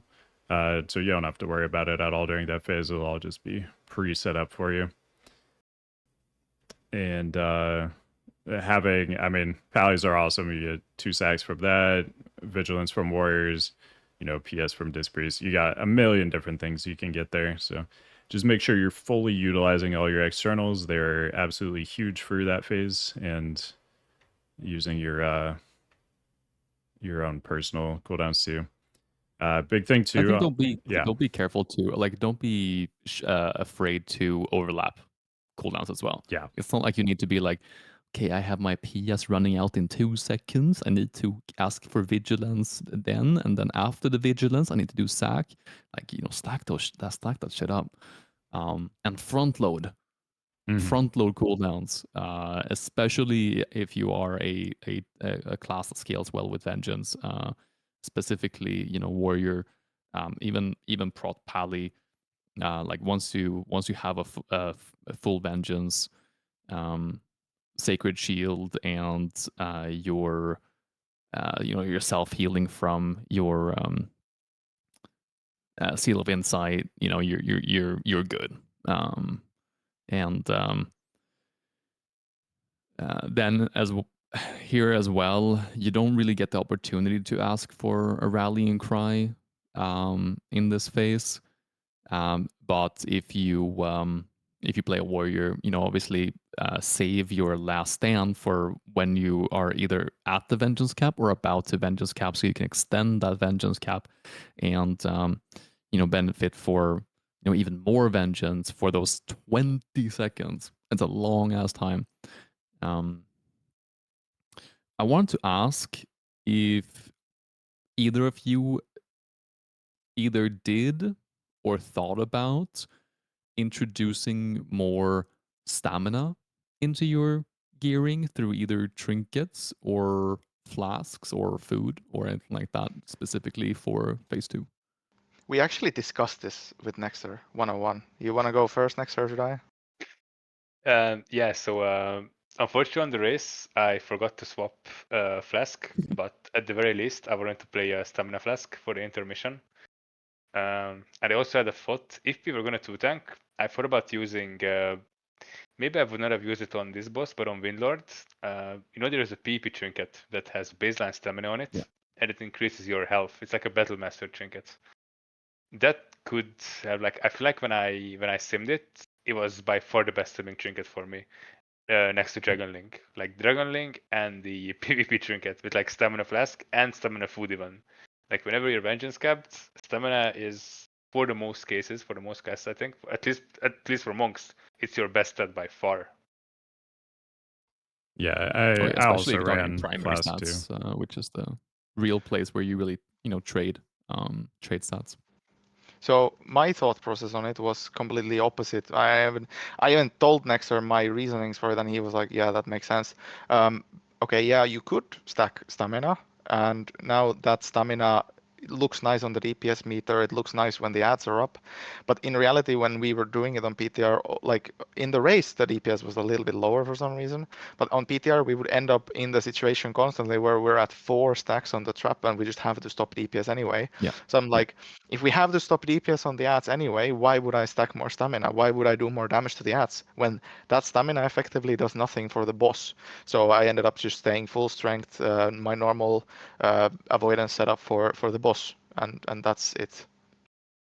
Did you swap flask for the phase specifically, or just stuck with your strength flask or your potions, whatever you're using?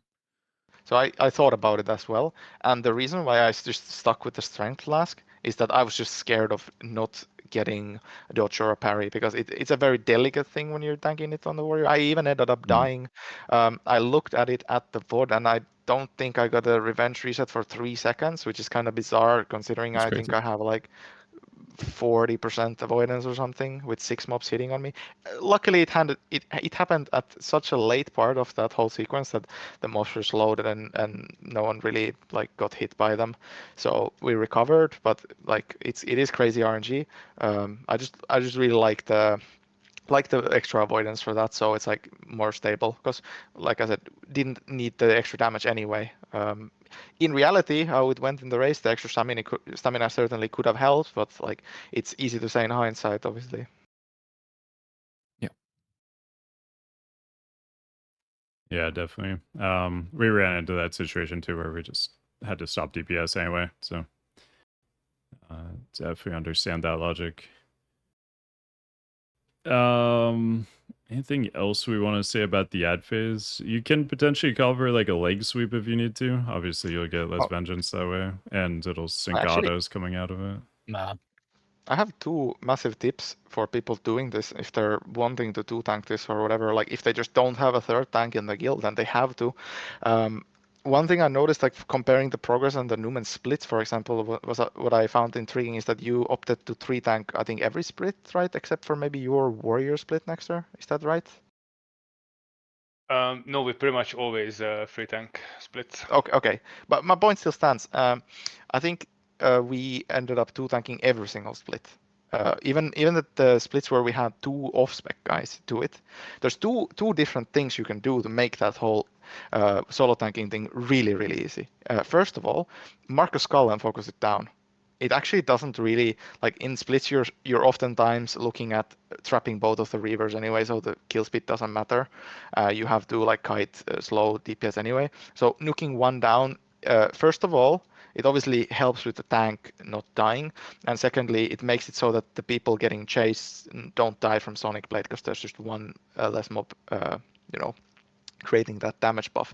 And the second thing is that you can ride the lightning for 20 to 30 seconds, and after that, you just call a stun and kite. You can kite for ages. Those mobs are slowable, stunnable, knockable. I see people just run out of cooldowns, then they just flop. They don't actively do anything. Kill one mob. After that mob is dead, when you run out of stuff, just call for a stun and kite. And simple as. It makes the whole ad solo tanking the ads giga easy, especially in splits. You can do this with any class. Like you could most likely do it on a DK. On a DK, it's probably gonna be pretty rough, but like you can probably do it still. I have done it in practice, but it is so sketch. Yeah. But yeah, the one thing I will say about stuns is I highly recommend not stunning when you are still staying in and tanking them.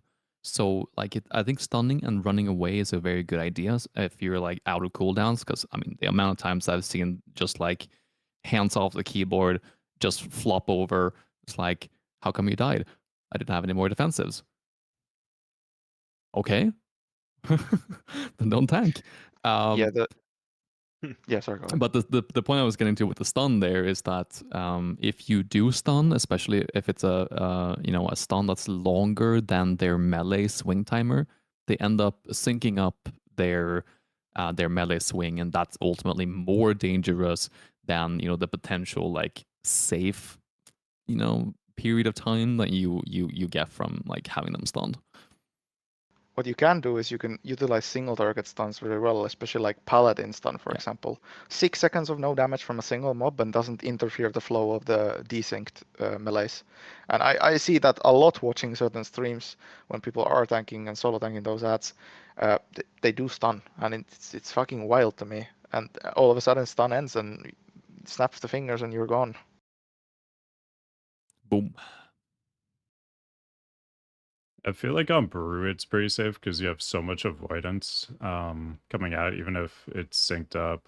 It's you're gonna avoid most of those autos, and if you overlap it with like guard too, like even if you get unlucky, like you can't actually die out of that. So I think it is Yeah, it's a lot actually really safer on good on Brew. Brew. Yeah. Like elusive brew, shuffle, like obviously have so much avoidance, it helps a lot. And then guard is just the icing on the cake to prevent the accidental. In case like all 6 ads hit you anyway through that avoidance, which is like basically impossible. But if it does, then guard will just prevent the one shot. Yep. All right. So for phase 3, I mean, there's a lot of raid damage going out. You guys see the health bars moving like crazy. As a tank, though, you're really kind of doing the same thing. I mean, the big difference here is you probably have a Reaver here as well. So one tank's gonna just face that, angled away, so it's not hitting the other tank and not hitting the raid. And then anytime you do a tank swap, at least what we did was we had the tank that was on the boss take the Reaver, the tank that was on the Reaver take the boss, just do a little swap there. And that's always been pretty clean and pretty easy. The boss will turn though and do this frontal. That should never be an issue for you, but just make sure you're not too far into the hitbox, or it could actually be an issue. Anything you guys want to add there? Yeah, I think one thing that hasn't been discussed, or I haven't seen anyone really do it actively or talk about it, is that, especially for people who are running 3 tanks on this fight, their 3rd tank is usually just wanking and just hitting the boss. What you should be doing as a 3rd tank, you should be soaking the Heart of Fear, which is like the cloud that goes in the sky and then it beams someone. It hits for really hard, but as a tank, you don't really care. What we ended up doing as 2 tanks, obviously I take both Reaver and the boss till 4 stacks. On a warrior, you don't care. It tickles you, you're fine. And then the DK ended up actively soaking those Heart of Fears to prevent any deaths. And it's mostly dangerous whenever you have a Calamity and the Heart of Fear tick going out at the same time. But it's like, I see it often on streams where you just have, like, if it's the wrong guy dying, like let's say the Resto Shaman gets targeted and gets hit, no one is in between, and that Resto Shaman is assigned to do the next cooldowns or whatever, then it just cascades out of control. I think one reason why a lot of tanks are not actively soaking is because they have been baited. Yeah, I think by potentially myself and potentially some other people as well. Because when you see the animation and you see the beam and you're like, oh, wait a minute. The beam is targeting a statue. It's targeting a totem. It's targeting a hunter trap. It's it's like, oh well, then we don't have to soak. And you would think that that would be a really good cheese thing, if let's say that maybe you were a guild called Step Brothers, for example, you would take the boss, you would spawn the Heart of Fear, and then you would move the boss. Theoretically, if you're a guild called Step Brothers, theoretically, you would move the boss to the side, and then you would make a call to have your Brewmaster and your shamans place their statues and totems in between the Heart of Fear and the boss in order to soak those Heart of Fears.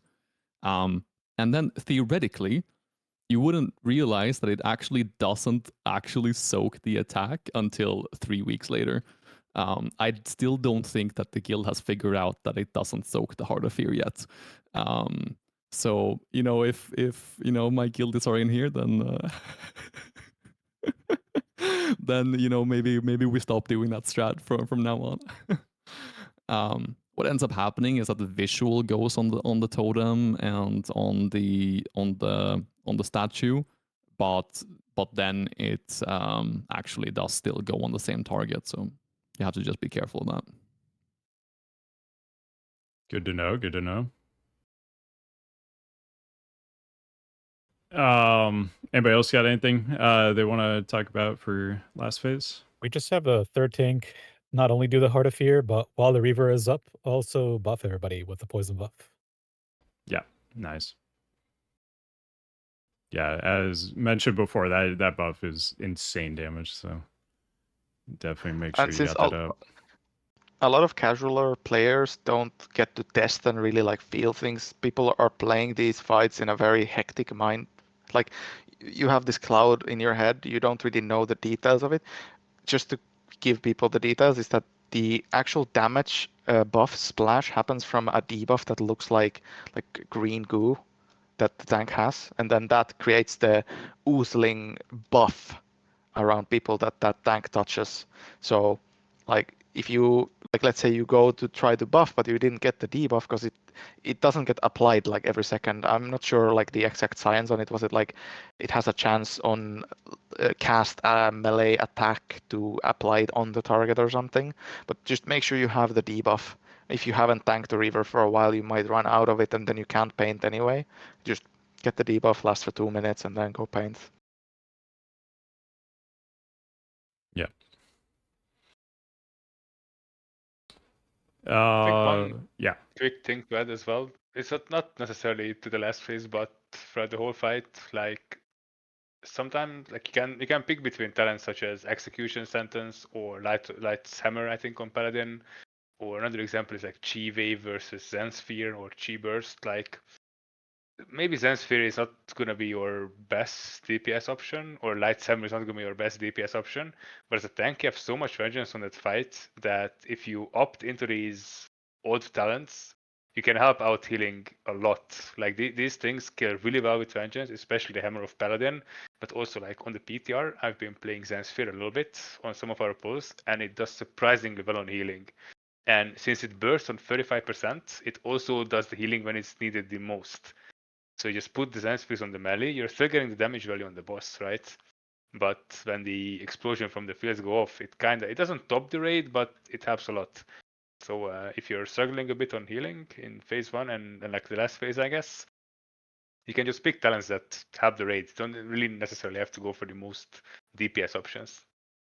About the last phase, the most danger you have as a tank is these little moments when Calamity hits and you get an attack from the boss, or in the case that Yeah. you're tanking boss and the ad, they land at the same time and you just didn't prepare for it, because like the actual rot damage, like the normal auto attack damage, won't kill you. To explain to people who don't know, Calamity, I can't remember the cooldown of it, but the boss casts it every now and then, and it just does 50% of your active HP. Doesn't do 50% of your max HP of your current HP. So let's say you're down to 100k HP, it will do 50k of that, 50%. So I mean, as a Prot warrior, I have a really easy time to deal with that because I just shield barrier every time it comes, and it's like it didn't happen. But as other tanks, I can imagine you can get chunked really, really hard when it comes to that ability. Yeah, keep in mind too, like all those cooldowns you use during phase 2, all those externals, those are all coming back up when you hit phase 3. So definitely be calling for those. They're absolutely huge. They're lifesavers at that point. And also the boss, when she does turn and do like her little frontal thing, that happens like fairly often and it lasts quite a while. So keep in mind like not to use a cooldown when that's coming up and the boss isn't even gonna be swinging on you for a little bit. And And yeah, I think she doesn't cast the Calamity when she's doing the frontal as well. Like it just doesn't happen when she's occupied with that mechanic. So it will happen right after that mechanic happens. So it's easily predictable. Yeah, I think so too. It's good old spell queuing. Anything else you guys want to mention on Empress? I feel like this is such a straightforward tank fight. Really, really not that much to go over. Like if you want to play the uber safe strats, if you're progging, that could be a way that you do it. Obviously, a lot of the way that we look at kills are from a perspective that I think is vastly different from the vast majority. So you definitely don't need to keep a Reaver up for the rest of the fight, right? You could just, spread out the ads, 3 tank kits, have 3 each, spawn enough of the amber traps to take both the Reavers in, and then the rest of the fight becomes a whole lot easier. So don't feel like you have to do this strat where you keep a Reaver up, but I think ultimately this is what a lot of the top guilds are going to be doing. And once you're done with progression, it's probably a strat that you'll be doing as well. Yeah, definitely a fight where you can simplify it and make it easier by just doing things like 3 tank, 7 heal, don't take a Reaver into the last phase, stuff like that. So you kind of have a large amount of choices on like how you want to tone the kind of difficulty on this fight. As a Prot warrior, I'd really love to try and solo tank the fight, but that would require me to have like a feral off tank taunt the stacks off of me regularly. But other than that, I think it's completely doable. And then you'd effectively be going to the last phase with 2 Reavers up. That would be very Just have fun. some druids with Heart of Wild.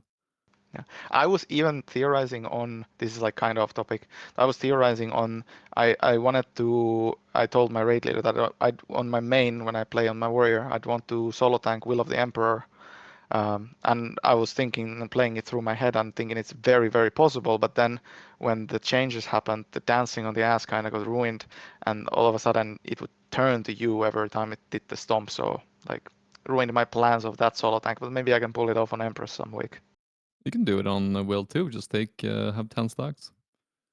Yeah, my theory on it was that I would double dance, so you'd get to use the ability mid dance.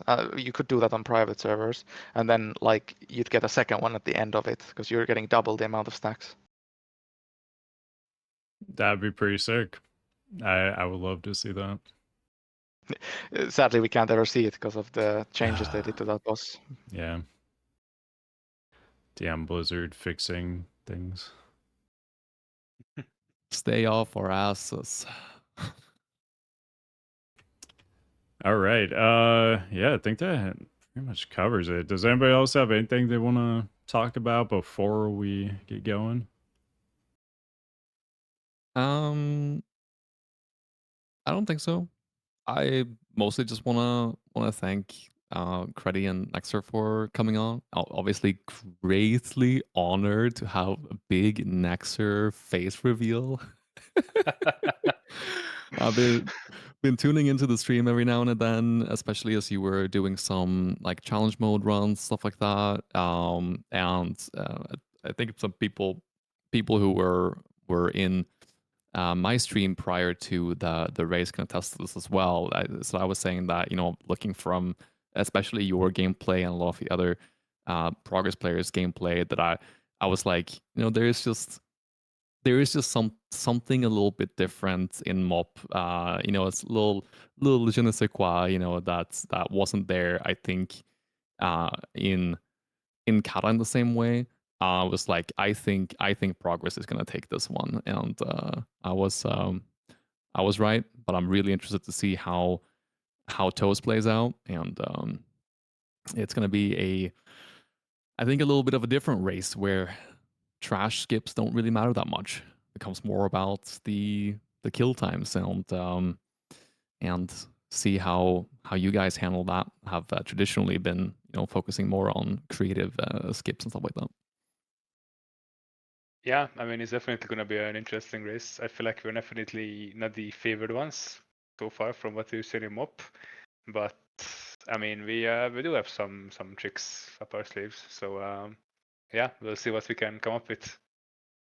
I think a guild that hasn't really been, like they got mentioned a few times, is not that bad. And I intimately know those guys, know their mentality, know their strengths, also know their weaknesses, which kind of surprised me. I thought they would do way better on bosses, but they kind of got worse of both worlds, of ours and Progress's, where they just had bad trash and bad boss kill times.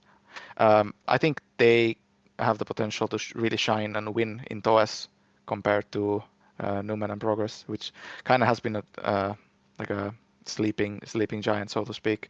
They have insane potential in their roster when it comes to raw damage numbers. So let's see what they can pull off. I think they maybe got a little bit tilted after the wipe on the first boss, and everything else probably kind of, you know, didn't have the same type of caliber as it might have had if things went differently on that boss, I think. Yeah, it certainly adds a little twist to it, but numbers are always numbers. Like you're not gonna have drastic differences when it comes to boss kill times due to tilt. You could also see it in comp stuff.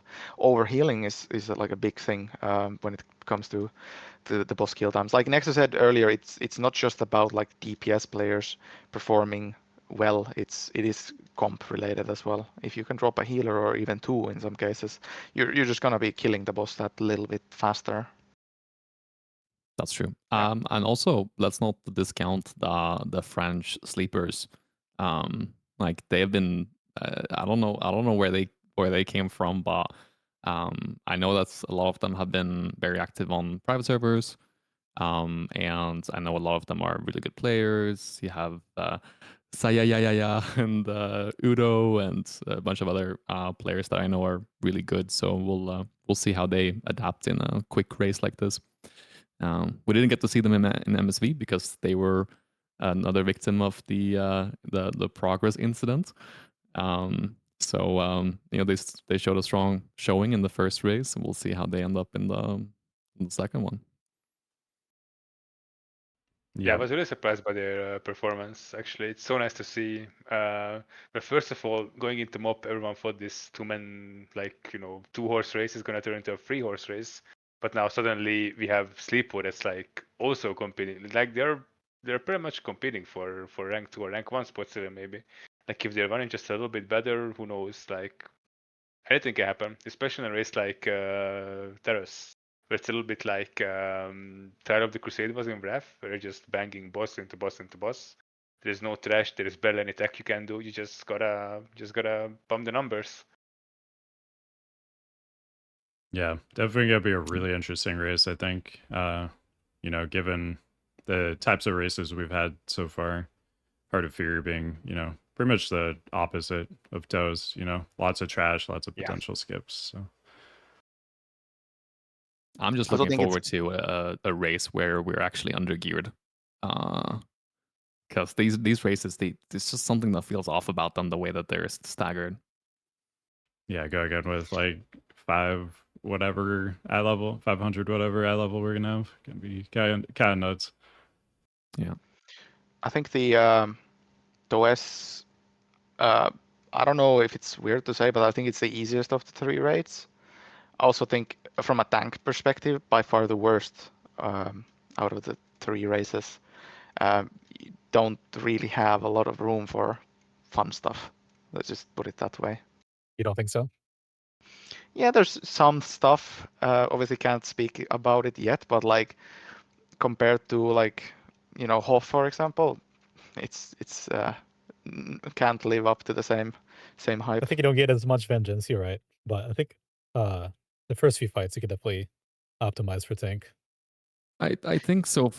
I think all fights to a certain extent, except for the last boss. But I feel like in this raid, it's much a higher risk for lower reward. At least that's my read on things, and yeah. We'll obviously the other guilds have things under wraps, no leaking here, but I expect to not see as wild of a tank performance in those. That's absolutely spot on, Riani. Exactly that. It's a lower reward for a higher risk in a lot of the scenarios where it just ends up not being worth at all whatsoever. Yeah, but week two though. I also want to say a few things about this staggered release. Like when we first learned that the raids are going to be staggered, I was initially really against it, because if you compare it, like this race would have been like the Kata race, basically like 3 raids just back to back to back. The whole thing would have been done in like less than 2 hours, I think, probably. But at the same time, I feel like from 2 perspectives, right? You have the casuals. From a casual perspective, I think it's really great that the raids are staggered. Otherwise, I feel like most people would never even set foot in Mogushan, because it just drops objective reverse loot. You don't have tier, you don't have the high item level weapons. It's kind of pointless to go there. But from our point of view, from the race point of view, obviously it sucks that you need to do like a million splits for this amount of time. Like this has never been the case in Classic so far.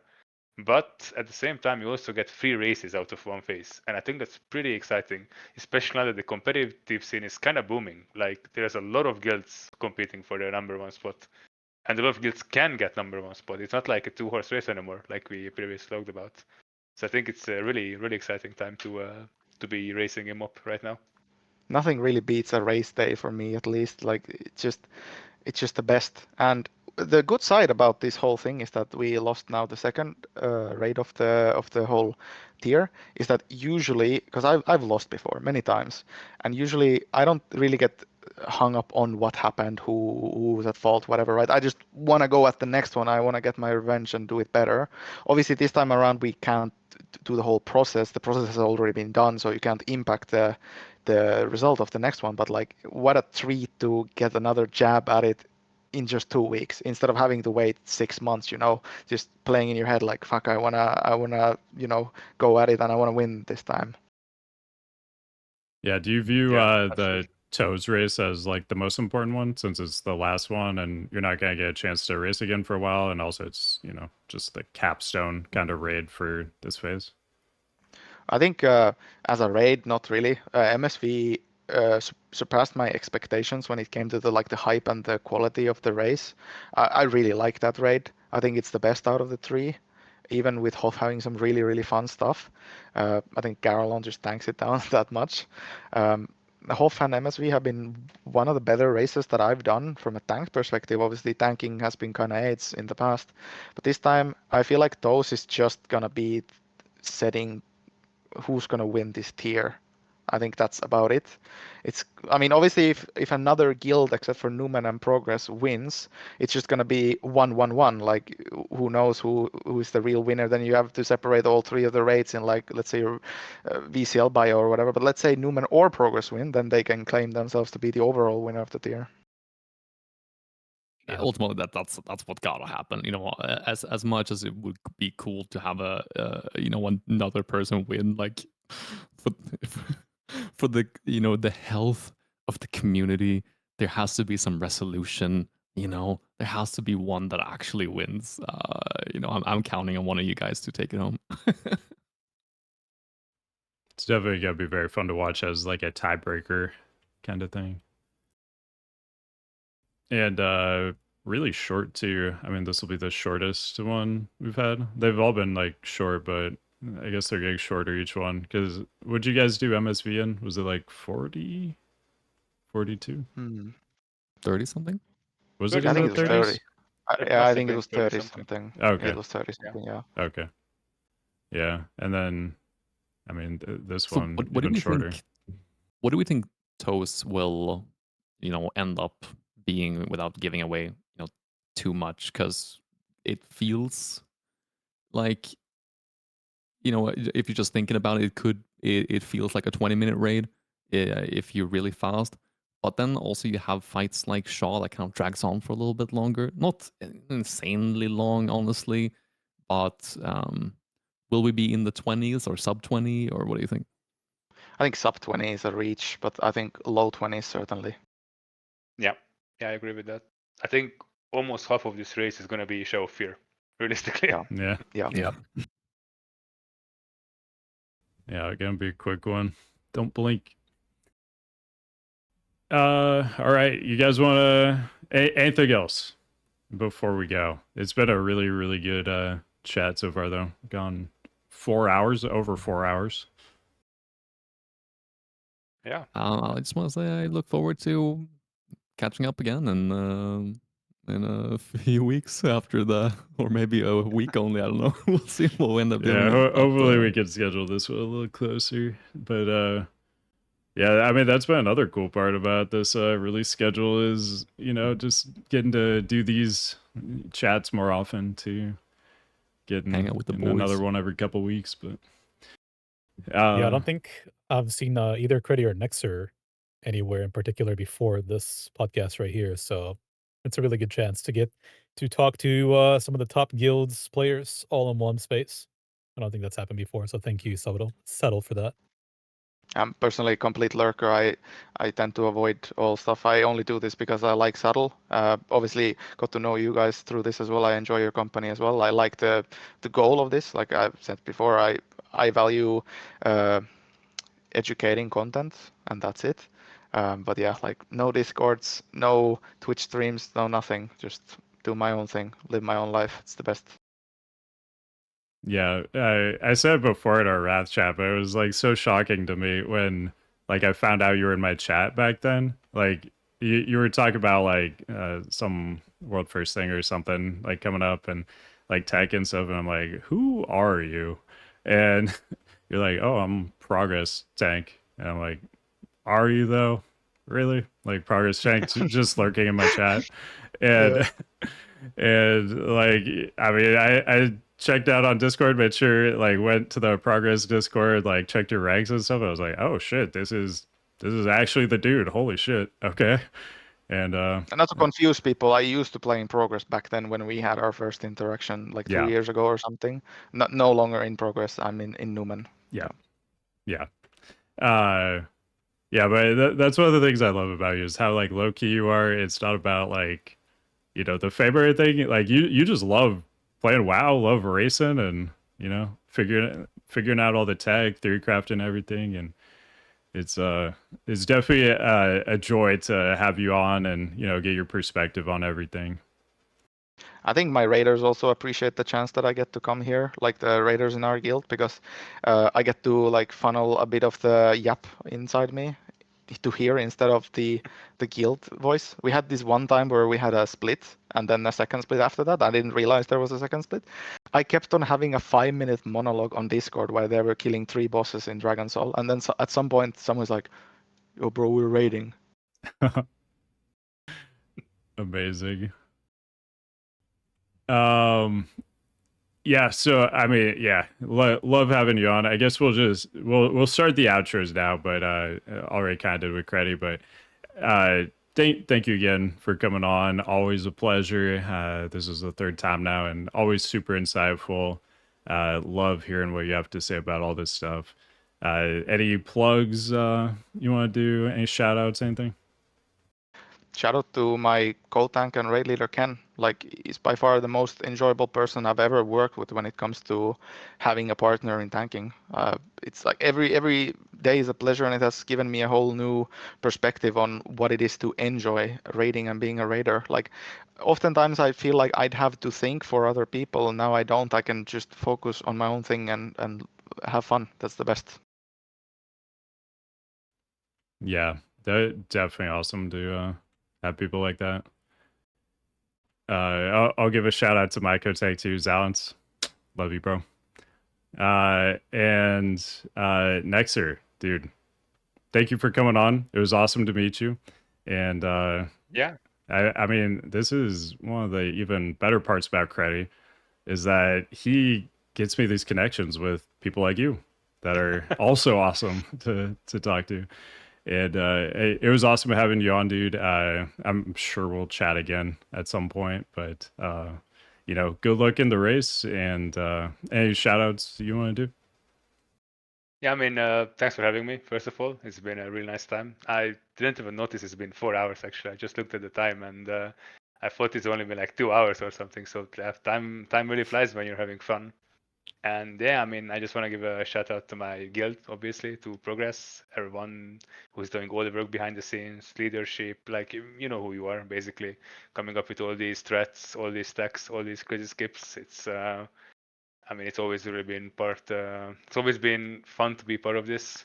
And I want to give a quick shout out to my little 10-man raiding team on Horde as well. We raid every Sunday, like casually. There's some old friends from retail. Like some of these friendships go back like way back, like 10 years. Like kind of when I met Credi the first time, like some of those people are from those era. They still play, and yeah, I mean, I personally love raiding 10-man. It's super fun when you have like good vibes in a good group. So yeah, big shout out to them. They make MoP all the little bit more fun.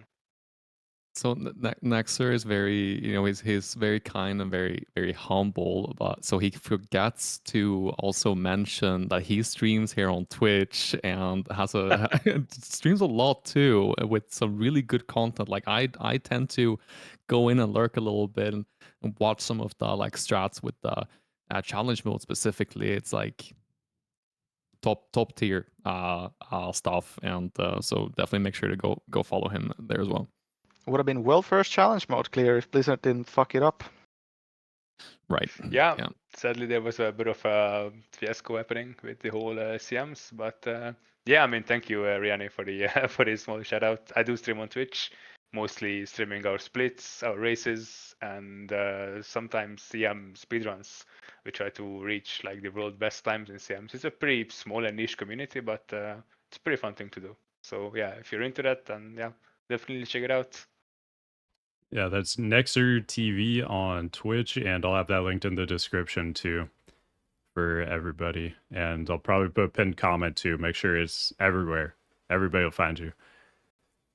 Riani, plugs, shout outs. I know you got a bunch of them. Oh, where shall we start? No, I just want to say kind of thank you for everyone for coming on here. It's been a long time, since we did, back in the day, Subtle, you and me in Kata with Hando. Dude, shout out to Yeah. Hando. Where is that handsome son of a gun? Anniversary, classic anniversary, Oh dude. my Yeah, goodness. I think I'll have to wait till Hando. TBC to play with them again. Not like this, not like this. But yeah, been doing these tank talks ever since phase 1 of Kata. Back then it was the hastening. Now we're not stirring up drama. Now we're just having a good time. Personally, where you can find me and all of that. Obviously, you have the Twitch channel. Subtle and I are co-streaming right now, so if you're on Subtle's chat, obviously come in my channel and give a little follow. And if you're in my chat, go over to Subtle's channel and give a little follow as well. Um, I am gonna put out my YouTube guide for DKs any minute now. It's way more work than I thought it would be, and so yeah, that's coming out. So if you are looking for guide content on DK, the Warrior, and the Pally, that will be coming out on the YouTube eventually. And then of course I think lastly my Discord channel as well, which I can link. It's probably one place where I would highly recommend tanks joining, because that's kind of like always where I drop my like limited knowledge that I have, especially like before the races. I'll do a big dump of like boss guide strats and stuff like that in there, which are generally pretty appreciated. Yeah, those are super useful. I know it's a really nice format for a lot of people too, because like obviously it's kind of annoying to have to like reference a video while you're actually like in the raid, like progging a boss. But if you can just have that text open on the side and kind of remind yourself of things as you're going through, I think that's super nice to have. But yeah, Riani TV on Twitch and Riani WoW on YouTube, I believe.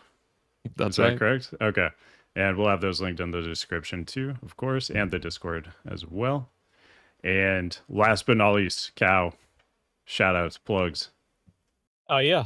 The biggest shout out goes to you, like I started saying earlier. I really do appreciate you having everybody here, especially the tanks that don't often come online and talk about things publicly, or Rihanna makes guides, but how many guides have you heard from Credi or Nexxer? And they have insanely good information that unfortunately has to be kept, for the race, but even afterwards, they can shed some light on really interesting and fun things that they did. So thank you for organizing this and having us all here. And yeah, other than that, shout out to Ken. I have my own Ken Nexxer. He's my guild leader and usually my main tank or my co-tank. But Oh, really? yeah, he's also a Ken, the NA Ken. He's gone through a lot of trouble to keep the guild going through big roster issues that we've had with people quitting in general MoP, race to world first on retail. We have a bunch of players from Instant Dollars that they were competing for race to world first. So he kept the ship going, and the ship is still going, right? So thank you very much, Ken. Yeah, other than that, similar to Nexxer, I stream splits and whatever raid I'm in, it'll usually be a VOD on YouTube as well. So it's forever there. It doesn't get deleted in high quality. And then on Twitch as well. So yeah. And Thank you. Cow Classic on both of those. I'm trying to. Okay. Yeah. Yeah, we'll have those linked as well. You also have a Discord, which I will link to. That is true. And Subtle, where can people find you, and who do you want to shout out? I mean, I gotta shout out my guild, WeGo. Love those guys. They're the best, most fun guild I've been in. The other thing would just be, I mean, Subtle FW, Twitch, YouTube, have a Discord too. I'll post that as well. We'll have all that stuff in the description, and I'm looking forward to the Toes race, dude. Everybody's talking about Toes lately. I mean, Xalatath Toes, MoP Toes. We got Toes everywhere. So if you're a Toes enjoyer, This time to is be alive. the era of WoW for you. But yeah, it's gonna be exciting. We actually have I mean, it's less than a week away now. 6 days we'll be doing toes. And it's gonna be good. Gonna be good. Excited to talk to these guys again for sure after that one. Because I mean, we won't have another raid for what, probably like 4 months after this, something like that. So, but Quite a while. what was that? Quite a while. Yeah. I think they're also planning to add 5.1 or like release 5.1. Yes. So they're probably milking these free raids for as long as they can. Yeah, 5.1 just went on PTR. We have the item upgrades going. They changed them to justice points too, which I think is a good move, and they allow you to trade valor into justice points. So it just gives you more options to like get those upgrades, either with your valor or your JP, both, whatever. And yeah, excited to talk to these guys again soon. But thank you everybody for joining us. Thank you, Riani, Cow, Credi, Nexxer. Awesome chatting with you guys as always, and looking forward to the next one. But until then, see you guys later. Thank you. Bye. Thank you. Thank you for having us.